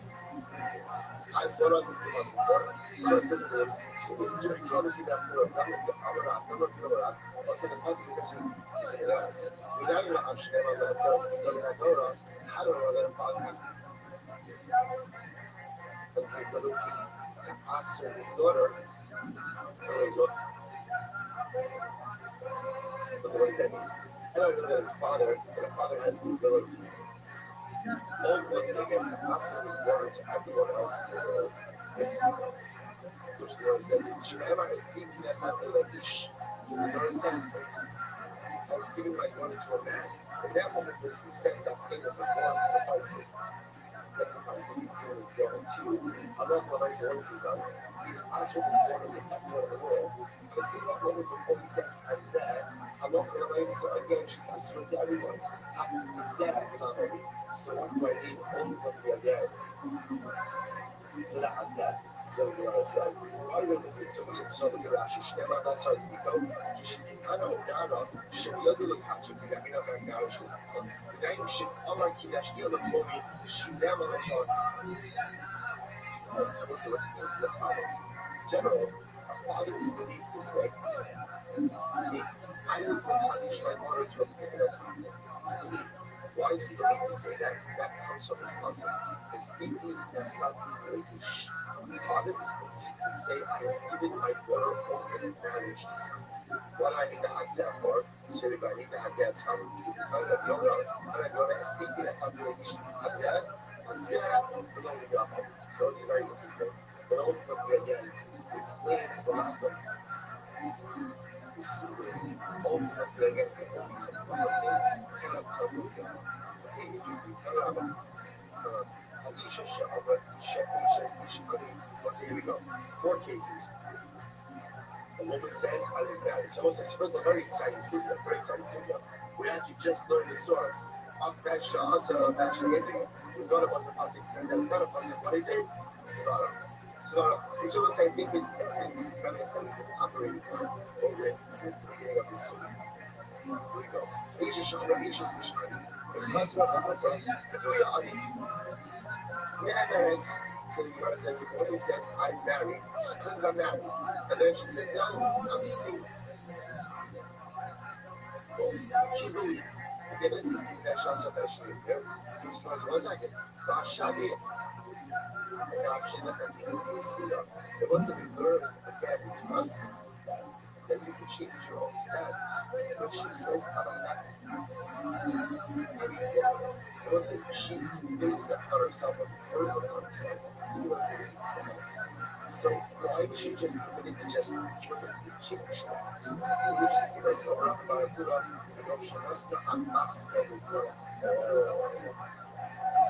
what's happening over here? But let's say that she is a Muslim. A Muslim is an excuse for explanation. But we'll say what? What's happening over here? She makes a claim of a married woman, and then she turns around a little later. She's like, see what? Say, hey, what's up? What's up? And she explains why she said what she said. That gives she's believed. So the Gemara says, I don't know. Because that's important. This Amr H's Ishaq. Because of the Amr Hiyamani, Abraham evidence. If a woman says, I'm a married woman, and then she turns around and she says that I'm single, she's not believed. Because once she says she's a married woman, she's conferred upon herself a status of Nisr. She's not then believed to say, no, I'm not married. However, because the Hamas, the first one of the Mother, means Varela, if she provides an excuse or an explanation of the words, then she's believed. I wasn't even going to give a story. Listen to this. In my son, Shahas Gedola, Shahas Gedola Bino, listen to this. It was once a very beautiful woman. And she was beautiful, and she looked beautiful, and she also was chashuv. She had status. What happened? The cops who are there when they are on the couch. What happened? Did that just money? So say so what happened? So they were up were obviously very interesting. And they were very silver. And she kept saying to these men, oh, I'm sorry, I'm the connection. So what are you doing? A little while later, right through our right coming, under the kitchen's husband. Those are not only easy because the Russian was very interesting. Kitchen's husband. Kitchen's husband is what? She decided he was going to become precious. This was a certain woman in Russia, right? So no one was giving her cabbage. Her, she was allowing herself a huge. So that's what she was giving herself huge. So I'm going over your head. This little while later over here that she has Kiddush. So what's going on? So the Gemara says, I'm marrying this last one. Come see what's going on. How become Kadeshus now? People who are jewelry Kadeshus. I'm going to have the Tefillah Shabbat by Rosh Hashanah. I'm going to be Kadeshus. Before the suitors, guys were coming to me, we're not the worthy husbands. We're not the worthy husbands. So I didn't want to work towards spirit. Or say, so what did I say? I said, I'm the Kadeshus. Sorry, David. I'm Shabbat. I'm not taking Kadesh, yes, but now I'm on Hashem, and I'm better prospects, right? Better Shidduchim. So now I allowed myself to Kadesh, yes, that's what I was going to myself. So I will say, so the Gemara says, hopeful. So now, so I'll say, so this is an example. Where a person says something, then changes, right? A person says something which sets their status a certain way, then says the opposite. If they give it a masla, they give an explanation, then we accept the qualification. And this was a the Sarabira, whoever had a book from the Musha, the Masla, they can each use an Amasla for the words. Ultimately, she is, so we'll say, she's the so we'll say, we have a lot of different things happening. So first of all, we have Pesha Asar Pesha Hitim. Right, so we'll say, so remember again, Pesha Asar Pesha Hitim will say is, you give information, you're believed to qualify that information. That's case one. And I will say that's different than the case we're doing right now. What are we doing right now? Where a person says one thing and then what? Says the opposite. So we'll say, Ashas or Ashantir is, the woman says, I was married, but now I'm divorced. Those are not contradictory things. Not contradictory things. That's a narrative. That's a narrative. So if she's the one which makes the information for us, she's going to qualify. That's just a Beshetia. Do we know that? Slow. It is two of us says, what she goes up and she says, I'm married. And then she says, I'm single. Now she's saying contradictory things. Contradictory things. So we'll say in general, if a person says contradictory things, what do you do? Contradiction? You ignore it. You say no. Shall be an option to make this surah. What you said first established. You can't just simply with that switch off. However, if the person provides an explanation as to why now they're providing contradictory statement about themselves, then what? So woman said, I'm married. And then she says, I'm single. You say, no, you said you're married. Shut.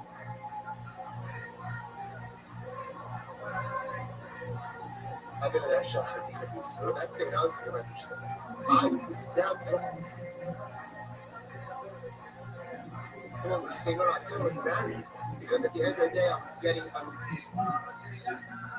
propositioned by these guys for marriage, and that was suitable person. So I just wanted them off my back. That's why I said I was married. I don't believe that married.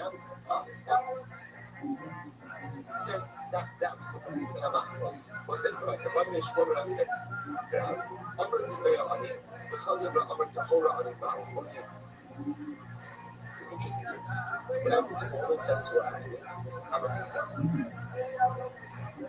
I'm a Neva. I'm a Tveya. And then she turns around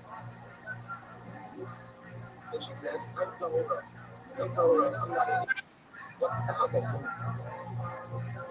So I'm going to after this, it must not, I'm not on the days. Yes, okay, so what's like, again, it's the same other one. If she gives a Muslim, if she gives an explanation, in other words, so you say you're an Edom, now you say you're not an Edom. Okay, so just what's going on? So if there is a legitimate explanation for this, then that's fine. So come to our ones and say, yeah, so it's a shit. We'll learn this halakha 40 times. The Gemara says, well, did not accept this halakha when it came to his own circumstances. I will say, what are his own circumstances? He made ketosis, he's actually ketosis. He says, another lady who was Shami, Shmuel, the others that who gave him this. Shmuel wanted no relation to his wife. Unrelated to me, she said, I'm going to go. The next thing she said to her husband, I'm going up. I'm going to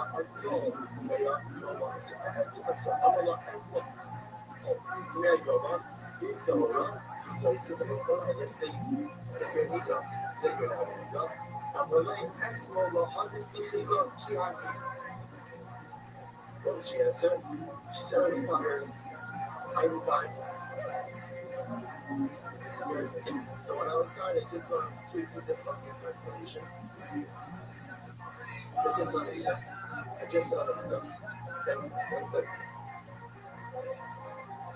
finished it, here's what's it? What was her husband? Shmuel's life is an open book for us. Series about these was an active and the association. We go on the bills that show up. That's what I think about that. I show up. Why? This is like, it's an active it's funny. Life is an open book. Something like that. And what do the days that show up? Everything tell you my life is red. We discussed right. It's one day, the most intimate. And it's all there. My family's there, everyone else is there. Everyone, like, if we're, let's say, it's such a skill. Make sure that we say something to that. Whether it's a process of it's not the face on the face, or the face that show mellow, I'm okay.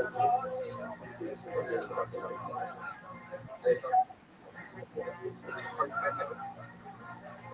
doesn't measure up to the measure up. Nothing behind. There's not.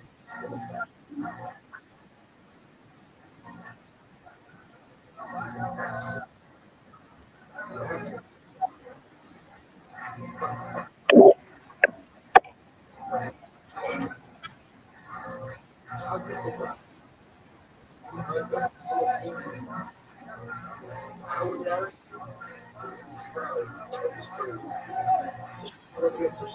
Mr. Schwartz said, Mr. Husband, so instead of getting, again, I just said, I'm good. I don't need that. So the Gemara said, so again, so he finished Osis. So Shmuel has the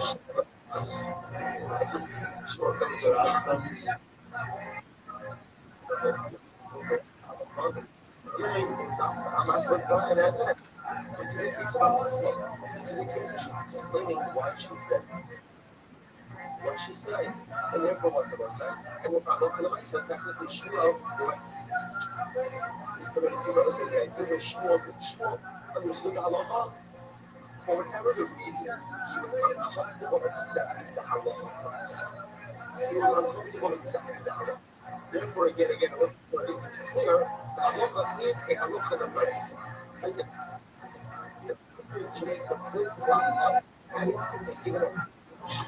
or that change, which will something yes. So therefore, again, halacha is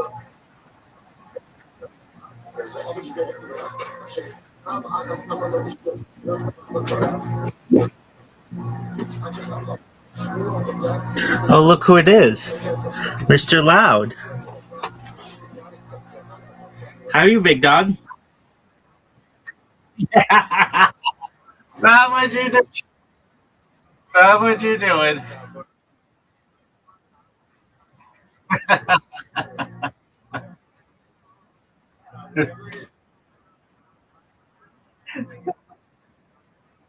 Oh. What up, son? That's right, baby. That's right. Are you ready for Bob Lazar night? Yes or no? I'll wait.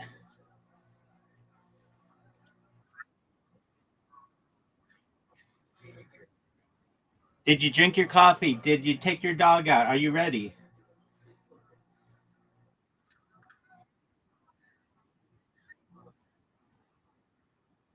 Oh, we're watching neither. We're watching a press conference first.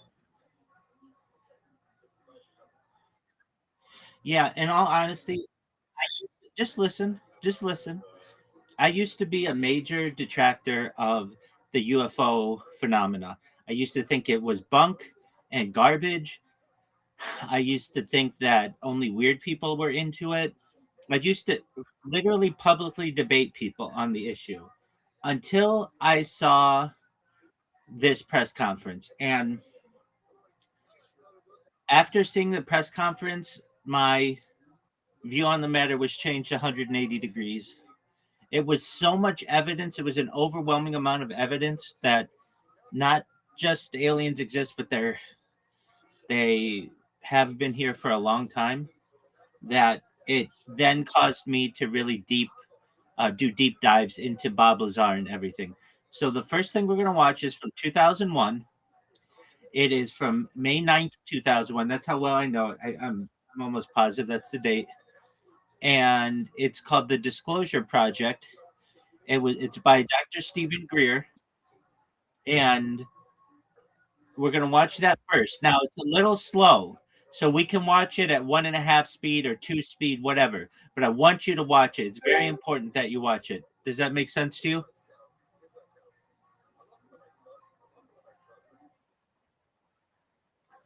Correct. I want you to have a foundation before Bob Lazar, because Bob Lazar is not that good at explaining aliens. He worked at a site S4, but he's not a real alien guy. He doesn't have the FAA data. He didn't work at NASA like many of these whistleblowers that are in this press conference did. And they talk to you about what's happening. They talk to you about the plan. Like this was in 2001 before 9/11, and they're talking about there would be major wars, then there would be a war against the Middle East, which was like foretold in this, and then eventually there may be what did they say? One of the ladies says her name is Dr. Rosen. She says something along the lines of there'd be wars in the Middle East, that this had all been told to her by people in the government, specifically Werner von Braun, the chief of the Nazi rocket program, who came to the United States and then worked for NASA. She said that he said that there would be major wars, specifically in the Middle East. Then from there, it's amazing. But but I do want you to know that we may need to watch it on double speed because it's a little slow. Because I mean, I watch it normally, but I don't want to bore you, and I don't want you to be like, dude, this Bob Lazar shit isn't going to be because this isn't Bob Lazar. But like, I don't want you to get right into Bob Lazar without any other knowledge because Bob Lazar is not the best explainer of the UFO phenomenon. Here's what I want you to know, and I really mean this. I want you after this, just like you don't really believe the moon anymore because of the evidence that I gave you there. Like before, you were like, "Oh, the moon, yeah, everybody knows we've been and all that shit." But then I'm like, "Not everybody," and then I give you overwhelming amounts of evidence, interviews with the people running away, like all that, and you're like, "Oh, maybe there's something to this." I want you to have the same idea. So just one moment. How was your day?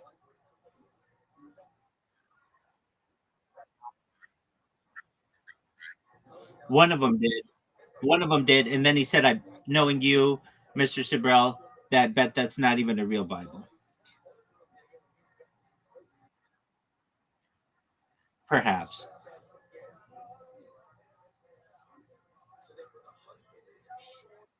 or no, no, no, no. Neil Armstrong said that.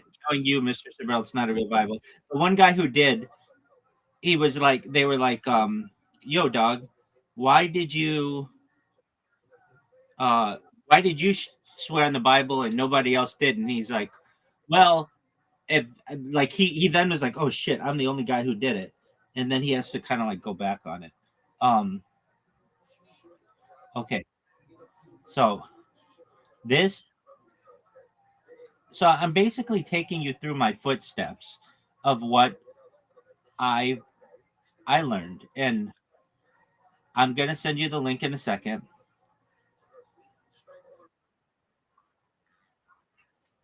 That's absolutely correct, and you're using the word correctly. Many people don't, but ufology is the study of unidentified flying objects, and it's important to no, it's unidentified. That's okay. That's okay. No big deal. And they've changed the name of it to UAP. So many times you hear things like UAP, but it's still the same thing. And great question. Unidentified aerial phenomena. Correct. Because um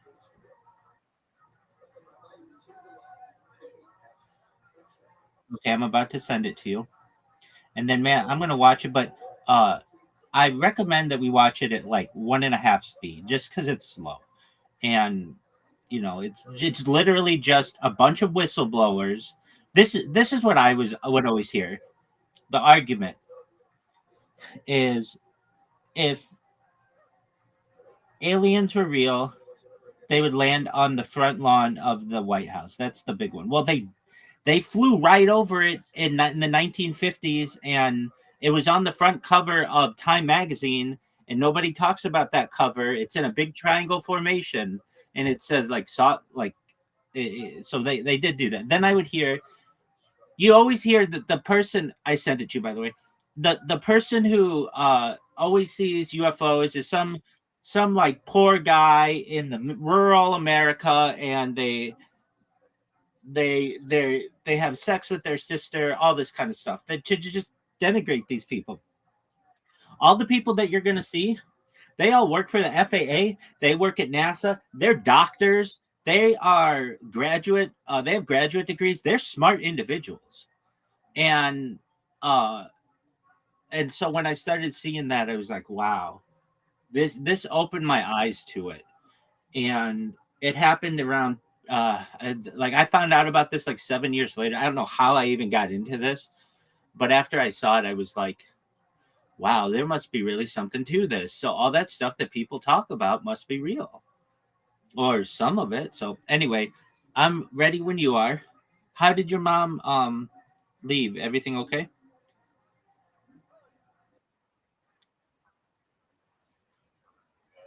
What did what did she think of deep knowledge of Gander? Was she impressed?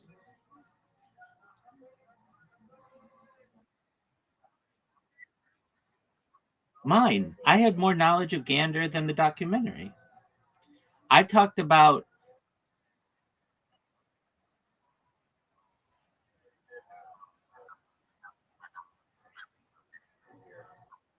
I know. So why didn't you tell her? I asked you to tell her. You didn't even talk about. You didn't even talk about me. It's fine. You didn't even talk about me. I asked you. I said, please tell her I appreciated watching the documentaries and to say hello to Christopher. And you didn't even do any of that. Oh, you're wonderful. Thank you.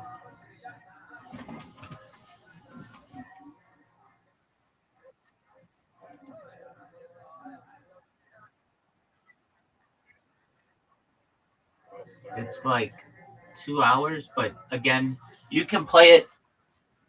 Dude, calm the fuck down. You've got like 16 hours of footage you've got to watch tonight. So you better lock the fuck in and not complain. No, I'm just playing around. You watch as much of it as you want. But this is a really good initial, like, one person after another, after another, after another. Like, please believe me, this is real shit.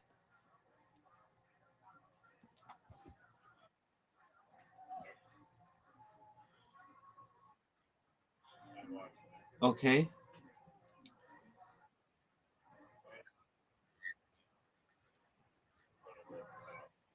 Oh, we're not watching it together?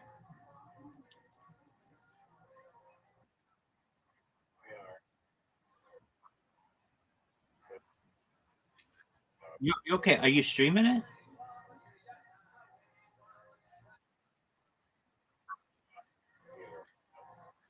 Oh, fuck yeah, that's what I want you to do. I'll be patient. Take all the time that you need. I appreciate it.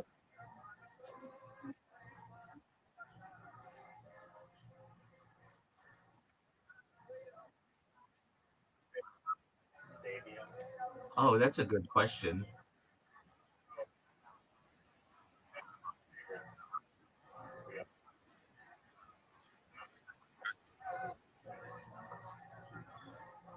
Well, oh, interesting. Is it that baseball stadium at Area 51?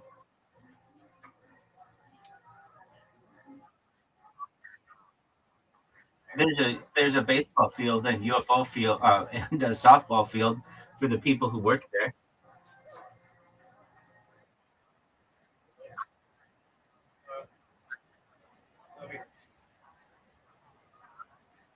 Okay, well, I was going to ask Claire. Yeah, I many times they are. Ebbets Field was a stadium. Soldier Field is a stadium.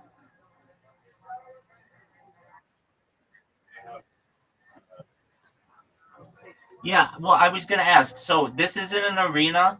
This is a stadium. Okay, what sport do they play in it?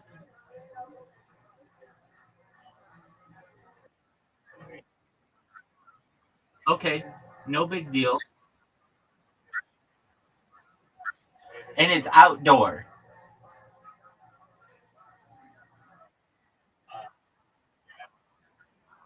Okay,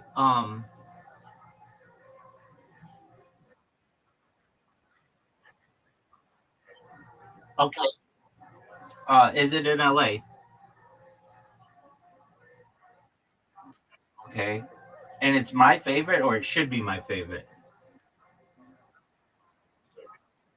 Um, well, I really like the Coliseum. I really like the Coliseum, and I really like SoFi. Those are one's in LA, one's in Inglewood, but both considered LA. Um, is it in California? Okay, but it has to do with Bob Lazar. It really does.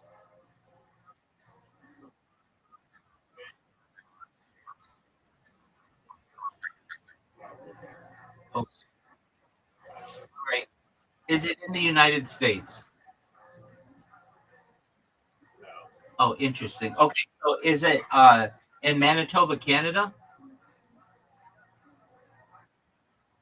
No. Is it in Canada? Yeah. All right. All right. Is it in Toronto? Is it in Eastern Canada or Western? Is it in Newfoundland? Okay, it's in Eastern. Is it in a major city in like okay, so is it in Montreal or Quebec? Yeah. Okay. Is it in Montreal? Yeah. Okay. Um so is it where oh you said it's a stadium, not a field, right?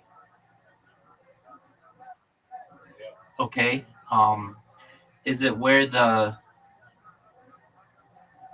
uh Montreal Canadiens play?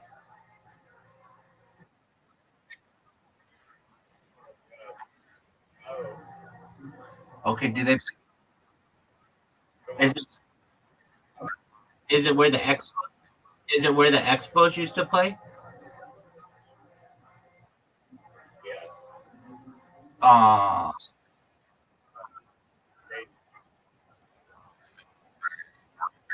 UFO. oh, tight. Okay, I see. I'm gonna look at it right now. So I see why it's Bob Lazar related.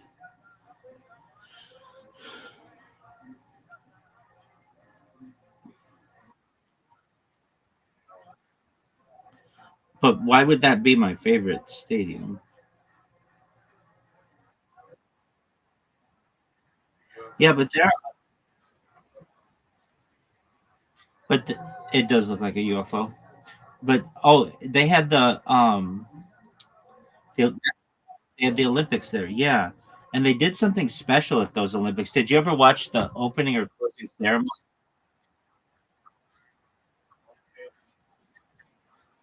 Yeah, they did that. But did you see the opening and closing ceremonies of it?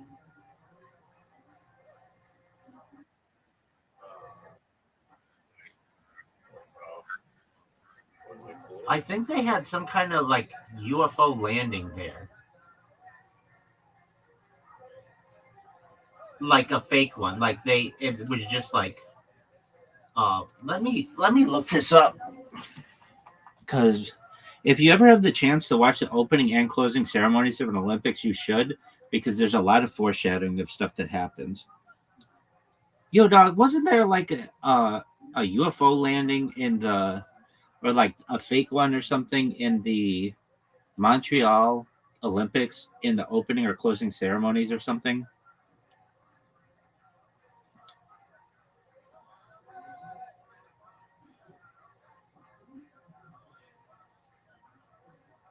Oh no, it was the '84 LA closing ceremony. They had a simulated flying saucer suspended from a helicopter hovering over the Rose Bowl, featuring an alien character who stepped out to congratulate mankind. And then in London, they did it. A disc shaped object was spotted hovering above the stadium, which was later identified to be uh, something else. And then the 2024 Paris closing ceremony discussions mention a yellow alien in a ring performance representing the Voyager satellite. Okay, yeah, it was LA, not Quebec. Okay. Um, all right. So here's my question for you.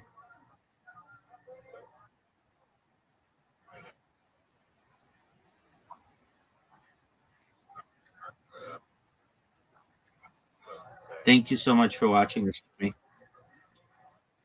Your life. I want yeah, you can. You know how to do it. You know how to do it. You scroll up and then it says start sharing or share screen. Okay, you have an iPhone? Do you have an iPhone? Okay, do you see at the bottom of the iPhone where you have like the camera button and the mic button?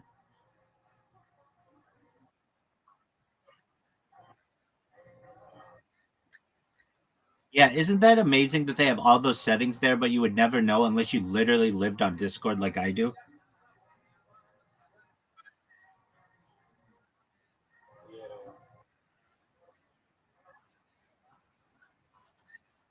I'll be able to see it all.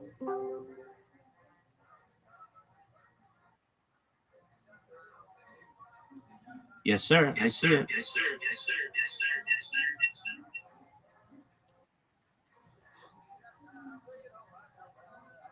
Baller. Baller.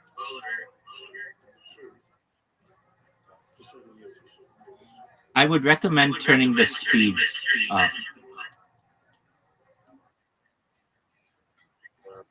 Hold on. I know. I'm gonna turn my microphone off so that you can hear me. All right, you got it. All right, you got it.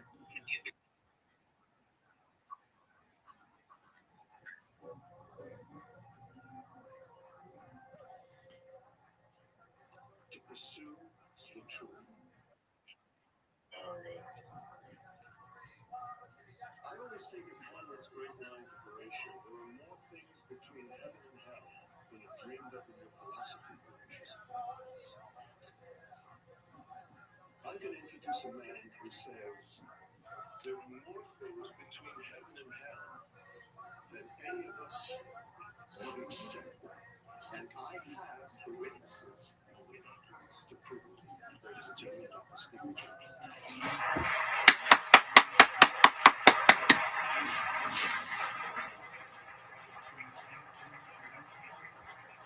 Thank you very much, John.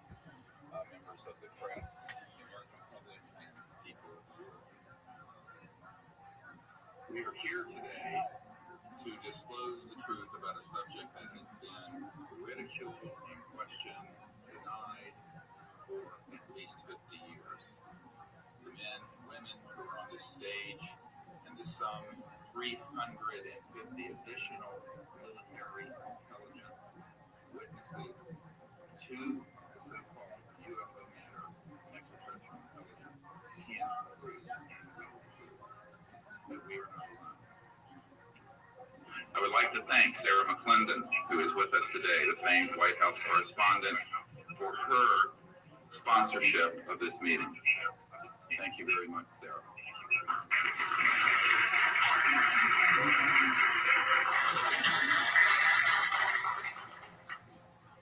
In 1993, a group of military advisors to this project and I met out in the countryside in Virginia.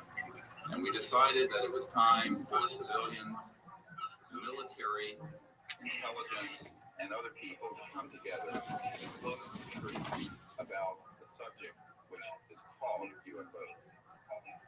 Since that time, I have personally briefed a sitting director of Central Intelligence, James Woolsey, President Clinton's first CIA director.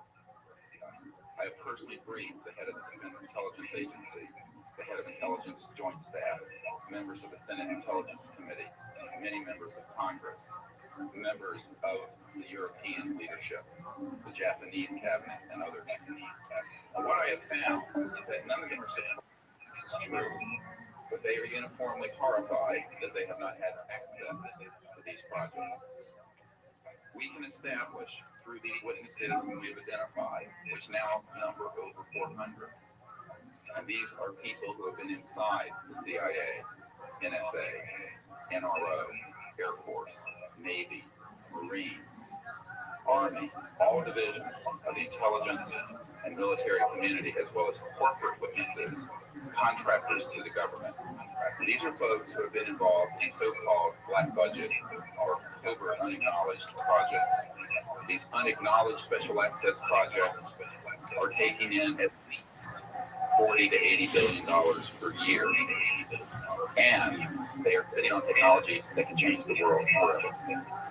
The reason we are coming forward now is that we are asking for the U.S. Congress and for President Bush to move towards an official inquiry and disclosure on this subject.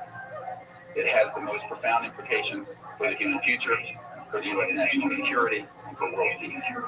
Specifically, technologies connected to UFO and extraterrestrial vehicles, yet declassified and used for peaceful energy generation and propulsion, would solve the looming energy crisis definitively, would end global warming, would correct the environmental challenges that the Earth is facing.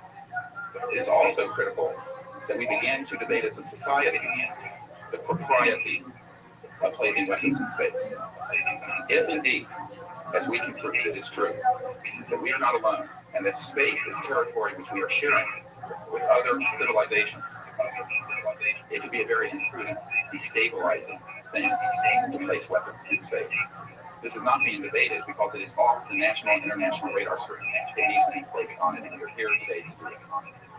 We can establish through this testimony that these objects of extraterrestrial origin have been tracked on radar going thousands of miles per hour, stopping and making right-hand turns, that they use anti-gravity propulsion systems, which we have already figured out how they work in classified projects in the United States, Great Britain, and elsewhere.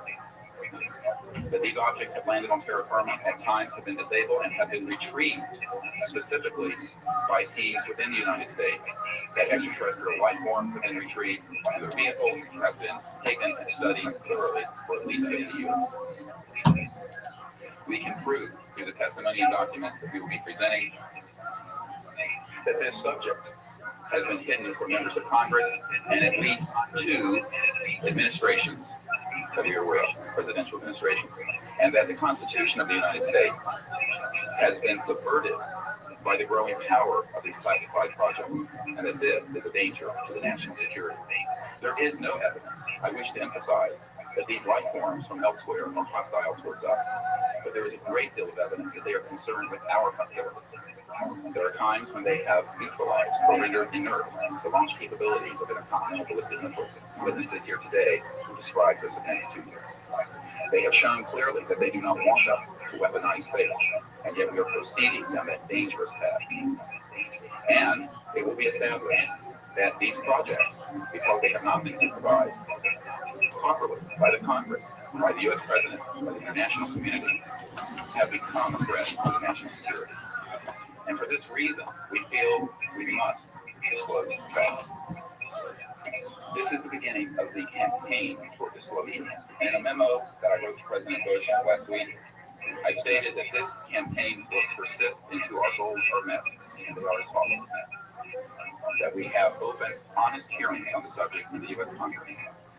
That there be a permanent ban on the weaponization of space for the targeting of any objects of extraterrestrial origin.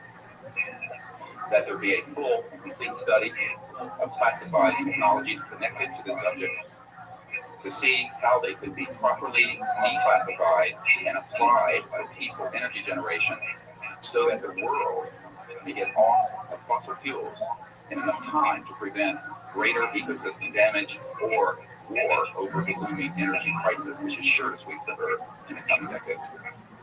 This is a matter of the most pressing import. It has been ridiculed, yes. I know many in the media would like to talk about little green men. But in reality, the subject is laughed at because it is so serious. I have had grown men and weak who are in the Pentagon, who are members of Congress, and who have said to me, what are we going to do? Here's what we will do. We will see that this matter is properly disclosed. These courageous witnesses, the first 21 of over 100 that we have already interviewed on videotape, have stepped forward to speak the truth. Now, I expect people to be skeptical, but not irrationally so, because these men and women have come forward and they have their credentials, they can establish who they are, and they have been first-hand witnesses to some of the most important events in the history of the human race. As was pointed out to me by some of the men here, they were charged with handling the nuclear weapons of the United States. Their word was trusted on everything of great importance for the national security. We must trust their word now. As Monsignor Balbucci said in an interview I had with him recently,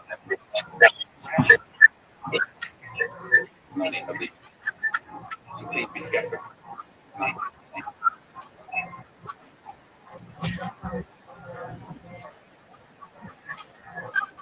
How many duck we're watching something right now? I can't tell.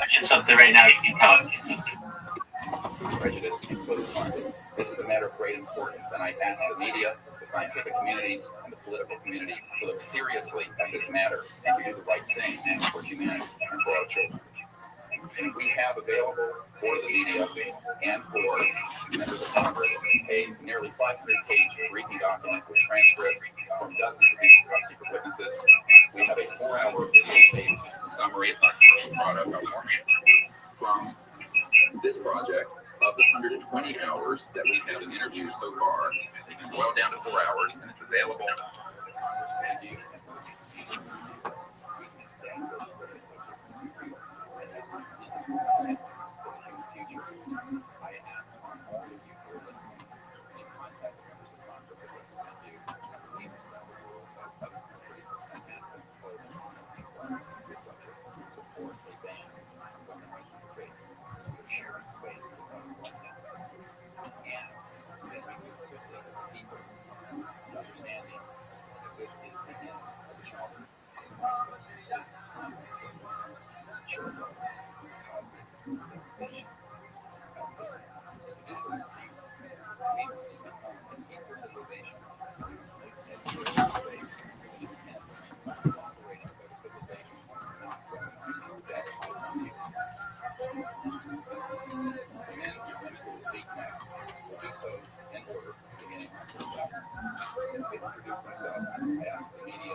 Our mission is really to make it easier for patients and caregivers to carry and use epinephrine, which is the only drug known to stop the hemorrhage, but to do it without having to inject it. We've developed a nasal spray that gives the same effectiveness as injection, but it's much easier to carry and not intimidating.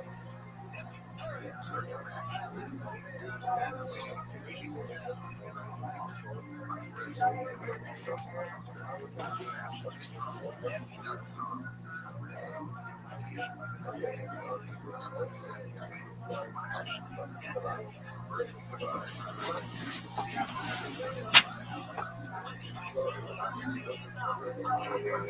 I'm going to be like saying about this sinus that we in Mexico for several years because this issue happens. For example, in 1992, we detected 15 objects west side of the airport, very close of the international airport, that are 50 miles away. Then, July 28 of 1994, we had almost a collision or something that we can evaluate with our international flight training flight comprised 8129 by the pilot who was about this one against the crash, something about when you bring landing gear and ride in. That's so here at the night, but they were taking then the next week, the same year, the same vehicle by 9 doesn't matter what was collision that was the flight of the Warsaw, the vessel Warsaw, at 11:30 in the morning, and we detect that the object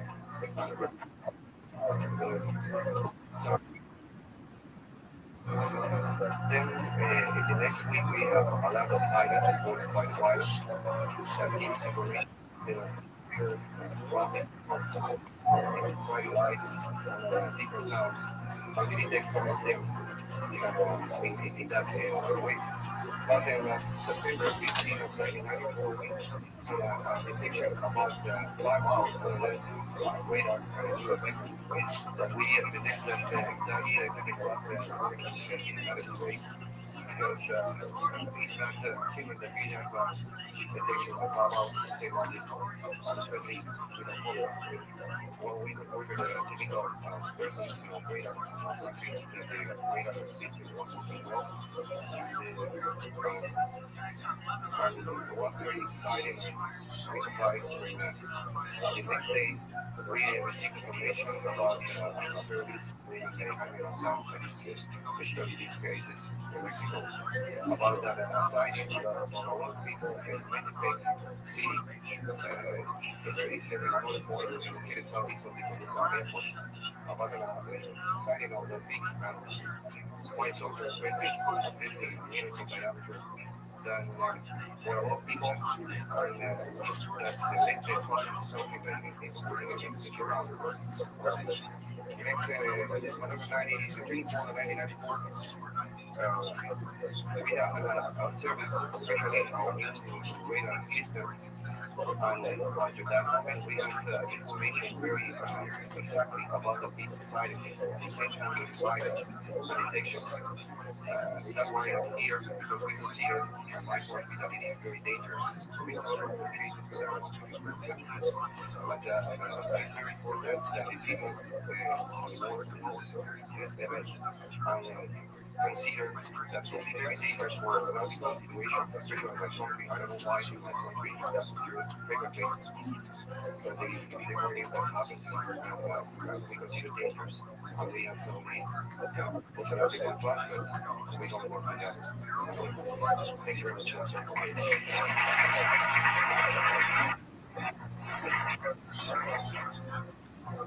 My name is Graham Phillips. I'm retired Navy Commander, pilot, so years ago, February 1951, I was flying from Castle Midnight, it was at night, about 300 miles outside of Argentina,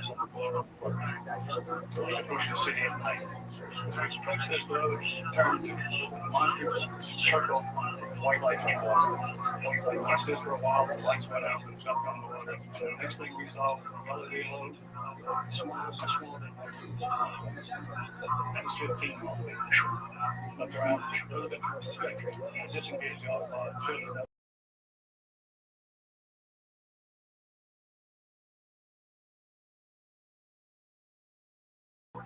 Then it appeared over the right and moved out slightly.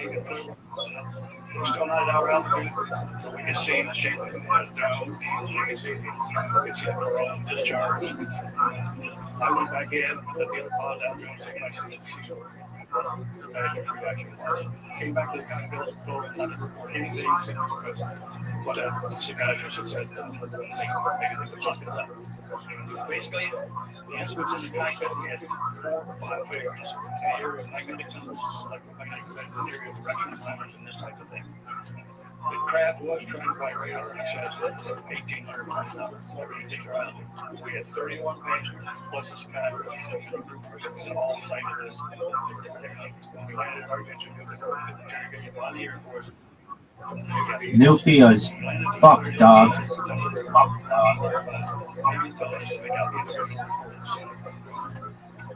Out of the national archive, I have 18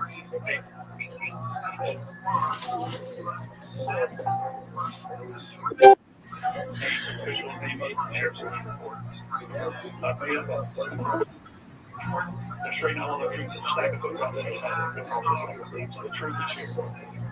I will testify under oath before Congress and everything that I have said.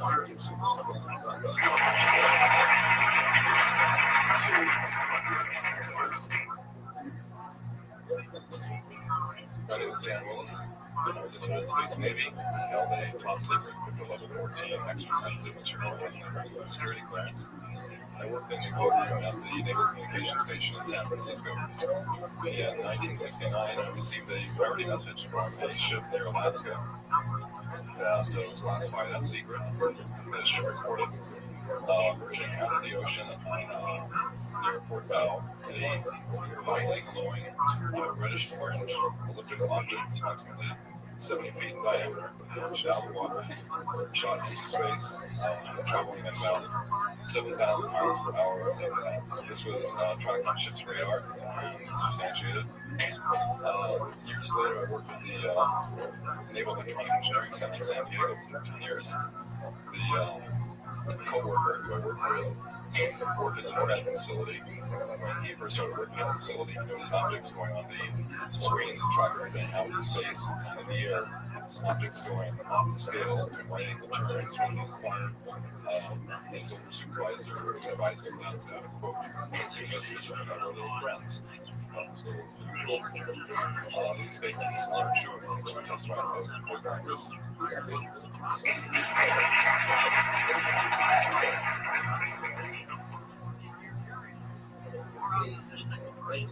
name is Don. I was in the United States Air Force and worked with certain intelligence agencies in the United States government. Prior to my Air Force, I worked in the Air Force. I worked for the famous Rothschild company, and I was working for them when I was in college. I worked in the capacity to design engineer. It was one of my proudest moments of my life. You might be familiar with that. It turns out that the models of aircraft that were building, as you know, were classified to be black. And I came in on the end of the project, the main project, and later as the SR-71. The SR-71 competitor, it had a special model built for CIA. And then those models were one pass, one pilot, special aircraft in order to get from one place to another. The SR-71 built the black the type of aircraft that are still classified in a sense as far as the altitude that flies at, and also the speed records that it holds. I'm very proud to say that this aircraft played a big part in helping to end the Cold War. The aircraft, the predecessor aircraft, the strong evidence suggested that these aircraft had once in the air, each pilot Each pilot had a statement before they talked about to and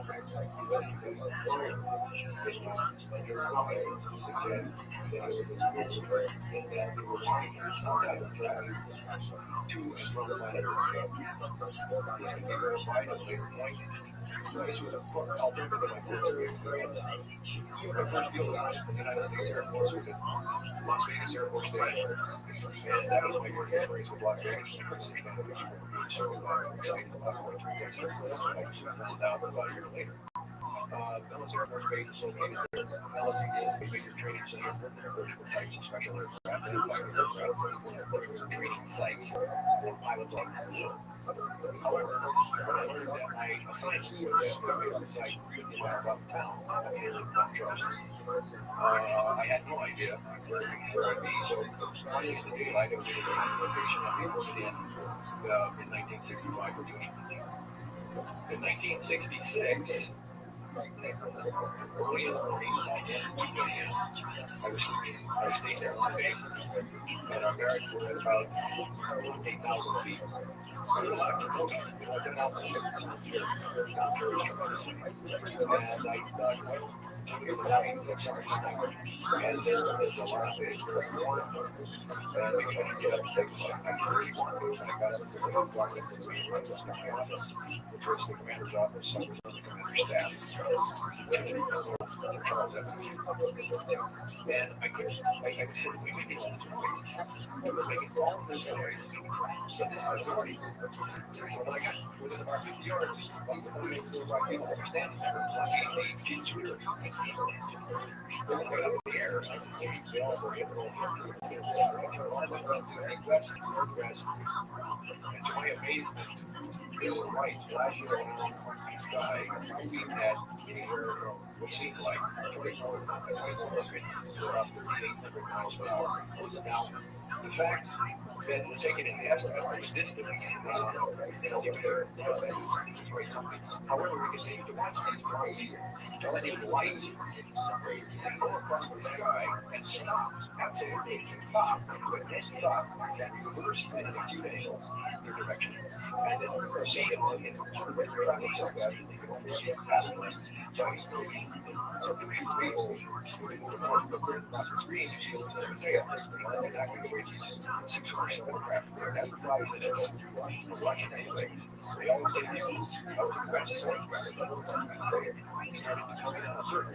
What you have to like was going out is that we're able to play on their display in the sky. It's just directly east of that distance. It's not that very difficult. Area 51 is a AEC name, okay?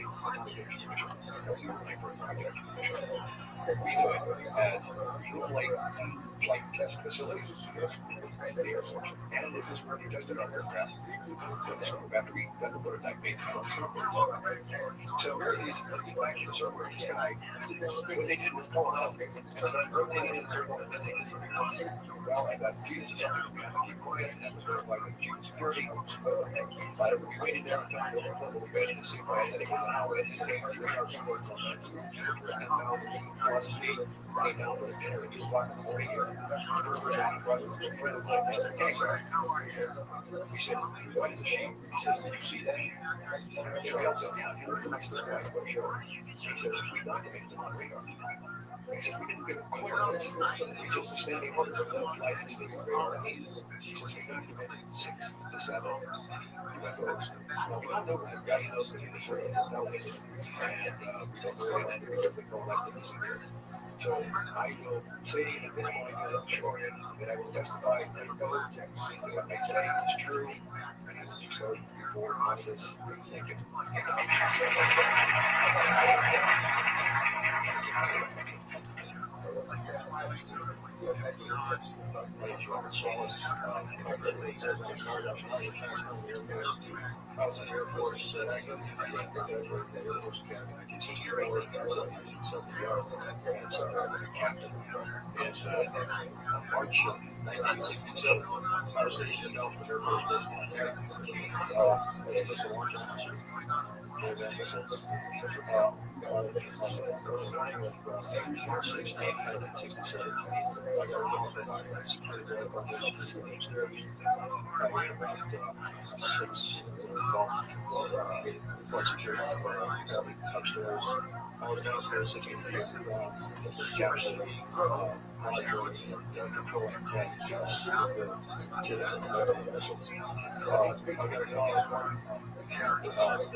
He said there was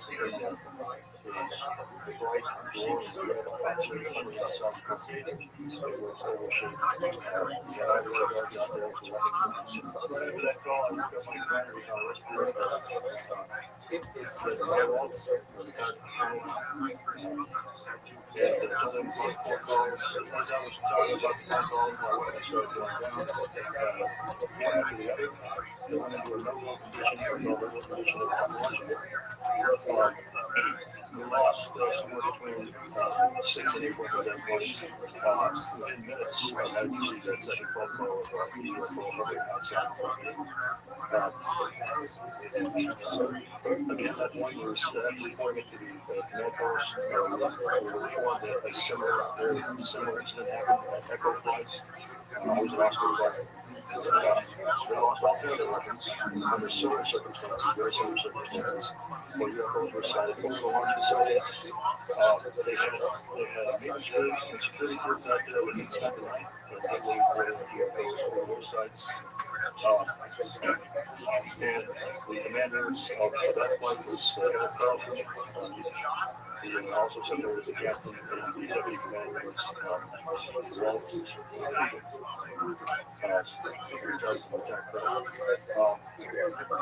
We have those witnesses that I just mentioned, the names I just mentioned, have spoken of this event before, so they will back up this story. We also have documentation that I received through a couple of requests from the Air Force outlining the Echo Flight incident, and including in that documentation the reference to UFOs. We have telex covering this incident, and in one telex it says fact that no kind of reason to go out and count. This has been readily identified as the loss of the race concern is located.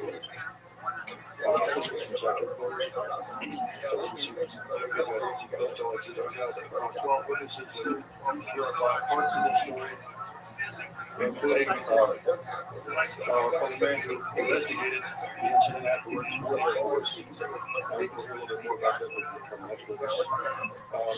And also, another guard that witnessed the report, and that's any time for another officer in charge of we had other reports of UFOs. And similar to that, I've got the complete report on flight out. The Guardian said that the Air Force Base North Dakota, which happened in August 1966, very similar UFO sighting over missile silos. And also, a UFO incident was investigated by the Air Force immediately after our incident. I'm going to testify to the truth of all the matters that I've spoken about in our Congress on your vote. Thank you.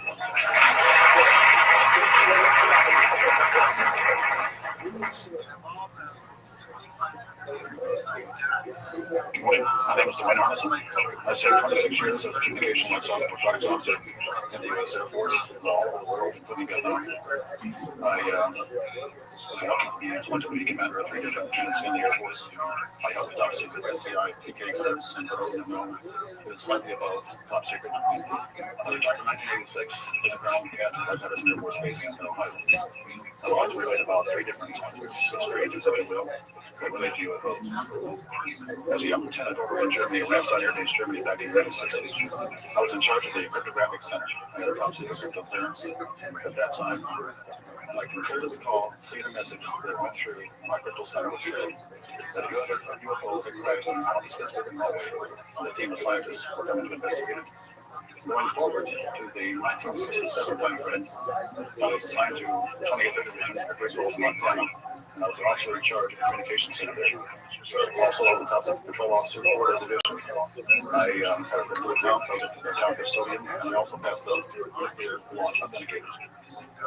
During that time, I can recall seeing a message through that communications center that said, basically, the officers that we were talking about, is that you will see nearly missile silos and the missiles will be activated. Coincidentally, the person that brought the sense to investigate the particular missile conditions, if you will, what made them shut down, was my first manager, Bowen, who's probably who has since passed away. And I can recall him on different occasions. He was close to me in Auburn, Washington. That's where I'm from. And he said, Arnie, he says, those missiles were perfectly clean. That was the result. And so, my last incident concerned when I was in as a commander in Gas Air Force Station, Maine, I had contacts with the security police at Warren Air Force Base. And they told about UFOs that were seen near the nuclear weapon storage areas on Warren Air Force Base. And I'll be glad to testify to Congress that this is absolutely true.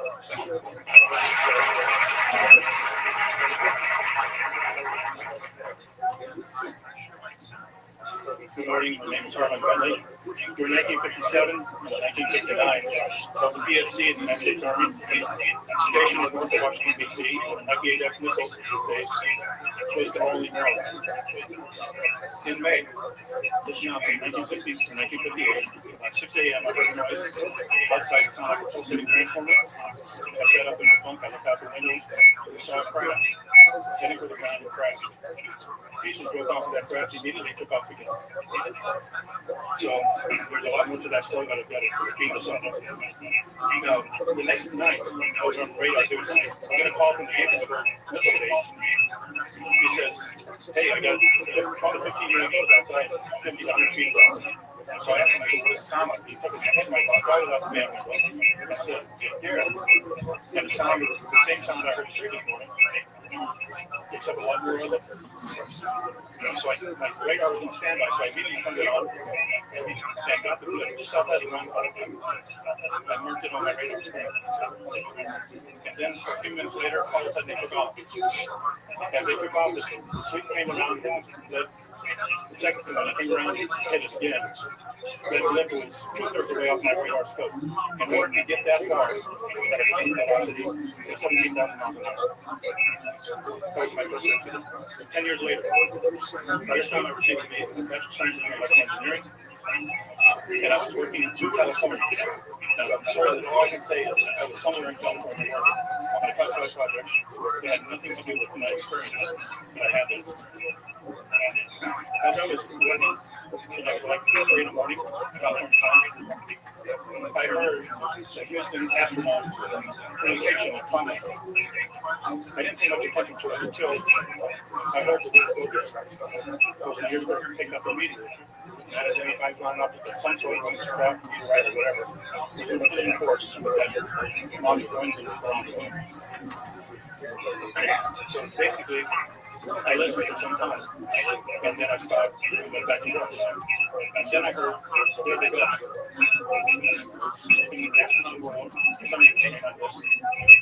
There's a term called green purple. That used to be, I don't know if it is today or not, but it used to be, if you're not profanity, what's that? And the first person that does that, whoever hears that person says green purple, that astronaut goes by that man and that astronaut dinner to listen to.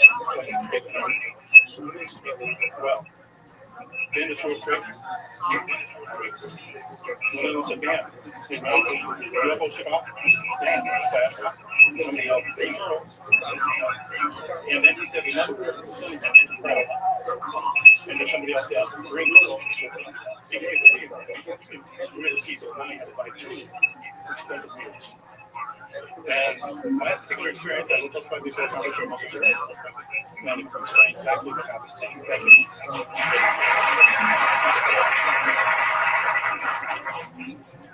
My name is John Miller. I'm retired Army. I retired as a sergeant first class. My entire year, 21 years of service, I helped talk to the compartmentalized at times with an eye of TK, Omni, crypto, and I had access to a very, very sensitive document. My testimony is basically two-pronged. One, I retired from DIA in 1980.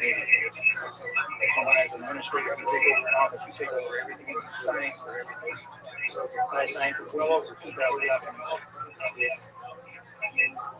And I had to sign an inventory that wasn't not word for word. And basically, I went through every document to make sure that it was complete. So there, they told me, and I turned my track over to the next person, the same document. So I got part of it done with the documents. That was also FDIC pictures that showed the retirement office certification. I worked on the site one and saw two areas for the office that I worked in. So we were taking pictures at a time for certification. And there was some other. The second thing is that a lot of people talk about conspiracy theories. Hey, shut it doesn't mean. I wanted to get the time before time and be black operations doing things. I nearly became part of it. When I saw the light, I think, okay, and I got out. And that's it. We have to disclose what we know. When I am going to testify before Parliament, the other organization, my witness is true.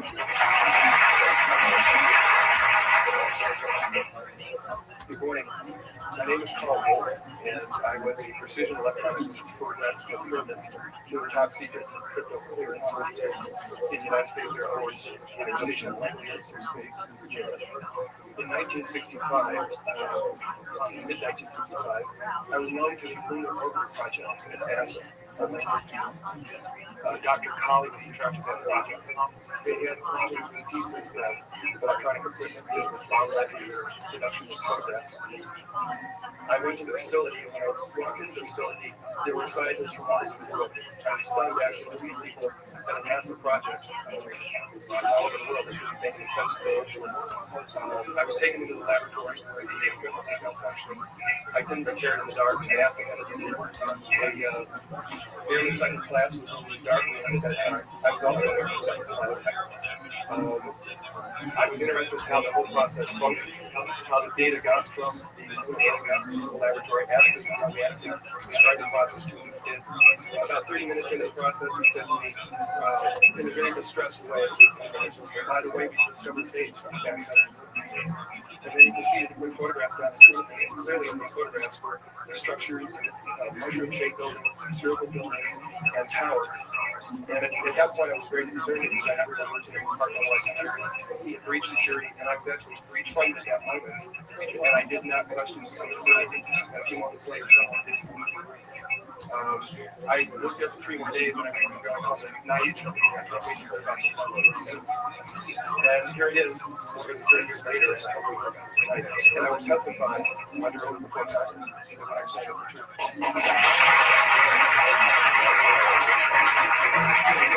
Thank you, Carl. Good morning, everyone. My name is Donna Hare, and I worked at Chemical 4 Aerospace from 1967 to 1981. During that time, I was a design illustrator, draftsman. I did the launch slides and landings, so I had a set of projecting parting boards and their maps for NASA. We were a contractor, but most of the time I worked on site. I had the opportunity to do extra work during downtime between missions, and I walked into a photo lab, which was a NASA lab across the hallway. I had a secret clearance, which is not that high, but I was able to go in restricted areas, which this was. At the time, I was talking to one of the techs, and he just like taking no photographs. That was a man's photograph. It had a dot on it. And I said, what is that? He drew my attention to it. And I said, is that a dot on the emulsion? And he said, and he's smiling at me, and his hands crossed, and he said, the round dots on the emulsion are going to be growing shadows on the ground. And this was an aerial photograph of the Earth I'm assuming the earth because it had pine trees on it. And the shadows of the craft or whatever it was were the same as the trees. And by very nature, UFO, and I wanted to clarify that because John was talking to me and he was unidentified, so I did not know what this was. But I realized at this point that it's very secret, that it was kept secret because I asked him, what are you going to do with this piece of information? And he said, we always airbrush things out before we saw them happen. So the three pesky little creatures appearing on this photograph they wanted to get rid of. After that, I decided I would ask questions of the people who worked there. And I found that I had to ask them these inside and not on site. The guard told me that he was asked to go on those photographs and not to look at them. And there was a guard, another guard guarding him, who was in green fatigues, watching him burn photographs. He said he was too timid, he looked at mine, and it was a picture of a UFO. And he was very descriptive. I can go into that later. He immediately was hit in the head, and he had a big gash in his forehead. He was knocked out, and he's terrified, so he would have to be protected. Another incident, I knew someone who was quarantined with the Apollo astronauts. He told me that the Apollo astronauts saw a craft on the moon when they landed. And that is what he told me. And he also was afraid. He said that the astronauts are told to keep this quiet. They're not allowed to talk about it. So I do want to let you know that I worked out there for 90 years, and this I ran into this. So it's not something everyone knows that works out there for a long time. My boss didn't know about it. Some people that sat right next to me didn't know about it. It's very strange because I don't know how they get to it. Some people know about it, and others not. I'm willing to testify before Congress that what I'm saying is true. And so thank you very much.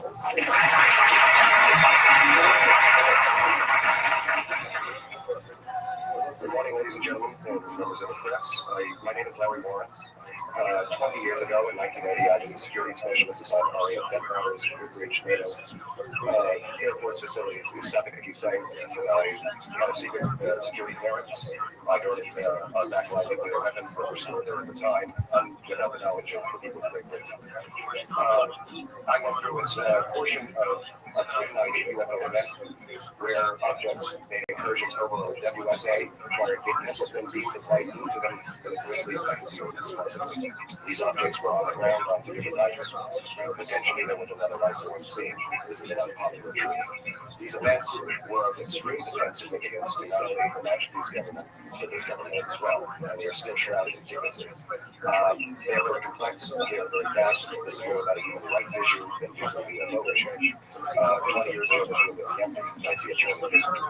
This is history in motion, but unfortunately, this is a security classification. I would be more than honored to swear under oath that I will discourage them. I saw what I saw. It not only numerous denials by this government, a memo by Lieutenant Colonel Charles Walker that made based on trees like science fiction, but also produced years later on-site audio tape he made as these objects performed their feats that they did in violated airspace. These events are of extreme defense significance. I hope my brothers in arms that lecture these events will be given immunity at some point and be able to join us here as a non-insured state with all these conditions. And I think for all our children, my son Dennis, God bless you, son, we can change the world. You're heroes for being here also, and I will testify in front of Congress if that's taken for us.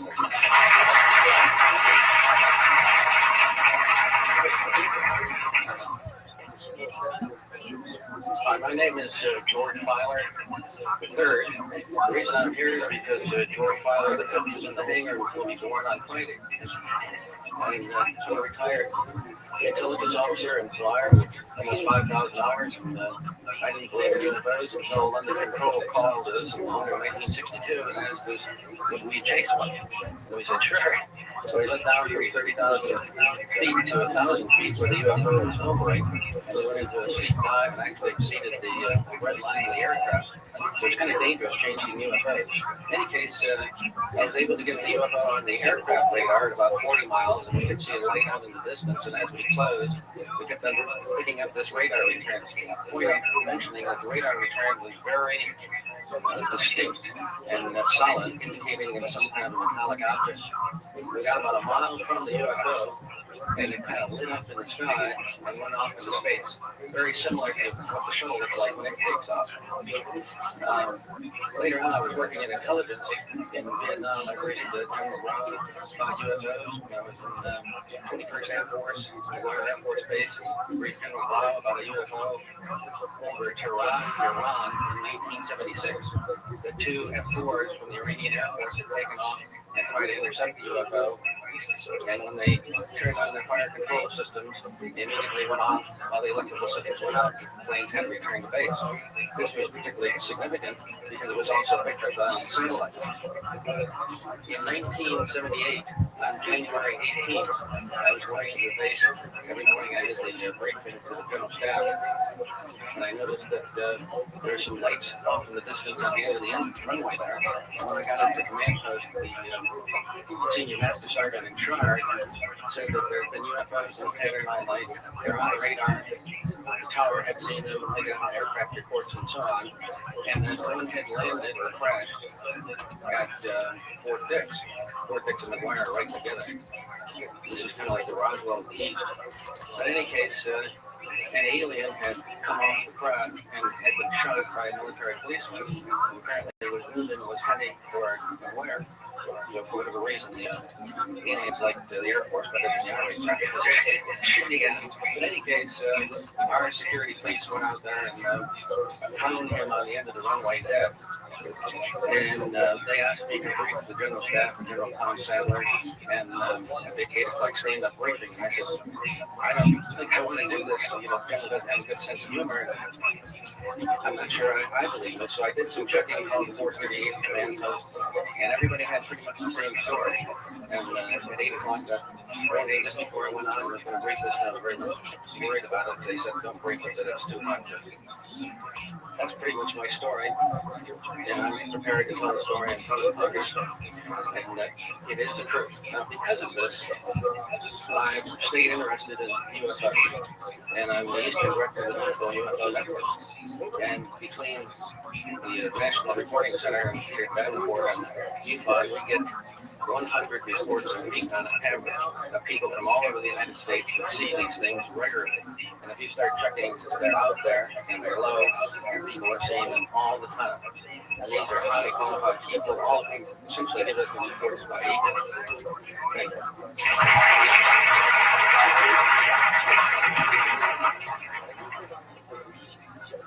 Good morning, ladies and gentlemen. My name is Edward Scott. I'm a Sunday class in the States Army.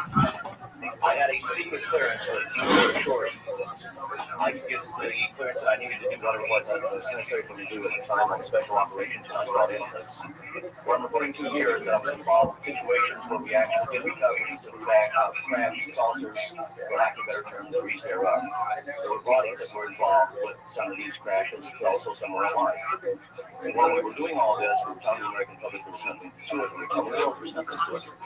I'd like to go into detail on some of the cases, if I could let you both cases right here, that will be available if you have any questions concerning my involvement in this. You can talk to Dr. Beer to arrange that we get to talk to you. The whole situation is, we've sat back, we've told the American people that there's no such thing as UFOs. I've been involved where we have covered these objects with only of extraterrestrials.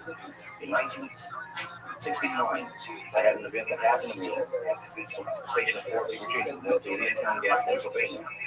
That was my first exposure to any kind that we could be recovered and unidentified flying objects.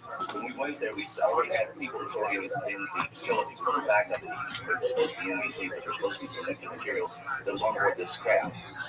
Later on, most people involved with it were to be told that there was nothing on board, it was nothing more than just a crash on our aircraft. I know that because I was one of the people that approached them in the Tiger County at service reasons. I was the first person to go ahead and see that there were bodies on it. That would be the first of approximately 12 events, UFO crashes are not events that take place every day. They're rare. I know we're not alone in the universe. I know that the absence of evidence is not evidence of absence. It's evidence that has been denied to the American people. I stand before you today in my almighty God, and I tell you this. If Congress calls me in and says, will you testify and tell what you know? I stand here today prepared to do just that. Governments must never lie to the people for no reason. Thank you.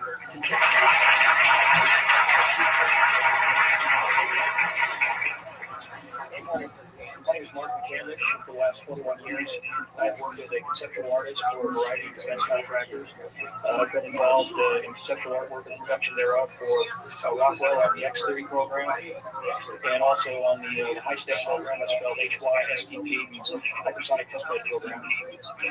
During the course of my career, I've twice had a security clearance. In 1967, when my father was stationed at Westover Air Force Base, the headquarters for 8th Air Force Strategic Air Command, I witnessed and watched through a telescope the UFO which hovered over a nuclear weapons storage facility for approximately 10 minutes and then departed with an acceleration approaching the bullet using a rifle barrel. In 1988, in November, a college buddy of mine, an associate by the name of Brad Sorensen, informed me that he had personally witnessed 3 flying saucers at a very large hangar at the Air Force Base during the course of an air show that was held on Saturday, November 12, 1988. I subsequently called my congressman from that district. I called his office. This was Congressman George E. Brown Jr., who at the time was the chairman of the Congressional Committee on Space Science and Advanced Technology. I naturally assumed that since this presentation that Brad talked about was for top military brass and certain congressional individuals, that his office must have coordinated this with the Air Force Office of Public Affairs. A male staff member in Congressman Brown's office not only confirmed the exhibit, but the fact that there were 3 discs at that exhibit. These discs were hovering on the floor without any visible means of support. They were referred to as alien reproduction vehicles, also nicknamed the flux line because they used high voltage electricity. Let's see. To keep things short, this is a diagram that I had made based on a sketch that Brad Sorensen did on the rough shortly after the Shanghai's sighting. And subsequently cleaned that drawing up and made it much more accurate. It's the drawing that Dr. Greer is holding in now. Later on, I obtained photographs that were taken in 1967 by a military pilot, R.B. Williams, flying a P-47 for the Air Force at 12,000 feet, approximately 25 miles southwest of Fort Utah. This particular vehicle matches the so-called ARV in all proportions and respects in terms of detail of the shape of the craft. This was photographed, as I say, in June or July of 1967. Later spoke to a gentleman by the name of Ken Sullen that I met at an air show at the Air Force Base in 1992, the first unveiling publicly of the B-2 bomber. He indicated to me that in 1973, he was a crew chief working on an experimental aircraft at the Air Force Base, that he had unintentionally wandered into an area where there was a classified aircraft, namely the ARV. He described in detail that he added other details to the account concerning the configuration and the operation vehicle that Brad Sorensen was not aware of. Subsequently, Brad Sorensen met with the famous aeronautical designer Mr. McCann, gave him a copy of this blueprint which you've just been shown. Mr. McCann felt that it was a joke and put it on his wall as kind of a joke. And a third party confirmed for me later that a Colonel Ray Welch from Edwards Air Force Base was visiting Mr. McCann, saw this blueprint on the wall and registered quite a degree of shock and anger, wanted to know where the hell he got this blueprint, because there was in fact such a craft at that time, in 1994-95. A hangar at Edwards Air Force Base, North Base Complex at that time. Subsequently, I've done a lot of research on this product, this specific vehicle. I've come across a number of declassified documents that show that the Air Force as early as 1960 was wind tunnel testing flying saucer shapes up to Mach 20. And I also have declassified NASA documents that show similar shapes. In fact, this is a document here that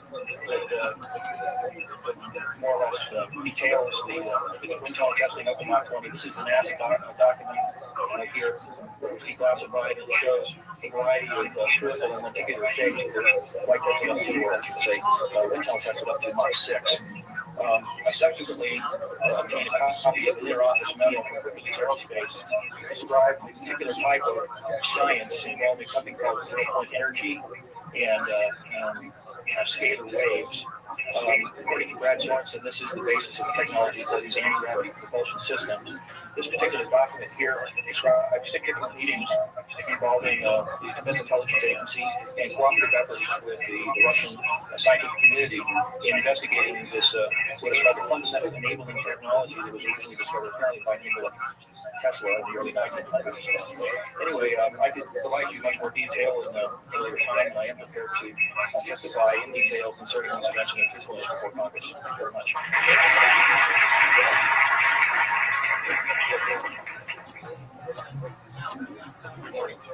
My name is Daniel Sheehan, and I'm an attorney and serving as general counsel to the Disclosure Project. I'm a 1960 Harvard College in American Government Studies and Constitutional Law. I'm a graduate of Harvard Law School, and I served as general counsel and one of the co-counsel for the New York Times in the Pentagon Papers case, and was involved in briefing and arguments of the case in front of the United States Supreme Court, getting permission to the New York Times to publish the classified documents, the 37-volume Pentagon Papers. Subsequent to that time, I served as special counsel in the office of F.Lee Bailey, as one of the trial counsels when we represented James McCord in the Watergate murder. And got McCord to write the letter to Judge Surgeon to reveal the Watergate murder's relationship to the plumber regime in the White House at that time. Subsequent to my service in that case, I went back to Harvard Divinity School to study Judeo-Christian social ethics and public policy. Did my master's work and PhD work there, and became general counsel of the United States Jesuit headquarters in Washington, D.C., assigned to the National Social Ministries Office and the Public Policy Office. It was there in 1967, or 1977, that I was contacted by Ms. Marshall Smith, who was the director of the Science and Technology Division of the Congressional Research Service. She asked me to meet, and I met with her, and she informed me that President Carter, on taking office, was George Bush Sr., and demanded that the Director of Central Intelligence turn over to the President the classified information about unidentified flying objects and the information that was in possession of the United States intelligence community concerning the existence of extraterrestrial intelligence. This information was refused to the President of the United States by the Director of Central Intelligence, George Bush Sr. The Director insisted that the President, in order to have access to this information, needed to have clearance to contact the Congressional Research Service and contact the United States House of Representatives Science and Technology Division and have them undertake a process to declassify this information because the DCI suspected that the President was seeking to reveal this information to the American public. The Congressional Research Service Science and Technology Division, under the directorship of Marshall Smith, was contacted by the House Technology Committee and instructed to undertake a major investigation of the existence of extraterrestrial intelligence and the relationship of UFOs to the I was contacted by Ms. Smith in my capacity as general counsel of the United States Jesuit headquarters, National Social Ministry Office, to see if we could obtain access to the Vatican Library to obtain information that the Vatican had regarding extraterrestrial intelligence and the phenomenon of UFOs. I pursued that with the permission of Father William J. Davis, the director of the National Office, and we were refused access as the United States Jesuit order to the information in possession of the Vatican Library. When I reported this to Ms. Smith, she then later subsequently asked me to participate in a project that I could reach out to question later to individuals, pursuant to which I was given access to as a special consultant to the United States Library of Congress Congressional Research Service to classify portions of the subject of the Air Force. At that point, it was in 1977, approximately May of 1977. I went to the Madison building of the United States Library of Congress. There was no one in the building at that time. It was brand new. I was directed to a basement office where there were two guards at the door. The third sitting at the table who took my identification, verified that I'd been designated as a certified consultant to the Congressional Research Service of the United States Library of Congress, and was admitted to the room. I thereupon found photographs, some dozen photographs of the question by flying object on the ground that had crashed and plowed a furrow in a field of snow and was embedded in a bank embankment. There were United States Air Force personnel surrounding this craft, taking photographs of the craft. And one of the photographs, I could see that there were some symbols on the side of the craft. So I proceeded through the photograph of these symbols. I've been instructed that I was to take no notes and had to leave my briefcase and all my identification outside of the room. But I had brought with me a yellow pad. And so what I did is I opened up the yellow pad and refocused the overhead camera the same size as the cardboard backing of the yellow pad. And I physically traced the copies of the symbols on the side of this craft. Closed the yellow pad back, and the microfiche back into the canister, and reclosed the files I had. And I said, it's time for me to leave. And I took this and she was to leave the office, at which point the security guard stopped me. And one of them said, what is that you have there, Mr. Shea? This is what I handed the yellow pad to him. And he flipped through all the yellow pages and never found the copy that I had. So I took that with me and brought it to the United States Jesuit headquarters, had a meeting with the staff, with Father William J. Davis, reported this to them, was authorized at that time by the United States Jesuit headquarters to make a report to the National Council of Churches and to request that the entire 64 major religious denominations of our country undertake a major study of extraterrestrial intelligence, which they declined to do.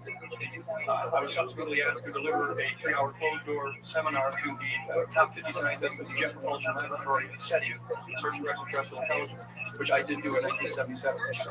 I'm more than happy to testify under oath to these details of the United States Congress, and would be happy to meet with any members of the press at that time.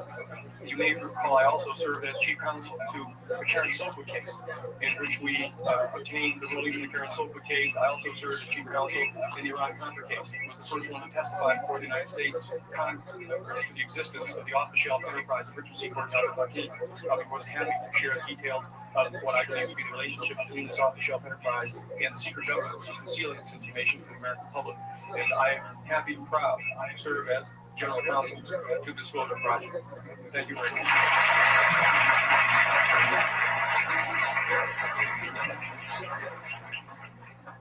Good morning. My name is Carol Rosen. In 1974, after being a 6th grade school teacher, I was introduced to the late Dr. Bernard von Braun in the U.S. founder of rocketry. In my first meeting with him, during that first 3.5 hours, he said to me, Carol, you will stop your weaponization of space. And I said, teachers don't stop until June. He said, no, you have to understand, this is February. And we have to prevent the weaponization of space because there's a lie being told to everyone that the weaponization of space is now first being based upon the evil empire of the Russians. There are many enemies who said against whom we're going to build a space-based weapon system. The first one was the Russians, which was existing at that time. Then there would be terrorists. Then there would be third world countries. Now we call them rogue nations or nations of concern. Then there would be asteroids. And then they would repeat to me over and over. And the last card would be the extraterrestrial threat. Well, at the time, I kind of laughed when he said asteroids, and when he said extraterrestrials, I knew I wasn't going to deal with that subject. And now we hear on the news just today, this week, that they've slid in another enemy. Only this time we're going to protect our satellites. In other words, we have to have some reason to spend these trillions and waste these dollars on a space-based weapon system, and it's all lies. This is a system, he told me, that would never protect anyone. Even back then, he talked about suitcase bombs. He talked about chemical, viral, bacterial, bad biological warfare, that these space-based weapons would never protect us against. And then he told me that, in fact, if you travel around the world, which I did after he died in 1977, I met with people in over 100 countries who were friends. They didn't want to build space-based weapons. I became a space and missile defense consultant. And I worked with people around the world. I became an advisor to the People's Republic of China. They don't want to build a space-based weapon system. And he told me back then that they didn't. He said, go to Russia. They're considered to be the enemy. I got on a plane by myself. When I got to Russia, I had a list of people that I had read out of the newspaper. Chernenko was in office then. He was the only one I didn't get a chance to meet. They introduced me to everyone when I got there. And when I got back, I said, oh my Lord, this man is telling the truth. There is no threat. And I've been waiting until this day for 27 years, and I'm expecting this spin to happen because he also explained to me that as a military strategist, as a person who worked on the MX missile, which I did later, he said you will find that there's going to be a spin to find some enemy against whom we have to build space-based weapons. And now we should expect this spin because he said part of the formula for the intelligence community is that they might have a weapon, and we have to consider that they do have these weapons. So now they do have these weapons. So now we have to build these weapon systems, and that's the formula. Except that It's all based on a lie. And we have witnesses here today that have shown you that these extraterrestrial beings, that these craft that have come here are now not UFOs, they're identified flying objects, and we know that they have beings in them. And we have witnesses here who have told you that they can shut down our missile silos, they can stop a rocket going into space that's a test. We have witnesses here who have worked in the classified departments who have encouraged to come forward here to support what Werner von Braun told me back in 1974 to 77.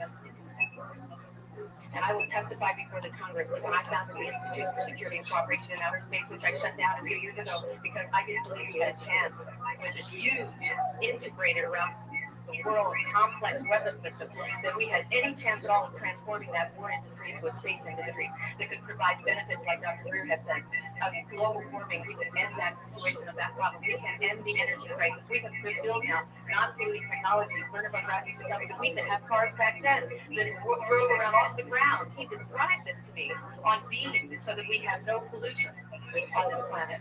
And we can solve the problems of the people that are Earth and potential and the other animals and the other cultures on Earth and in space.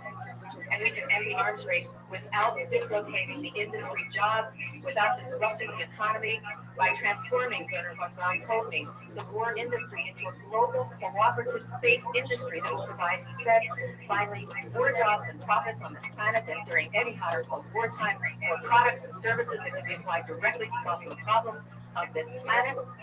And we can have a whole planet now that lives in peace on Earth, with all cultures on Earth, and with all the extraterrestrial cultures in space. And these are words that Werner von Braun told me in 1974, and I will testify before the Congress under oath about everything I have said and more. Thank you.